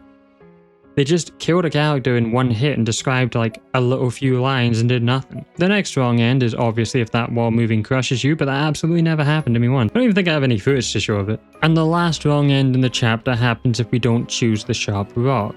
Yuka Sachi chokes Satoshi to death by snapping his neck, which removes his head entirely, and then Sachi's head twists 180 degrees and gazes on the rest of the party. And that's the wrong end. What a bad one after such a good one. Like, you clearly tried with the dungeon one, but then you just gave up on the others. Was this game made by twins? One good and one bad. The good one putting in effort and good writing, and the other one who seeks to be as lazy as possible and add the worst story parts to kill the franchise. Because that's what it feels like.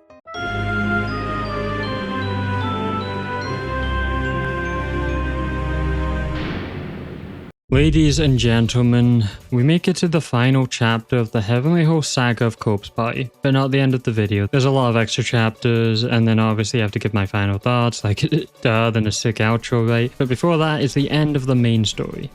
This is the conclusion, whether you like it or not, to our Corpse Party journey for the time being. So thank you for joining and supporting me to get here. And if you're literally watching for the first time, you're a poser and a casual, but you're welcome anyway. We start as Aiko and Ayumi still progressing through Heavenly Host, finding a wooden plank outside and going through the door, and we're back outside Makina's apartment. Ayumi takes the time to ask Aiko about Kuon, saying she doesn't have any memory of her, and for Aiko to tell her all about her sister. And Aiko says, yeah, she's a Mary Sue, she's a genius, she's basically the living personification of the ultimate human ideal. Holy shit. You know, I don't understand how people like these characters. Because I think people like characters with realistic flaws, right? Kuon doesn't have that, she's just a nonce. And literally, we learn her sister is perfect in every subject, becoming a best-selling author at 11. I might actually hate her more than Yuka, because of how much she ruins the plot and makes it boring. And that's a crazy thing to say, but Yuka clearly has flaws and fun stuff to talk about. Kuon's just boring. Aiko then admits she despises Kuon despite Kuon loving her. I mean, can you imagine having a sibling who is so incredibly talented and rich, and then succeeds in every single thing? If you can, you're Frankie Grande. The game then decided we didn't actually get that Aiko was annoyed how overbearing Kuon was. Like, no game, I don't need a flashback, I get it, you've explained it. You don't need to show every single little thing just to make us get it when you've already described it. They're doing like the show not tell, tell not show, both at the same time.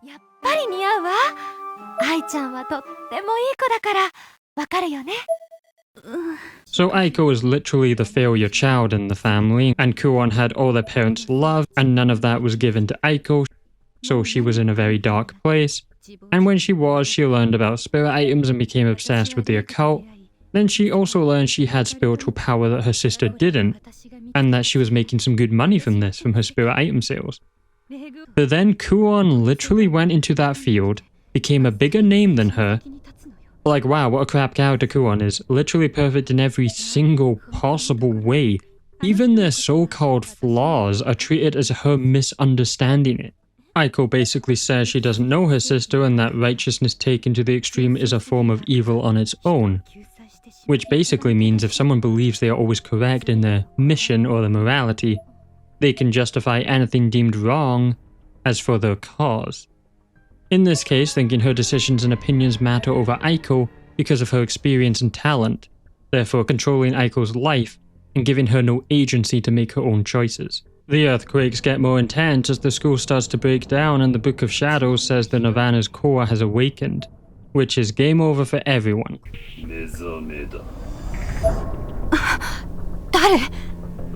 All the souls of the witches are, kind of doing things with the seventh pillar, and that's just GG, well played. We cut back to Satoshi and the gang making their way through the maze, and ending up back to the grand stairway and bell tower. The party realize this must be the seventh pillar and look up to see a light with green flames. How on earth are they gonna solve this issue? This is also a section of the game where we have a character model of Satoshi carry Naomi because she's still injured, and that's interesting that they made this model, but not the one for Aiko when she needed to carry Ayumi. Making our way up the stairs with the worst stamina mechanic in a video game, at the top is Megari, still with Satsuki, who is alive, which is why she brought her along. And the Sephiroth pillar is reaching to the Nirvana, and they have to leave because the school is about to be crushed again.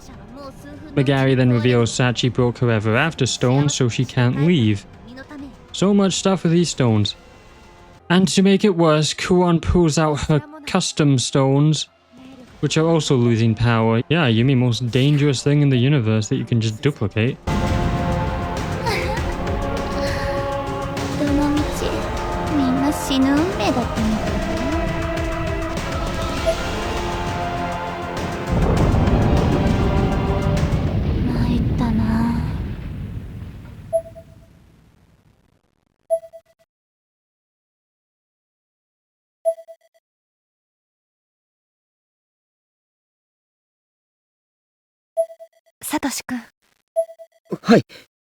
However, like all story plot points or problems for our characters, Miss Perfect Kuon exists and always has the solution. Turning to Satoshi, she asks, was I a good teacher? Referencing how they thought of Miss Yui, and mentioning how she can tell from their aura that they were from a different world and a different past from her, because that's just something you can tell from blue light. Like, I'm sorry, where does one even begin to learn that? Tibetan monks, but apart from that, there's no other way. Then Satoshi compares Miss Kuon to Miss Yui, saying they are similar in a lot of ways, which could not be more of a lie. Miss Yui was so much more entertaining. She kind of sucked at a lot of things, and had a less creepy thing with Satoshi. I mean, it was still creepy, but it wasn't whatever Miss Kuon is, a literal predator who should be jailed. Naomi says I love you to Miss Kuon, which, okay, I guess it makes sense. She did save Naomi and let her live there. The sad music is playing right now, and you can guess why, and it just doesn't work. Kuon tries humble bragging. There's nothing genius about her brain that's just better than everyone else's. Then we find out the watch she has is a life clock showing one's own lifespan, as if the scene couldn't get any worse for her character. その時計寿命時計。最後の1秒まで無駄に。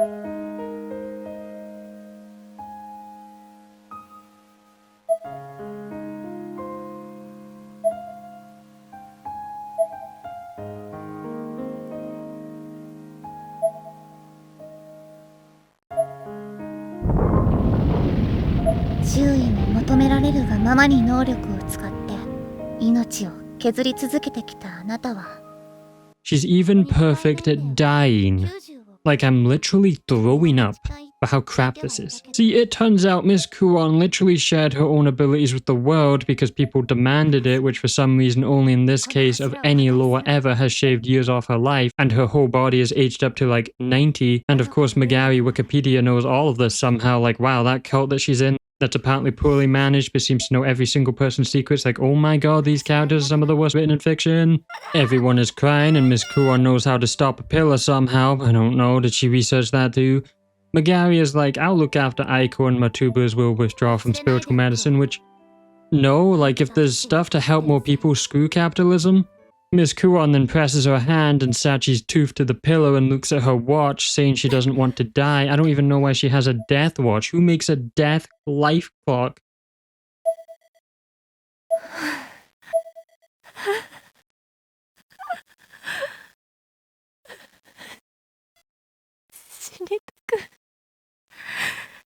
She then fuses with the pillow and it's like, I had a happy life, and then dies.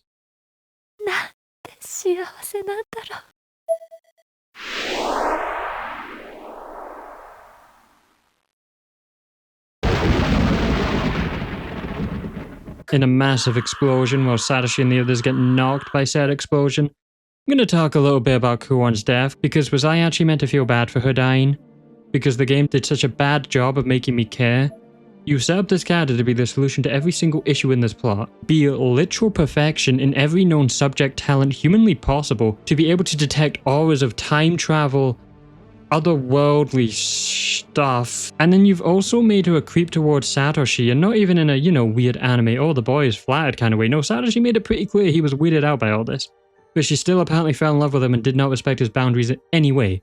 But the worst part of her writing, after the perfection thing, because that's inexcusable, is the fact her death was written in fate to happen no matter what, which means she was always going to die because she somehow aged herself, which no other character in the story has, from doing stuff. So it's not even a tragedy. She was going to die either way. How can I care for this character? What was her point in the story apart from being the literal plot device? You just took out all the interesting parts of our main cast having to work through their problems and issues and finding their own solutions, like with, you know, Blood Covered. I keep mentioning it a lot. It's way better. That's why we like these characters. Seeing how Satoshi found a way to save Naomi from her hanging situation, how Yoshiki and Ayumi worked out the whole mystery and worked to appease the spirits. And then at the end, the main cast working together to appease Sachiko. It's like if we took Naomi's ending in Blood Covered, where she was almost under the influence of the Darkening, instead of her getting the message from Seiko and working out what Seiko was trying to tell her, relying on her own feelings to beat the Darkening, it was Miss Kuon who ran into the room, saw it happening, sucked out the Darkening from Naomi, and then died of the Darkening herself. Like, that's not interesting. That wouldn't have made Naomi's struggle have a satisfying conclusion. It's just solved her issue for her. I mean, at least Naomi in Blood Drive did work out to stab her eye to hurt Sachi, but we got more moments like that ruined in the game because of Kuon's character. And also Magari just knowing everything and having such a nonchalant reaction to everything. I mean, Naho knew everything as well, or she thought she did. That was the fun part. She didn't actually know stuff in the end. Because she didn't know she killed Kabiki, and she relied purely on her theories, and she was also a cursed spirit. Megari's just a know-it-all and Kuon is literally Jesus. Anyway, I'm going way too much into final thoughts and we're not done yet with this game. But yeah, I think this Kuon rant needed more than just a bit in final thoughts because she is the main issue with this whole story. And I only realize that now when I'm analyzing the game. So back to the plot, and Kuon is still talking past death. Oh my god, in the world of White, and is still talking and being creepy to Satoshi. Even in death, she's a creeper. And she further explains the only reason she didn't want to die after accepting it is because she fell in love with him for the first time, and the timer counter stopped right before she died, and she says they are still connected, and wonders if he will find another teacher, and then she says bye. What is up with characters in white spaces of death who speak after death and obsess over someone? So hopefully Kuon is dead now, and returning, everyone alive is knocked out on the ground. And we cut back to Ayumi and Aiko. Now that the pillar has been stopped, they can find the core and end this and end my suffering. For this part of the game, we have to go around the books and learn the runes. Why would we learn runes? Well, because you literally need them to beat the final boss fight. Runes called Elder Thur.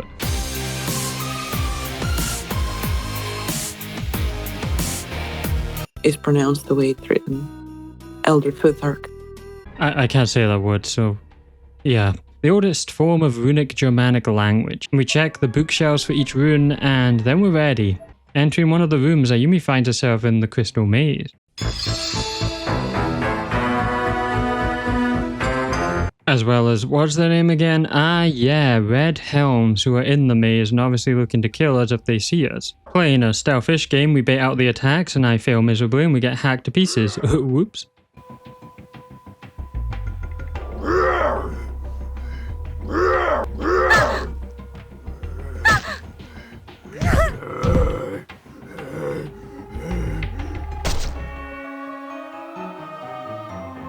Then on retry I just run past them because of physics, and we make it out the maze. And the bell rings and they just disappear. And we get to the last safe candle of the game. Checking the corpses nearby, we see Matuba's tomb members skewered post-death and looking burnt on wooden stands. The runes written in blood cover the crystal room's walls. There's also a big red cross in front of a low-texture door. Ayumi tells Aiko she should turn back, demanding it, saying she's sorry but she would just get in her way. She'd been looking for an excuse to keep her out of harm's way. Aiko stays back, and terrible gif of crows, I guess. And then Ayumi finds herself in a place with a red translucent staircase going up. However, Yoshiki screams out for her and she looks down to see everyone else is on the floorboards alone, except Yuka and Satsuki who are unconscious.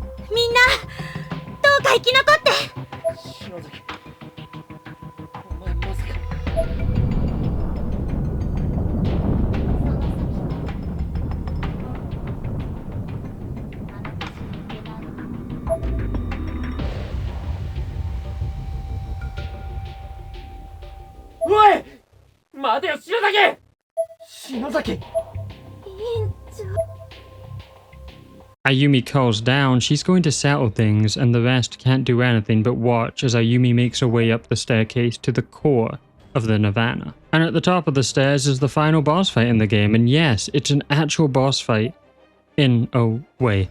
The stairs fade and she holds on to the Book of Shadows, flying up to a shining object in the sky. The runic letters she received in the Book of Shadows prologue chapter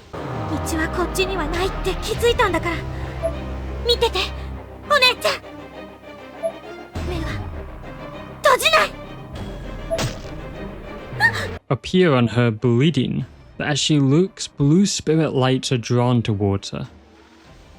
She has a feeling she knows what these four spirits are since they give off a gentle, friendly glow. It's Seiko, Morishige, Mayu, and Yui spirits here with Ayumi for the final battle. And Ayumi has to fight the Nirvana itself. And the Nirvana speaks in Futhark.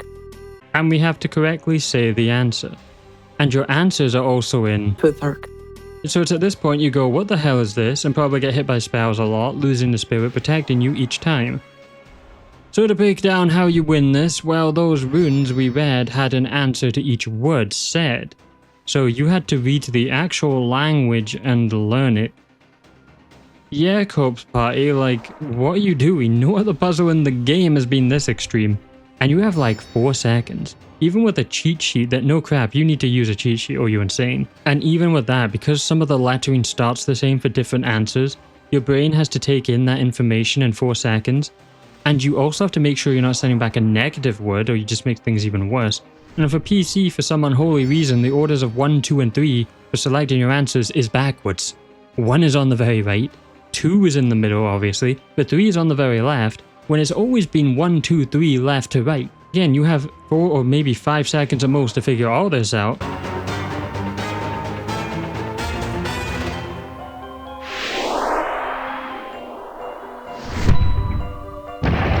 This is where almost all the wrong endings in the chapter are, and if you win with only 1 spirit left, you still get a game over. And I'm just going to say right now, I'm not getting all the wrong ends for this chapter, because this is the most frustrating boss fight I've ever played, for how unfun and infuriating it is. Somehow managing to do this, we do fire the last spirit attack and we see the Nirvana. It seems to be some kind of woman. Ayumi awakes to a foggy place with burnt trees. It's very Silent Hillish. And she sees a skeleton-looking blonde woman. Ayumi speaks to her asking if she is the will of the Nirvana.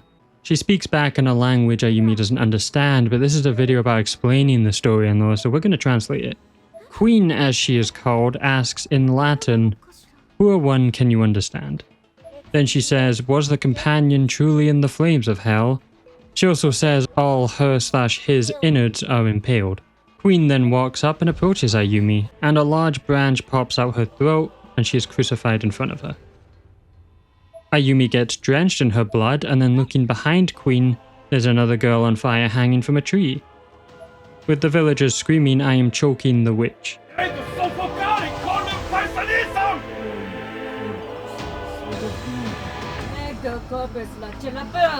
Queen is now once again not crucified, but burnt and standing in front of Ayumi. She then begins to choke, but Ayumi just hugs her, saying she recognizes the scream of an agony that speaks of a life that was tragically cut short, and compares her to Sachiko and her story, and how Sachiko suffered and wanted someone to stop her, but eventually was overtaken by her curse.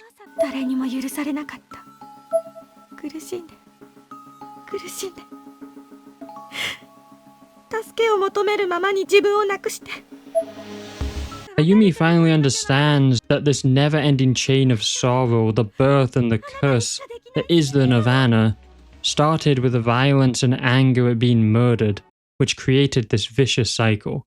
And they also killed witches and they had powers, so that was a terrible idea. Queen strokes her cheek, but then digs around into her eye socket and lets Ayumi feel the pain she felt. Ayumi, despite trying not to pass out or scream, remains still as this happens.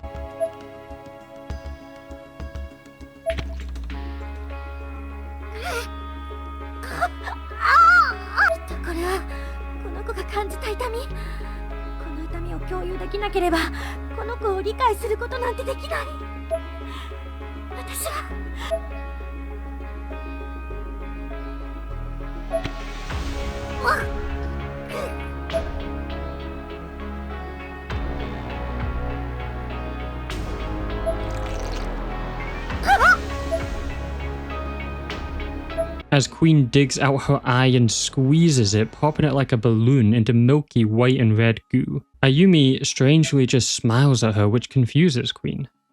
And then Queen kisses Ayumi, saying, Solitarius, which is Latin for lonely.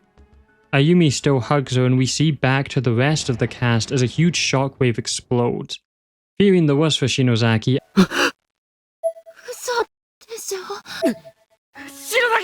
and Aiko has also somehow made her way back to them.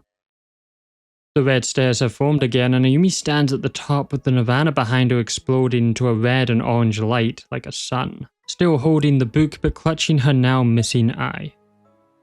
She descends the staircase. They express relief and joy at her being okay. お前無事だったのか！忍者！篠崎。その目。怪我したのか？大丈夫。あの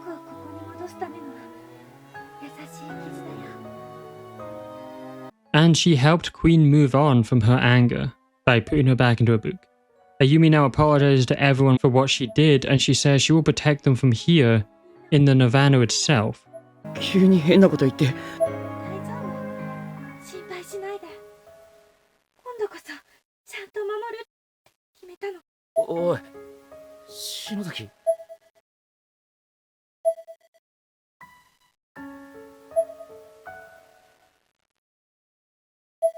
篠崎。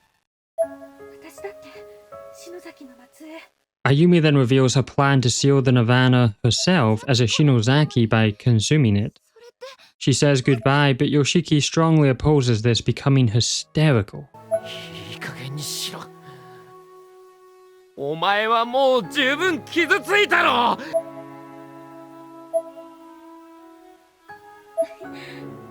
でもね、いいこともあるの。吉江さんの記憶で見たんだけどね、天神衆ができる前、幸子がこの涅槃を封印した時は、この涅槃に消された人の存在を取り戻せたの。Ayumi then explains by sealing the Nirvana, she can return the memories of those who all died. And Ayumi is just happy everyone would remember her and their friends.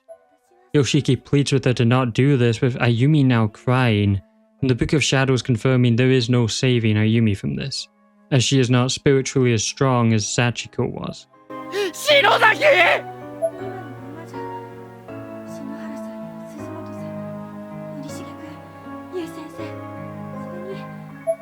お前はそれでいいのかよ。人のことばっか考えてんじゃねえよ。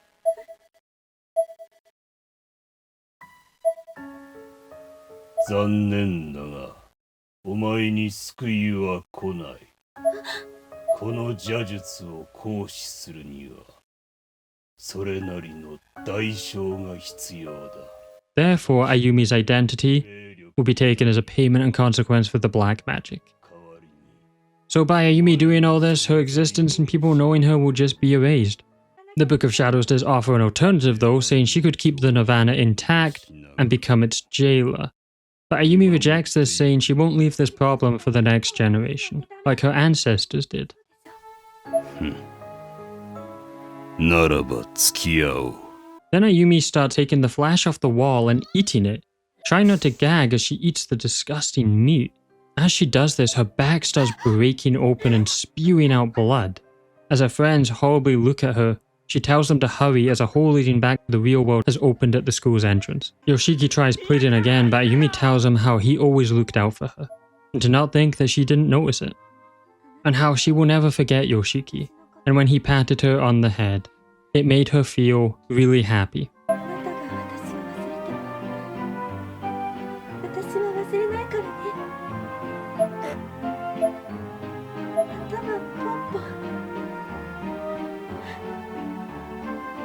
嬉しかった。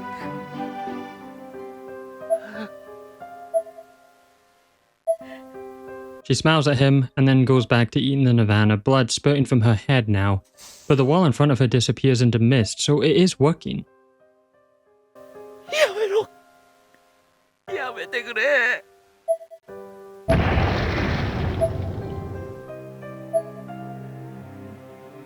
大したものだ、篠崎あゆみ。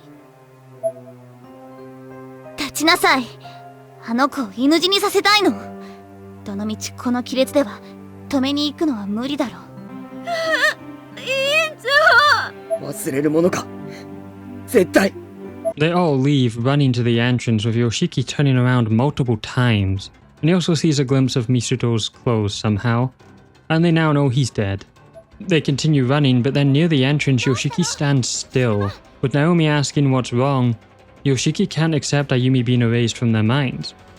So Yoshiki then doing what he always does, turns back, screaming for them to get the hell out of there, as Satoshi now realizes this is the last time they will see Ayumi and Yoshiki. As the school shakes and falls apart, they leave the Nirvana, and we see the world has returned to normal, blue skies and daytime. The monoliths have disappeared, however the damage has still remained, so everyone who died in this event has stayed dead. It's not a complete return of everything back to normal situation. And the world knows of the occult now, clearly. clearly, which, you know, could be some interesting how the government responds to this, but they haven't really done that. Aiko then narrates the end of the story. The curse in a place that exists outside of this world. A curse that was born from darkness and sorrow spread through it.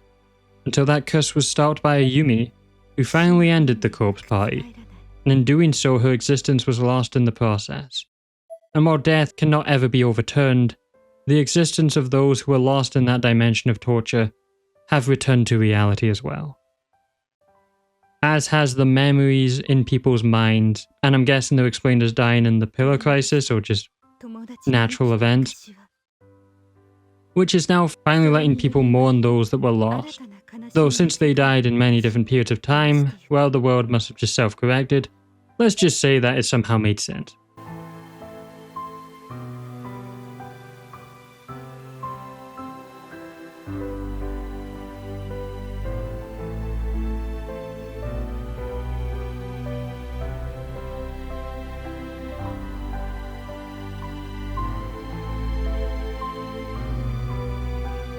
Aiko explains that the baton of Guardian was passed down generations, and she believes somewhere in the world, Ayumi is watching over them. As her image disappears from everyone's memories, but Aiko's for some reason, and then we learn Megari's also still remembering her, and so is her friend, so I guess it's everyone in the Nirvana still remembers her. She does say, while there is no way for them to ever communicate again, many worlds and fates have merged before. We then see Naomi and her mother have mended their relationship, and Aiko's voiceover is certain we will see Ayumi again. I mean, you could also have added Yoshiki in there as well, you know, he's also gone and he was, you know, my favourite. Credits then roll as Corpse Party Blood Drive, the final of the Heavenly Host saga, has reached its conclusion. But it's not over yet, there's a post-credits and we see Ayumi in her own house, also describing this from first person, which she's done almost all of the game, while she's still holding the Book of Shadows. Now in a wheelchair with emotionless empty eyes, she just stares ahead muttering words. However, looking into a mirror, the reflection she sees isn't her, it's Sachi, who is simply just a reflection, no emotions. Ayumi mutters she will protect everyone even if it's by herself. A doorbell rings though repeatedly, and the reflection changes from Sachi to just Ayumi again, and the Book of Shadows then changes to a normal leather-bound book. We then get described the ever after stones getting tossed into the air, and see outside the door to Ayumi's house is Yoshiki, in very different looking clothing. Who is actually speaking here isn't revealed to us, but I think it's Ayumi, who can now see almost everything because she talks about my precious ever after stones. Yoshiki's dialogue then says, "Finally I found it," and we fade to black on a very interesting final scene that suggests while the Heavenly Host story is done, it doesn't look like it's actually the conclusion for the Kisaragi survivors. But only time will tell. Now of course we gotta go through the last wrong end.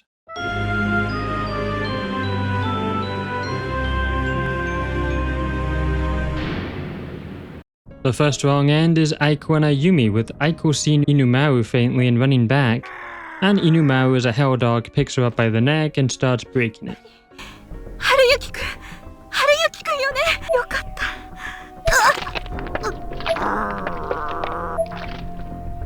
Now completely overtaken by the darkness, he bites into her neck. While Aiko tries apologizing, Ayumi runs behind, seeing this, but if we choose to say "kill me," Aiko doesn't want to be saved, and Inumaru takes her head clean off, and we actually see this happen instead of a black screen, so like why did the other wrong ends not let us see this stuff? It's just so inconsistent. Inumaru then turns to Ayumi and despite her having the Book of Shadows proceeds to kill Ayumi as well, instantly knocking her to the ground. また会える。また元通り友達だ。 The next wrong end happens without landing a single attack on Queen. Ayumi gets choked by her in midair, lifted up, and then exploded into many parts.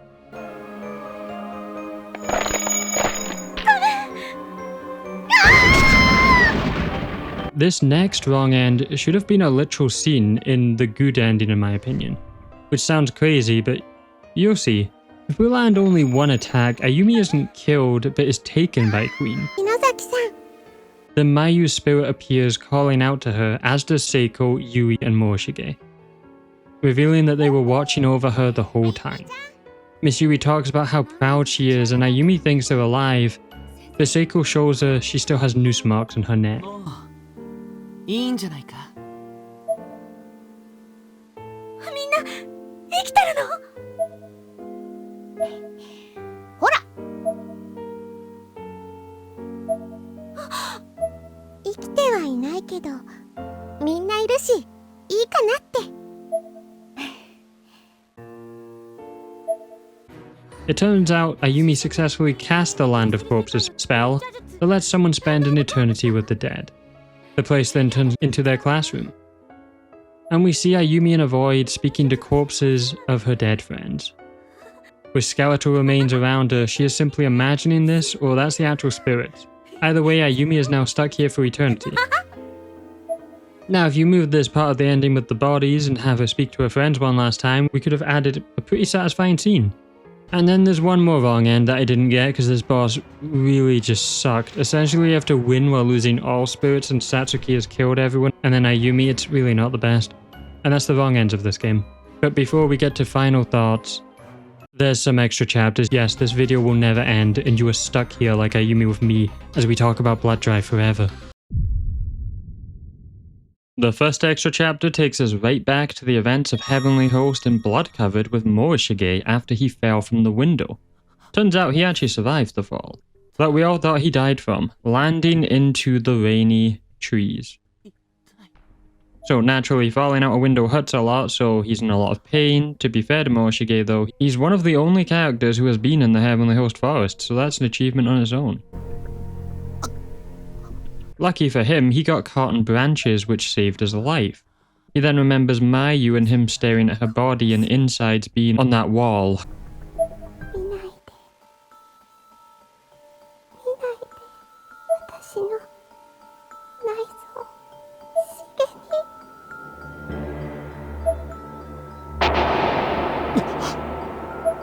He can't get her voice out of his head and berates himself for his morbid curiosity, his mind now reassociating them with being unfortunate victims and not gruesome art pieces.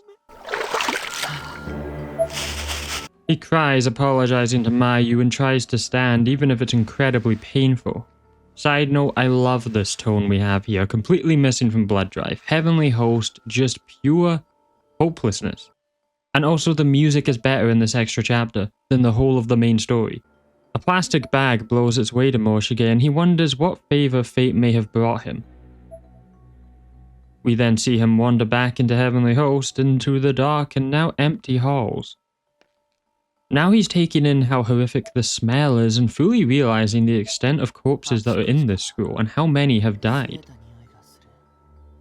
He thinks all his friends and classmates are among the dead, since he hasn't seen any of them for a while.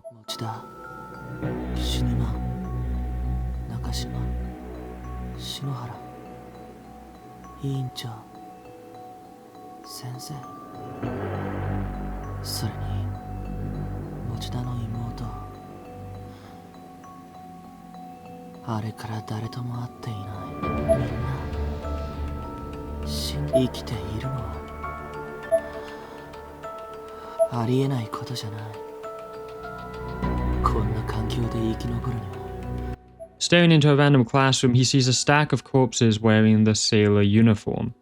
Morishige then describes how there is no day and night, it's like time stopped. It's just always raining, with a dark sky but not a nighttime one.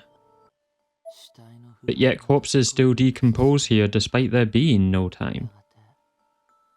Morishige then makes it to his desired place, the corpse of Mayu. Now with a plastic bag, he collects every single piece of meat and flesh. Which is why her body was not there in the main game. See, it's actually planning some logic. They really pick and choose when to lock in when making this game. だからね、シゲ兄にせっかくのチャンスを逃してほしくないなって。嫌なこともたくさんあると思うけど、その分いことや楽しいこともそれにシゲ兄が演じるお芝居を見て元気になる人もたくさんいる。だからね、行こう。 Morishite's parents never had time for him since his father was a doctor, which caused Mori to never smile and rarely speak, which scared his mother, and this environment from a young age made Morishige into the person he is now, who is distrustful of his own parents and not having any kind of bond with them. The only family member he connected with was his grandfather, but after he passed, he withdrew from everyone. That was until he met Mayu, and he loved the person who broke through his walls and who, if he hadn't met, he wouldn't have known the joys of acting. And now he holds her remains in a plastic bag. And well, he goes a bit insane, saying, "Let's be together forevermore." Still trying to collect every single piece of her body, but he can't find her infamous hairpin. He scrambles around trying to find it, and then we cut to Kizami, the best villain apart from Sachiko in the series. This chapter just reminds me how good Corpse Party was and what so much of the main game just lacked. So they clearly could still write like this, so how did we end up where we are? Kizami also thinks he's the only person still alive and hears child spirits like children murdered, crying out in pain of dying and fear, which, well, that's really dark.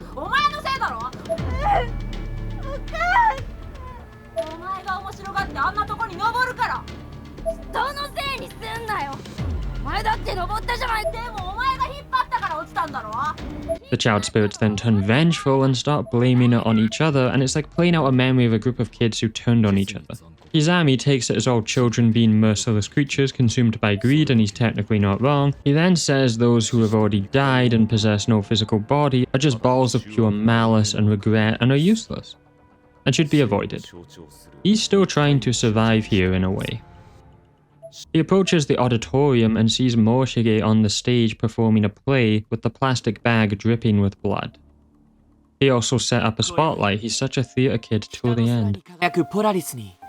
誓いを立てよう。私は生涯君だけに愛を捧げ、私のすべてをかけて君を守ると、あの仮面舞踏会で互いの素性も顔も知らずに恋に落ちた。対立する一族でありながら惹かれ合ったのは運命以外の何者でもない。君のぬくもりを感じながら踊る一曲一曲が人目を忍んで何度も唇を触れ合わせたその瞬間がまさに夢のようだった。私は今君を返してしまったことを悔やんでいる。 It ends with Kizami clapping, saying it's not a bad performance and that he is a skilled bard. They both remember each other and we're not expecting to ever meet again. But Kizami says those of a similar mind in this place share a bond, referring to their shared fascination with death.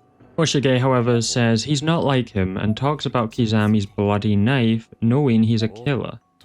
Kizami then says you like taking photos of the dead, and knows his exact name and school. He doesn't kink shame though and finds him unique. These two characters have such an interesting dynamic with each other. Kizami then says it's up to them for how they use their time before they die, with Morishige saying Kizami spends his time running around killing people. However, Kizami doesn't see himself as a serial killer despite him being a serial killer. He only kills people who catch his interest, he claimed. However, he's also lying because he just kills anyone. But he's currently trying to taunt Morishige, since he finds him interesting. たまったもんじゃないな。まるで人事みたいに言うな。なるほど。すでに俺もその興味対象の一人ということか。ま、否定はしないでおこう。 He's not the only one killing people here. And once again, he uses his justification of there's no difference between being killed by him, or being killed by the school, or being killed by the living, or being killed by the dead. Ben states it's probably far more brutal being killed by the dead, and plays his ace in his sleeve, taking out Mayu's hairpin, saying how brutal this poor girl's death must have been. それを渡してもらおうか。ああ。これはお前の恋人のものだったのか。違う。なら、なぜこれを欲しがる？それは。Morishige demands him to hand it over, and Kizami continues to taunt him, saying this must be a memento of the girl you love. Morishige tries denying his feelings, but Kizami is such a good talker, always prodding and poking until he breaks. And Morishige does break. He lunges at Kizami, who dodges and then taunts him by grabbing his arm and throwing Mayu's hairpin. Now referring to Morishige as prey, he places the knife against his cheek and demands him to say the truth about what Mayu was to him. Morishige further tries avoiding it, but Kizami is done with him lying, and he starts twisting his arm. Morishige then answers Mayu is like a sister to him, which isn't really the truth. Kizami says that dead girl who is paced is Mayu and finds that funny. Then Morishige says Mayu's not dead, which confuses Kizami, causing him to laugh hysterically in disbelief.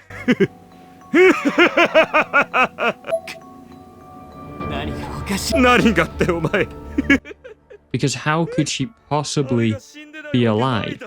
Then he reveals how easy it is for a human to die from just one stab to the gut. But Morishige is in complete denial, saying she's alive because he heard her on his phone. Morishige then points to his bag and says she's right here. Ew! And now that Morishige has the hairpin of Mayu, he calls Mayu complete. He contorts his body, shoving Kizami back, getting cut in the process, while Mayu's spirit is trying to speak to him, telling him to stop. As we know, you need a lot of spirit energy from time or midichlorians to be able to speak as a spirit. Kizami finds it all absurd and says, did Mayu truly want him to gather her up into a plastic bag? Then Fuli says to him, it's just his demented way of seeking forgiveness, since he wasn't able to protect her. He's trying to atone by doing this further, and he's just further twisting his mental knife through wordplay into Morishige's mind. And he goes on about how much he failed her in her time of need. And Morishige starts to crack as Kizami's venomous words take effect. He then levels up his manipulation, saying Mayu probably hates him for it, since he was the one who failed to save her from a gruesome demise. And Mayu's spirit is desperately trying to say she doesn't feel that way, but to no use. They can't hear her. And Kizami is just getting started, now saying about how his experience with other vengeful spirits, and that Mayu's spirit is probably beside them, telling him to hurry up and die as well. Morishige cracks as he fully believes Kizami's words of wanting him to die. As Mayu's spirit tries saying it's her fault she died, she felt bad for the ghost children, and let herself be in a vulnerable situation that killed her. We get more reasons to why she did talk to the ghost children, and it was because she was scared and lonely. But she should have listened to Yoshiki and Ayumi. Kizami plays his final card though, reminding him that he either lives with guilt for the rest of his life, or atones for his sins and joins her in death, of which he can be of assistance.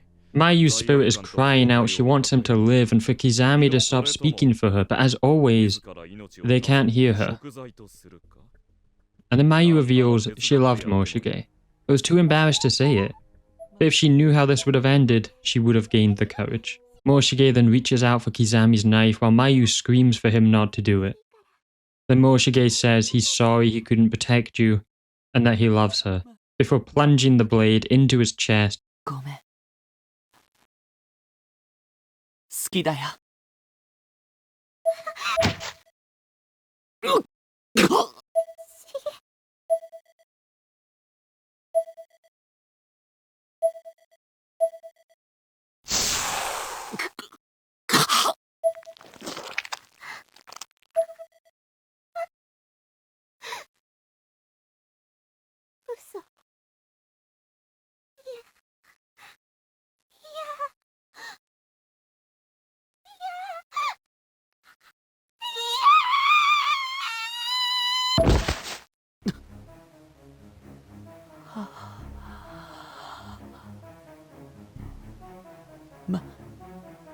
As Mayu watches him die and screams like an end to a tragic play. A tragic romance literally confessing from beyond the grave as he dies. And that is the end of some of the best corpse party characters. Kizami takes the knife having witnessed this and says death is what divides humans. Returning us all to nothing, it can bring eternal peace or eternal suffering. And he actually respects Moshige, thanking him for a tragic, beautiful, melancholic waltz that they danced here tonight. And what an amazing extra chapter, probably my favourite of the whole series, and if this one was this high quality, then the rest of them must be amazing, right? Right? Please? Oh no. After that brilliant extra chapter being an amazing short story, we have this, an extra chapter based on, characters who didn't get too much time in the main story.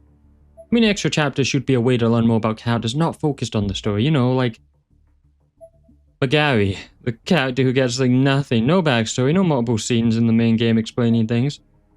Well, this one is in Matuba's tomb, which is sadly going to be important in other corpse party games. I've just accepted this. This is the future of the series now. And unfortunately, we're not getting off this train. They're in some kind of church location, so this is set before the events of the main story. The Matubas seem to worship someone called our queen, which probably is Queen from the story, and have visions that show the depths of the schoolhouse that was manifested by the Nirvana. The founder calls Magari forward, the mistress of the second degree, and gives her the mission to retrieve Azusa, who was second in succession to the order, and retrieve the Book of Shadows from the Nirvana.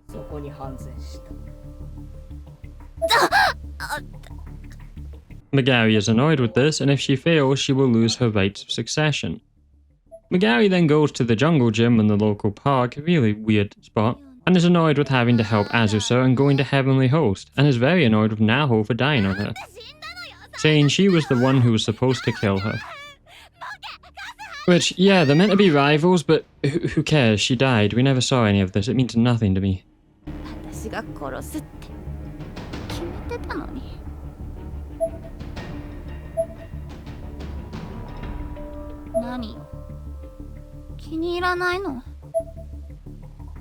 However, something's in the way as my other favorite character, Misuto, appears at the end, and she tries to kill him with her scythe attack, but he blocks it with his umbrella. Misuto then just smiles back and they stop fighting for no reason, like she could just kill him. I thought she wanted to fight. She shrinks her scythe back to a pen-sized thing, like what, we in Percy Jackson now? And then Misuto is like, I'll kill you later, and they need to work together to find the Book of Shadows. Magari says the book can't be reformed by anyone but Ayumi Shinozaki, and then tells him her entire plan of sending Ayumi to Heavenly Host again to make her visit the Makina Shinozaki apartment so she could get those stones, I guess, but then those stones everyone seemed to have or could make a copy of, and is it just Shinozaki's gonna have those stones? I don't even care about those stones, let's not even go into them. Then Misuto warns if Ayumi dies, they can't get to it, with Magari saying, well, she's gonna help Ayumi from the shadows and from the many wrong ends possible. She's not really the best at this. I guess she gave a towel for some reason. Then Misuto says he has his own plans. Then Magari, once he's left, reveals she wanted this and she's naked on her bed looking at the stones she stole a bit later. Why they give me another horn dog scene to censor, I don't know. I really just don't understand how you go from such a peak extra chapter to this pointless slog. We get described the scrubbing and vibration of her, but I skipped through this, I don't care. And then we learn she has a butler and she is now prepared to enter Heavenly Host. And that's it. That's the very short extra chapter giving us information we already knew from the plot and didn't learn anything different from seeing it play out in the main story, and was ultimately pointless. I mean, they just kind of revealed she's a rich girl with a butler. Like, cool. Well, at least now we're done with those characters, and the next one must be good.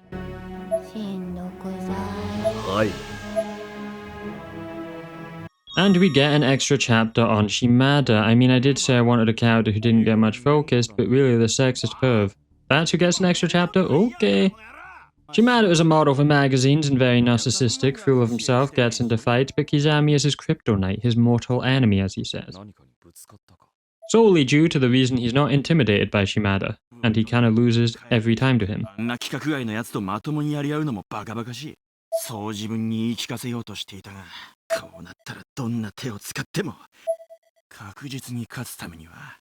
Overhearing Okawa and Katayama talking about Pokemon, in which it's called Toppimon, and they are discussing elemental weaknesses due to the types.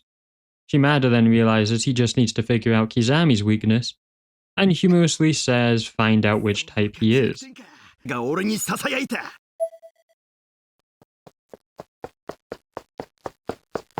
We hear some female students going over who they find attractive in the school, with one saying they are a Kizami girl, and they all agree Kizami over Shimada, so there is no Shimada girl comp.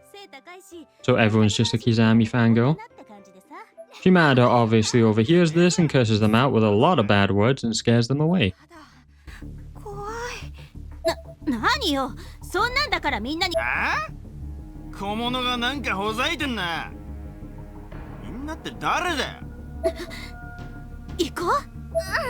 なんであんな奴が白檀にいんのよ。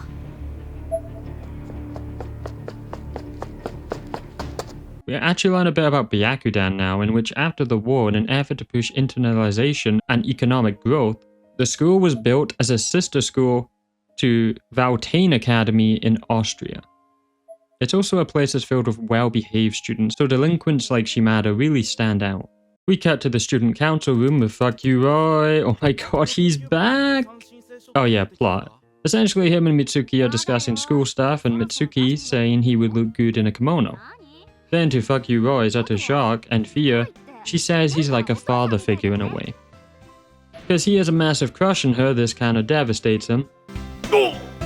She then points out he's more mature for his age and acts like an old man. This is kinda like a groomer talk, I'm not gonna lie. She kinda just destroys all hope he ever had. He then asks, has anything bad happened to her lately?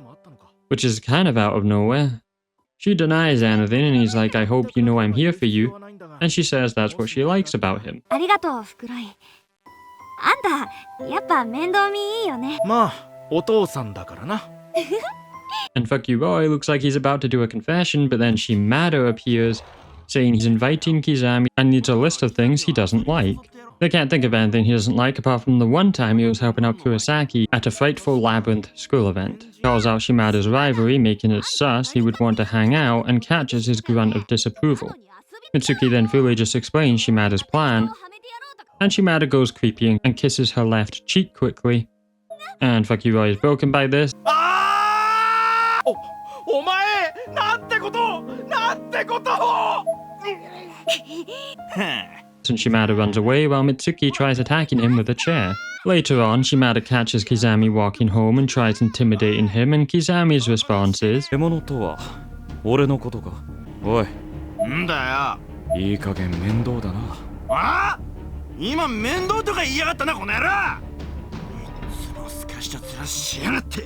てめえにだけは絶対負けねえ。俺は一生一人だ。それでいい。その代わり誰にも負けない。絶対だ。おい。 So Shimada's master plan to beat Kizami is to tell him a scary ghost story.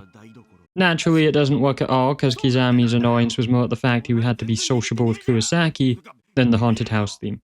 So going back to the student council room the next day, Kizami is there, and so is Kurosaki and Roy. Kurosaki announces he managed to get the Russian roulette bread before it's sold out, which is bread bites covered in fried soba noodles. And it's actually a real thing you can buy in Japan, or could, I don't know. Or maybe you can't anymore, but you could. In the game though, it's 20 pieces of bread, but 5 of them are infused with hot spicy chili sauce. So it's a game to avoid the chili essentially.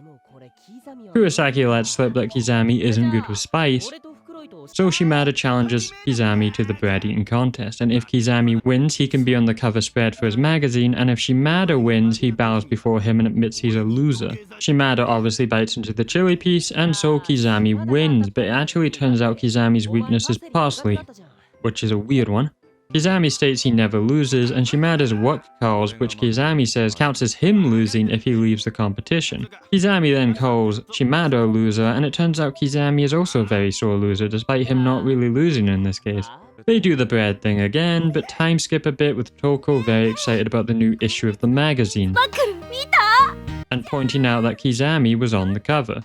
Okawa tells us they did an egg bread eating contest, and Shimada lost, and we cut to him on the roof, shocked how Kizami actually joined him on the men's cover shoot, and stating to the world next time he will have him begging for mercy. And that's the extra chapter, just more context on the rivalry that ends like instantly, so it's not really needed, but it's not like offensive in any way, and we get more of Byakudan, so that's always a plus. 俺にはガイアがついてる。次こそ。Extra Chapter 4 is the most insulting extra chapter in the game for how pointless it is. And I'm gonna explain a bit of it, then just go on a long rant about the choices. This extra chapter starts with Aiko getting cornered by Inumara, which is a chapter I thought should have been an extra chapter from the main game in the first place, and for some reason we're getting even more of it. So I guess we get to play as Aiko around Heavenly Host again? Well no, Aiko while near death and bleeding thinks back to a photo on her desk of Naho and Sayaka, and a cafe that they were at. And this chapter we're about to witness is all about Naho and Sayaka and Inumara. For some reason they thought we needed to know more about that photo they took while hanging out when... No, we don't need to. Because spoilers is exactly as you'd think it would be. There's nothing new learned in this chapter, and I actually don't even want to cover this. It's so boring. It's filled with all the Sayaka punching Inumara jokes that are never funny. And this extra chapter is 20 minutes long. It's insanity. So literally there's nothing interesting here. They eat sweets, they talk about eating sweets, then Aiko appears, and while they don't particularly like her, Sayaka loves beautiful girls and Aiko is that to her, so she's conflicted. It turns out Sayaka is eating so much because a spirit has possessed her in the real world that was a young girl who died, and to be fulfilled and move on she wants to eat desserts. And then it possesses Naho and wants to eat desserts. I hate this extra chapter so much. It's so overly long and it's just talking about eating sweets, and at this point I just finished playing through the main story. So yeah, I'm gonna just explain further about one of my biggest issues with this extra chapter, not relating to the actual story content of it really, I mean there's a bit of it here. And yeah, there's a literal save in this extra chapter for some reason, despite there being no gameplay. I just realized it's only 20 minutes long because I skipped through stuff, so it's actually probably way longer, and that's sin itself. So I'm just gonna let it play and explain. So my biggest issue with this extra chapter is that it's focused on Naho and Sayaka. Now, it's no surprise I'm not the biggest fan of those characters, but I don't think the writing for them is weak. I just think we don't need to know anything more about these characters past what from playing all these games have already had. Naho and Sayaka die in the story in the first game. In fact, part of Naho's character is built into the main mystery of Bloodcovered, and her character is great there. Then we get more context in Book of Shadows, and that's fine as well. There's a bit of weird stuff, obviously. And we get Sayaka's story in Book of Shadows, and we get told so much in those chapters that we already know all the information, we know the relationships, we know the motives, we know how their story ends, and that's the key point for me. Their story ended in the main story. We literally find Sayaka's corpse in this game, and Aiko gets closure on Naho and Sayaka. It's over. So why are we dedicating the longest extra chapter in the game to these characters to explain a photo of Aiko's that we don't need explained? We can fill in the blanks ourselves, and yeah, Megari and Naho were apparently anime rivals or something, but they're not ever explored past Megari whining about it. And Megari's even in this chapter and she does nothing. But literally, all this chapter talks about them is eating food. And it's the same overused gags about the character. Like, I played Sachiko's birthday, I've literally run out of all care for these kind of gags. And there's something very interesting with these characters in the games in which their chapters are the only ones that strangely always explain the point being made, like 6 different times in a row, with slightly different words. It's like they're trying to extend an essay or something, and it's only with these characters the writing does this, and I do not know why. So Megari just owns the cafe, they don't fight, which really just means that whole rivalry thing she goes on about, I don't even know where that's coming from. Maybe it's in the manga, I think there was something in the manga, but you can't have the manga be the thing that has to explain the plot. You have to put it in the games, especially when they won't even translate it half the time. But what's also insulting is the main game has so many plot holes that I went through, and interesting plot threads like the whole other people that replaced the dead friends thing that we never saw but were said to exist and then maybe killed, and then were said to be gone at the end of the game. Like, maybe they could have gone more into the actual ending of this story. Like, it's a long game that ends up being rushed in its ending somehow. Blood Drive just confuses me to no end. Anyway, in this chapter we literally see the whole friend hangout, and shocker, guess how it ends? With Aiko and Sayaka and Naho being friends and taking a photo. It's actually so bad that Aiko even says in this, funny thing is nothing interesting happened and we just ate sweets and we took a photo. So why did they dedicate a whole extra chapter to it then? We could have just had the very last part in the main story. She could have just said that in the chapter, and then you cut to the end of the chapter when Umaru's about to kill Aiko, because we know that doesn't happen. But they try to make it look like she died, which is crazy, because now I have to know why she didn't die. Inumaru Darkened isn't going to spare her, so how did she get away from a hellhound? They somehow made a new plot hole. That's impressive.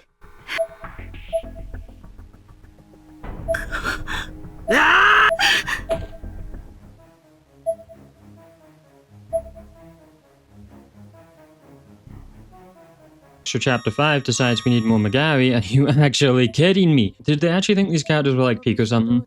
Her motivation doesn't even make sense anymore, because she just leaves the order anyway and barely seems to care about it in the first place, and it seems to be some kind of superhuman. Anyway, this chapter is her in a library with the Matubas analysing the Ever After stones, I hate those damn stones, that she brought when she stole them from Aiko, which was being explained like 50 damn times in this one game. And then that's also it, by the way, that's the extra chapter. I didn't cut anything. It lasted 35 seconds. I counted. And I'm actually in shock how this has made it in. We learned literally nothing here. Like, literally nothing new. You could have done a chapter on anything else instead, or even just cut this chapter. Because how did they think this was acceptable? Oh well, it makes my life easier, so tell me in the comments below your thoughts on this extra chapter, and go into long detail. Extra chapter 6 decides to focus on Misuto again. Wow, I really care. But this chapter is actually very serious. Yeah, we learned something horrific here. As Misuto was with Hinoe, and she just got a negative pregnancy test, and tragically this was due to an attack on her from a gang.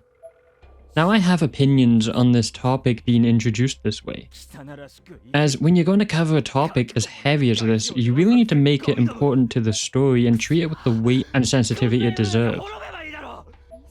And unfortunately, it just feels like they added it to be shocking more than actually deal with the theme. Because all it does is add reasons to why Misuto hates humanity, but it doesn't even seem necessary to have that because we have all these other reasons. So I don't think it was actually handled well here. It's also given so little time, and it's just really a throwaway line in the main game. And this extra chapter explaining that line, I don't know, I don't like how instead the focus is on Misuto instead of Hinoe. He just goes off and kills a lot of random people, and it cuts to him dead in Heavenly Host. So it's another thing that could have just not been explained further, and it would have had the same impact.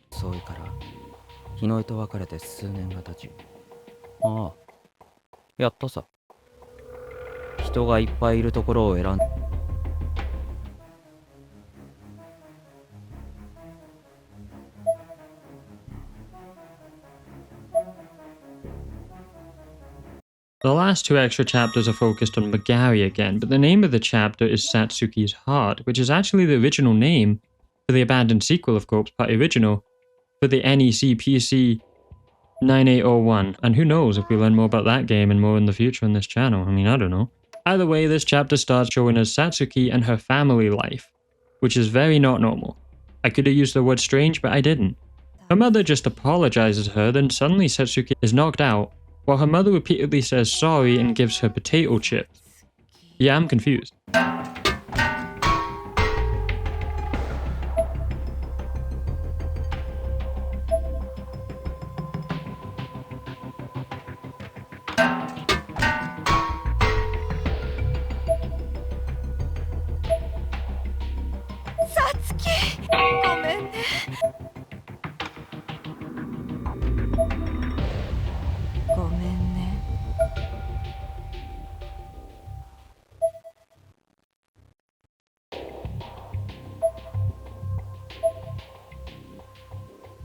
Then Satsuki's mother is saying something with joy. You're about to be reborn through the wisdom of the Archbishop, a rank higher than ordinary humans. Yeah, this is some cult stuff, Resident Evil vibes. I honestly did not expect this plot point, so fair play. We see Satsuki in school with her friends talking to her about her parents' religious crap. Keeps encouraging her to skip the religious thing that Satsuki has to go to. But then later in the day, her friend gets into a car accident back from school, mysteriously, definitely not planned.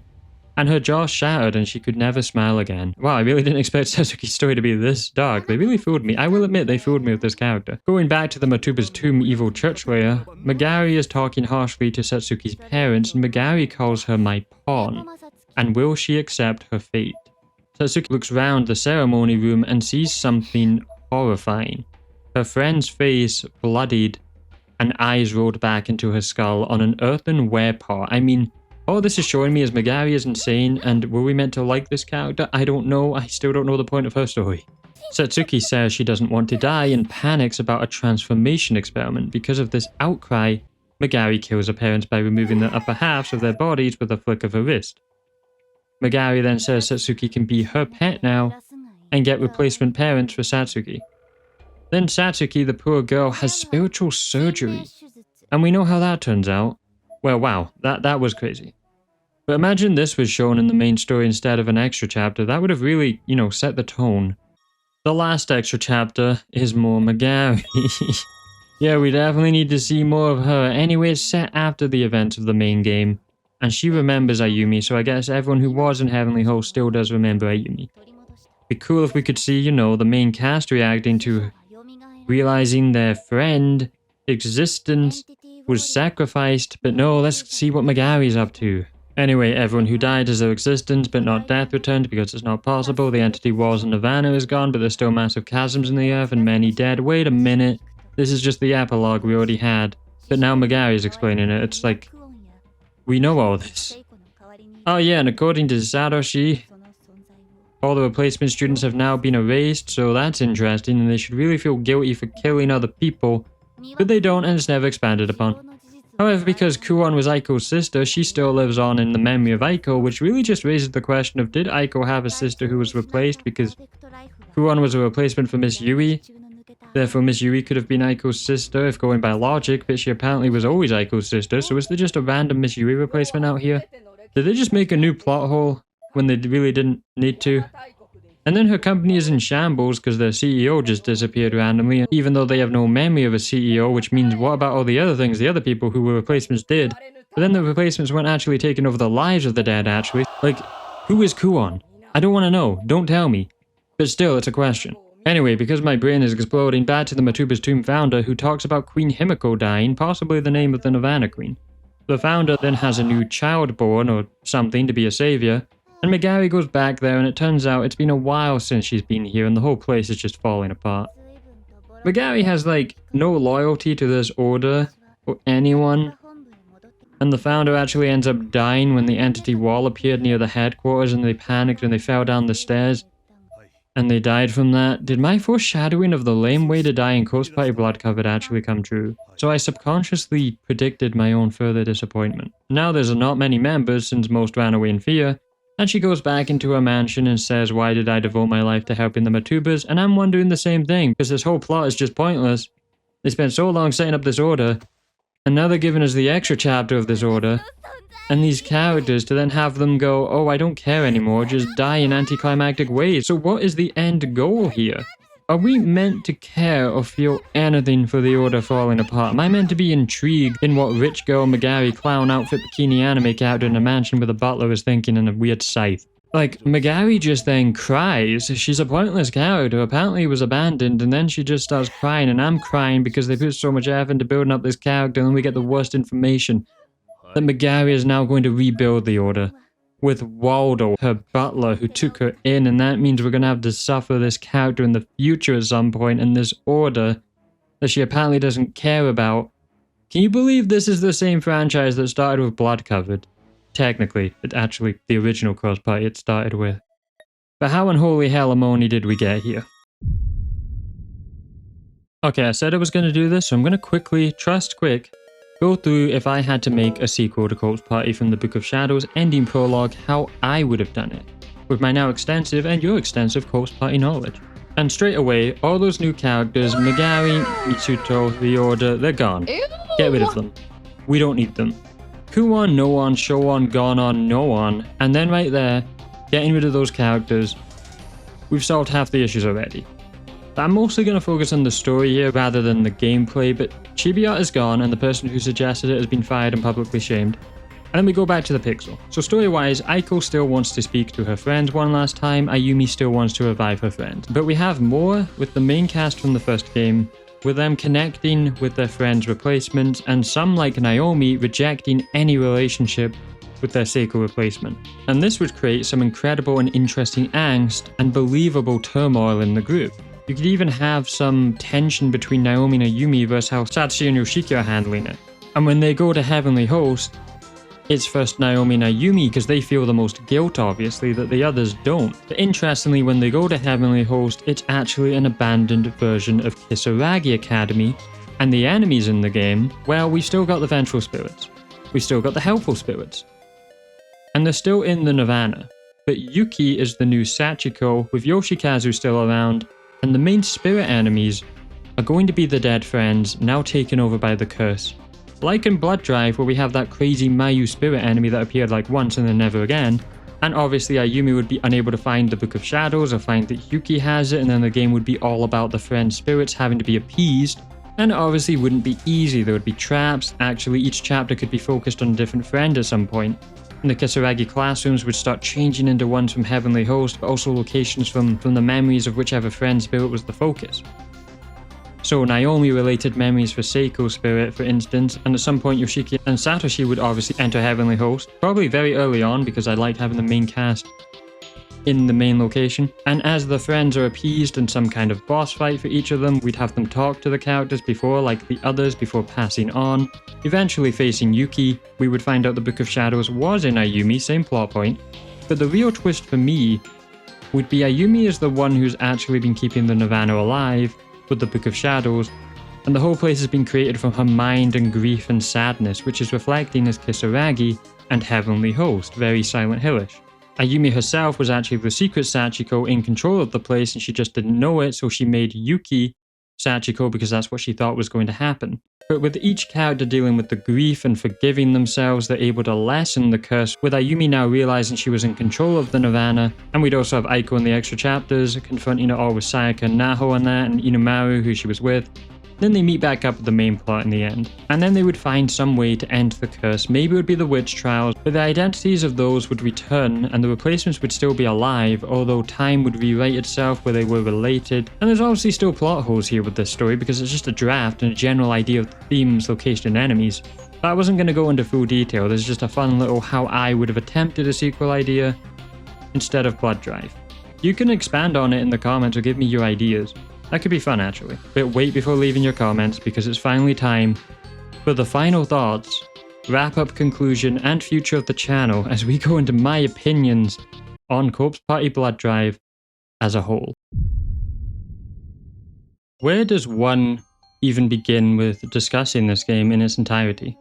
I think to set the stage, I first have to explain how this experience is different to me than just playing it once or watching this video or watching any video in the game. Because I have to play this game to its completion, but then I have to turn it into a video and analyze everything. And when turning it into a video and writing this very script I'm currently reading, I have to go through that whole game story right after beating it, again. Like I do make some notes, but majority I'm going through a game thinking about what I'm going to say, and then after I've experienced the game I'm writing it, and then after I've experienced the game I watch back the game, analyzing every little bit. So I actually experience each game's story twice, right after one another.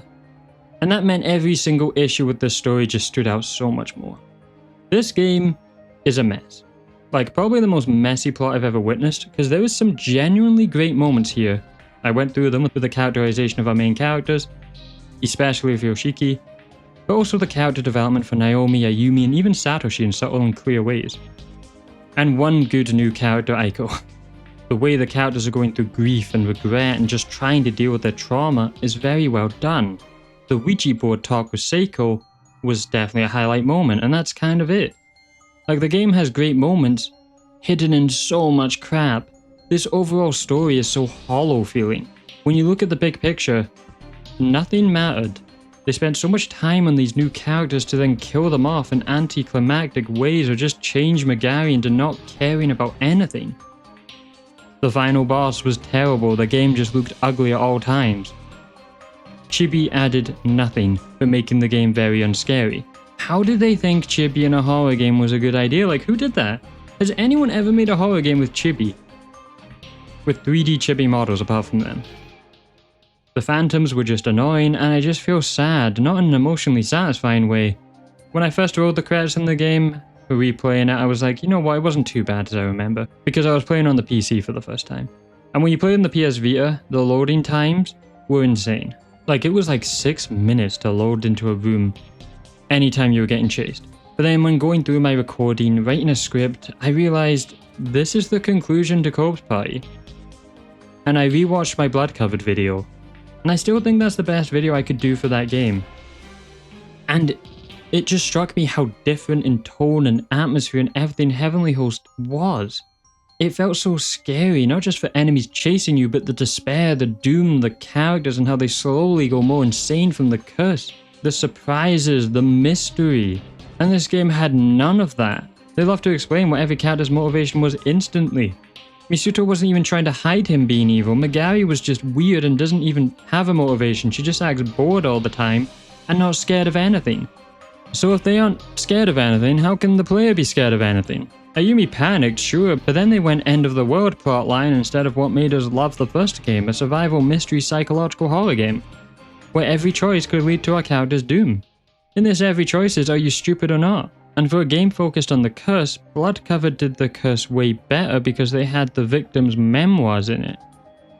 In Blood Drive, the bodies weren't anything but collectibles. And oh, they died this way. Which was the same in Blood Covered, except you could find out some lore, you could talk to blue and red spirits and they would tell you, they would go over their anguish and pain and just set up atmosphere. There was like 3 spirits you could talk to in this game and they were chibi models. And the red helm enemies, like what even was that? They were dumb, they were out of place, they didn't even get explained. I'm sickened by how this is how the Heavenly Host saga gets wrapped up, with little care. Why is it they didn't care? When they made Book of Shadows, and hell, they made Sachiko's Birthday, 2 games, 2 very long games with lots of lore to set this one game up. I just can't believe how much of a downgrade this is, and I hope this video was enjoyable because playing this game wasn't. So I really had to try and make it more fun for the viewer or listener.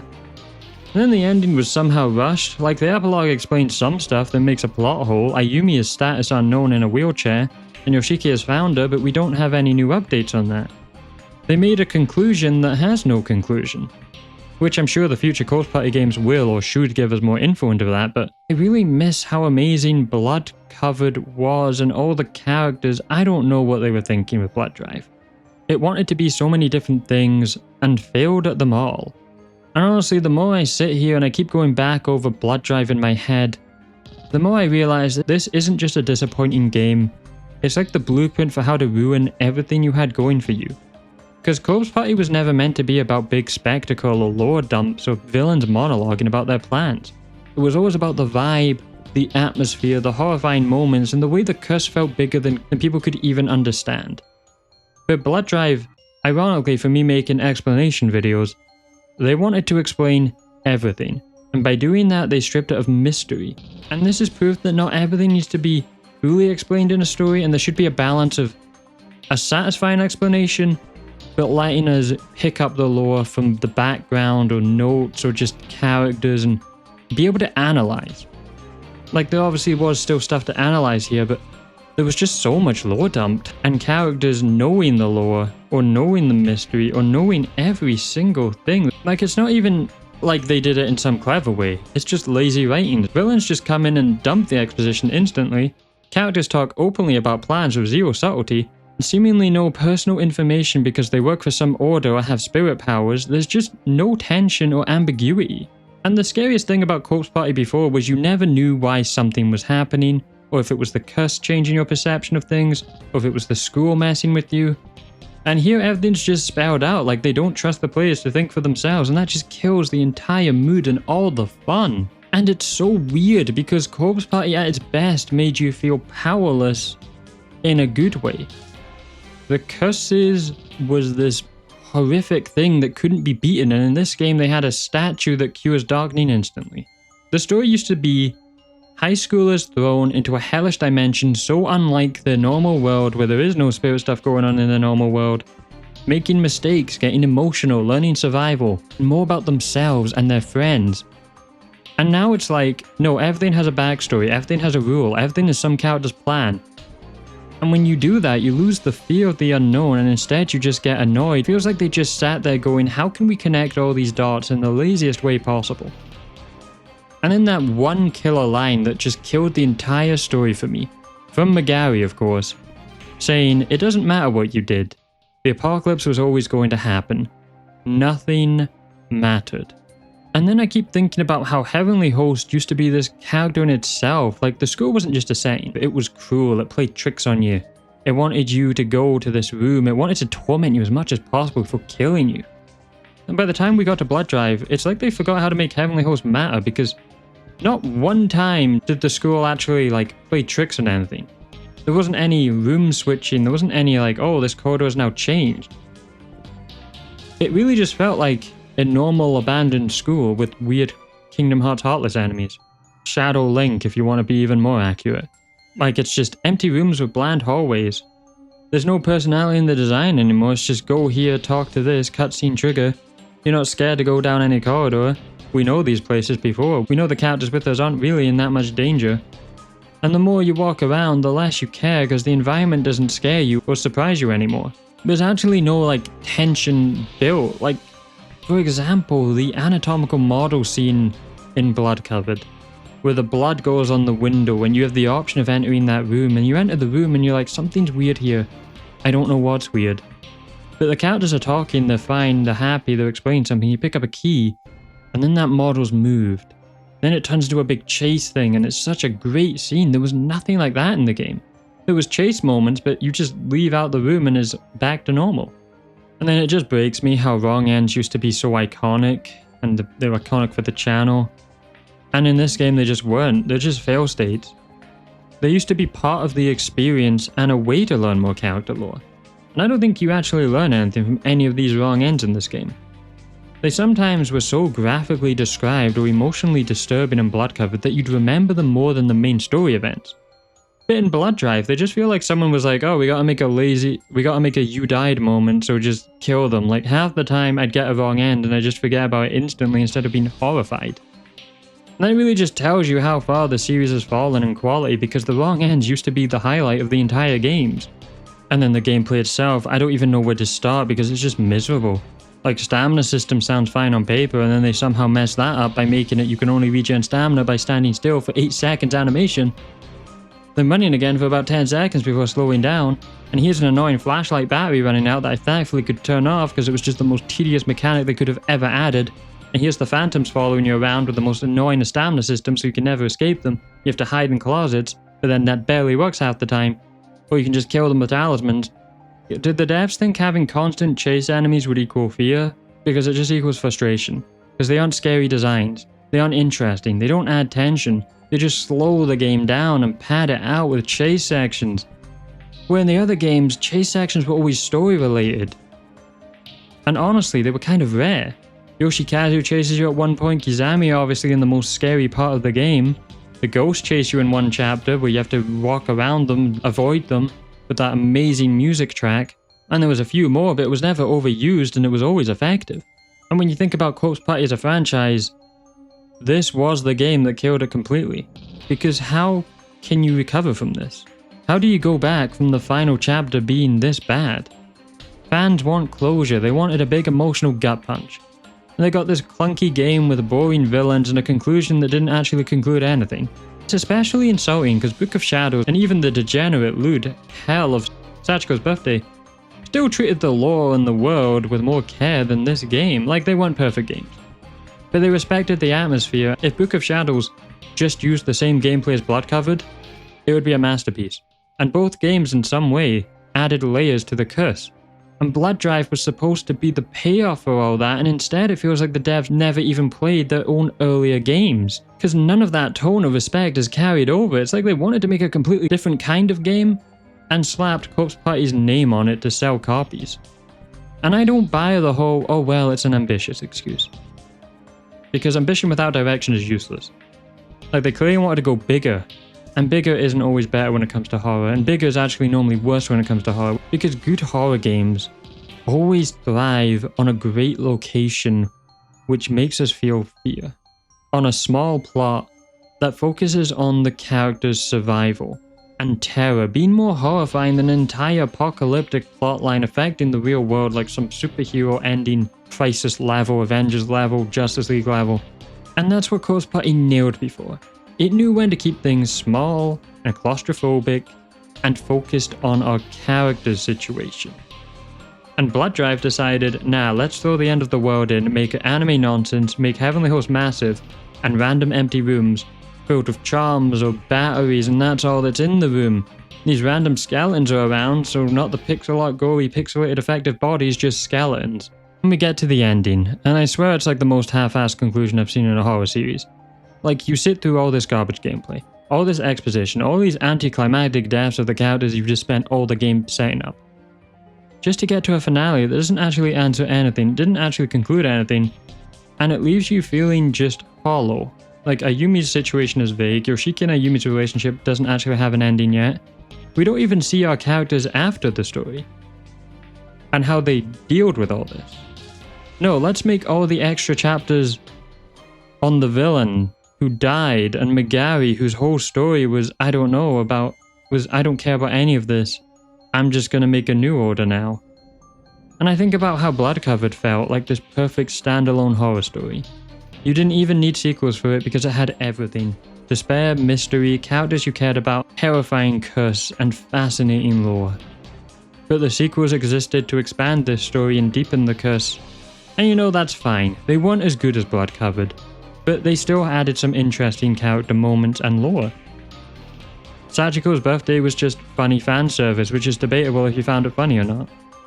And that also did definitely ruin some characters, but you could easily just not play it and it wouldn't change your opinion on Bloodcovered, or it shouldn't. Book of Shadows actually made everything so much more dark and brutal and torturous, and really showed how much more twisted the game could get. And it sucks I couldn't cover the wrong ends in that game because they were actually too violent for YouTube. But then Blood Drive comes along and it's like, no, we're not going to deepen anything. We're just going to drag everything out until it collapses under our own ambition. And that's why it feels like a betrayal, because the earlier games proved they know how to make this story work. And how some of the moments in this game showed they still know how to write it.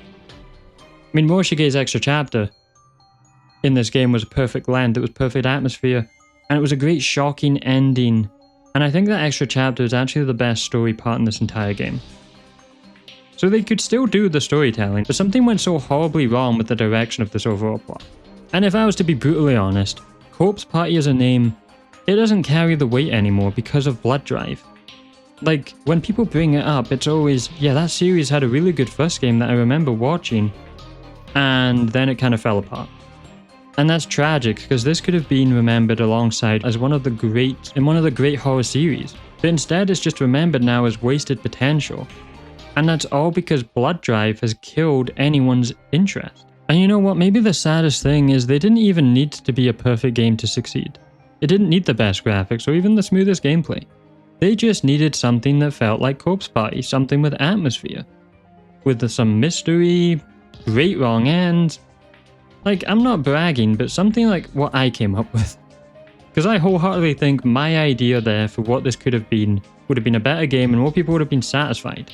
Because when we first heard about Blood Drive coming out, people were excited, and what were they most excited for was returning and seeing more of our favourite characters. And what did the game do? They focused more time on these crap new characters. Nobody played Corpse Party Blood Drive to learn about Megari's story. I'm sorry, they failed there. So yeah, Blood Drive didn't just disappoint, it actually killed Corpse Party's legacy, and it made people move on. Because when your conclusion feels like this, you don't leave anyone scared, emotional, or even satisfied. You leave them tired. That's the worst thing a horror game can do. And I hate how this is how the Heavenly Host saga ends. And I don't think the franchise has ever recovered from this, or even can recover from this. Because when I went out to make my first Corpse Party video, it's because I was obsessed with the first game as a teen, and I had so much lore in my head from just research and my own opinions. And I knew a video covering it wasn't done in the way I wanted to do it, which was going through every single bit of lore, and people really loved that video. But I also knew at the time, well, this is one of my favorite franchises, it's not necessarily for the individual games apart from the first one, which is a masterpiece to me. But it's more for the lore, the characters, and how just damn good that first game actually was. But I knew this series peaked with the first game and it just went downhill. And that's so sad to even talk about. It's interesting to cover. But it's also why this video was probably the hardest one for me to make, because everyone really did enjoy this world and Heavenly Host and the characters. But even knowing how bad this game was didn't prepare me for what was going to be like analysing it deeply and just seeing how they killed Corpse Party. like this game, and I know it's the title. I know it's the title of the video. I know sometimes I might exaggerate titles like every YouTuber does, but this game did it. It killed Corpse Party. However, not all hope is completely lost, because while Heavenly Host had a tragic ending for such an iconic location and lovable characters, and awful payoff for the series, it has continued in a way. See, there was another game called Corpse Party 2 Dead Patient, which I will go into further detail in a far in the future video, because we're done with Corpse Party for a while. Probably until we actually have a release date for the next game, and nearer that release date. Because the next Corpse Party game is called Darkness Distortion. But Dead Patient actually had really fun gameplay, an interesting mix of pixel and 3D graphics that actually worked really well. And it does actually have Satoshi and Naomi and Ayumi teased in the game. And it had an interesting cast of new characters. The only problem is there was only one chapter, and then it was re-released way later and it still only has one chapter. And they did say it's still coming, but it's 2025 at the time of this video. And there ain't any news about it.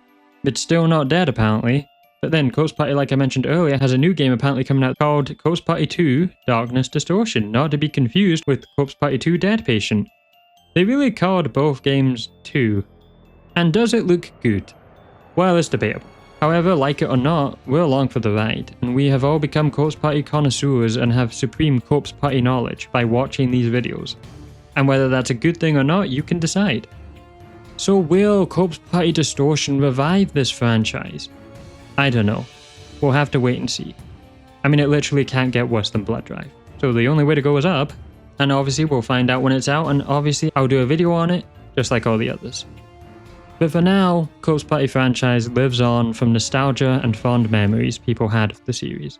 And them understanding that Blood Covered was the best one, they just kind of re-released Blood Covered on like every device humanly possible, while also adding new extra chapters and lore stuff, but I covered that all in the first game, which was the most recent version of Blood Covered possible. And then most people just pretended to forget about Blood Drive entirely. But now we don't need to forget, because you can watch this video and witness the fall, the death of the Corpse Party franchise. Thank you so much everyone for joining me on this journey through this franchise and giving so much support to me and the channel through everything. It's been crazy, the amount of researching that's gone into this world for me, and it's been rewarding and tiring, if I'm being honest. But to make this quality and length of video, that's what I had to do. But that wouldn't mean anything if you all didn't watch it, so I'm eternally grateful for that. And for watching these to completion, like spending your time to watch these videos I made, and these are long videos, so anyone making it to the end of these is just absolutely insane to me. And you obviously know I check and reply to the comments, because if you're taking the time to watch and comment, the literal least I can do is comment back. I don't know why more people don't do that, because it's honestly not a hard thing to do either, so if people are telling you it's hard, they're lying to you. Now, obviously, my channel has seen a lot of growth from these Corpse Party videos, the most it ever has, and now it's the unknown zone. And I've obviously made other videos in the meantime and experimented with a lot of different things, and I've asked you what franchises you wanted me to cover in the same way as these Corpse Party videos. And now I have a better idea of similar content to this and what you would like to see in the future. So, the channel isn't really changing much, except just expect really more long form videos, and I mean very long form, that's kind of my thing now. I don't want to ever just half explain something, I want to fully explain something. But now there's a lot of games out there. And there's a lot of new ones each month, like just this month alone, we've had so many games that I would love to cover. And some I will end up covering because, while yes, you may be thinking, wow Locky, you just made a very long video and it will be a while till the next one. And you'd be wrong, because it's not actually going to be long to the next video at all, because I've kind of been working on another script at the same time I've been editing this, for a game that came out called No, I'm Not a Human, which has a story that's kind of hard to describe and explain because it's very theory, mystery based. But I know I need to do a video on that because I really find that world and lore and that game really interesting. I think you will as well. And you've probably heard of it because it's actually pretty damn popular. And yeah, from then on it's full steam ahead to covering other franchises like ones I've had in my community polls like Coffin of Andy and Lele and Vampire Masquerade and all the others on that poll and any new games coming out. But let me know in the comments of this video what games you want me to cover. I've got ideas, but I really want to know what you want to watch, because you really supported these Corpse Party videos more than I could have ever dreamed. I've also been reworking my Patreon completely as another way to support me if you want, so I can be able to continue to making these long videos, because not gonna lie, there's some weird stuff going on with YouTube right now with views and videos actually getting promoted or even seen. And the worst part is no one actually knows what's going on, but everyone is getting affected by it. So pretty much I'd really greatly appreciate if you could support my Patreon, where I'm going to somehow be going into even more depth into these videos, but more on the creation side and my ideas and the process I did while making them. So you can see how my mind and my work reflects that. So it's basically video director's commentary. Yeah, I realized I never said Satoshi's name. I've never seen Yoshiki's name, by the way. It's actually Yoshike. But I don't like that. So I always call it Yoshiki. Yoshiki and Satoshi then debate about... But yeah, I say Satoshi here when it's actually Satoshi, and it kind of drives me nuts, because like, do I have to re-record every line again? But nah, I just left it. Because, you know, I'll pause here and explain a bit more. So my biggest issue, or not issue, problem when first making this video was, how do I make such a long video entertaining? And that's kind of the whole channel, so I start a video. Each video has a different goal. And this was a very important one because it came right after a Silent Hill 2 video, which didn't get much attention. Obviously this has got the most attention so far on the channel. But that Silent Hill 2 video is kind of like, that had to exist for me to be able to get to this point where I could do Corpse Party, because I actually had Corpse Party planned out since I played it as a teen, and I think it was 2018 when I first wanted to do YouTube. I was sitting in a McDonald's with my friend Jack, and we were asked, it was like right after, you know, you finish high school or secondary school, wherever you're from.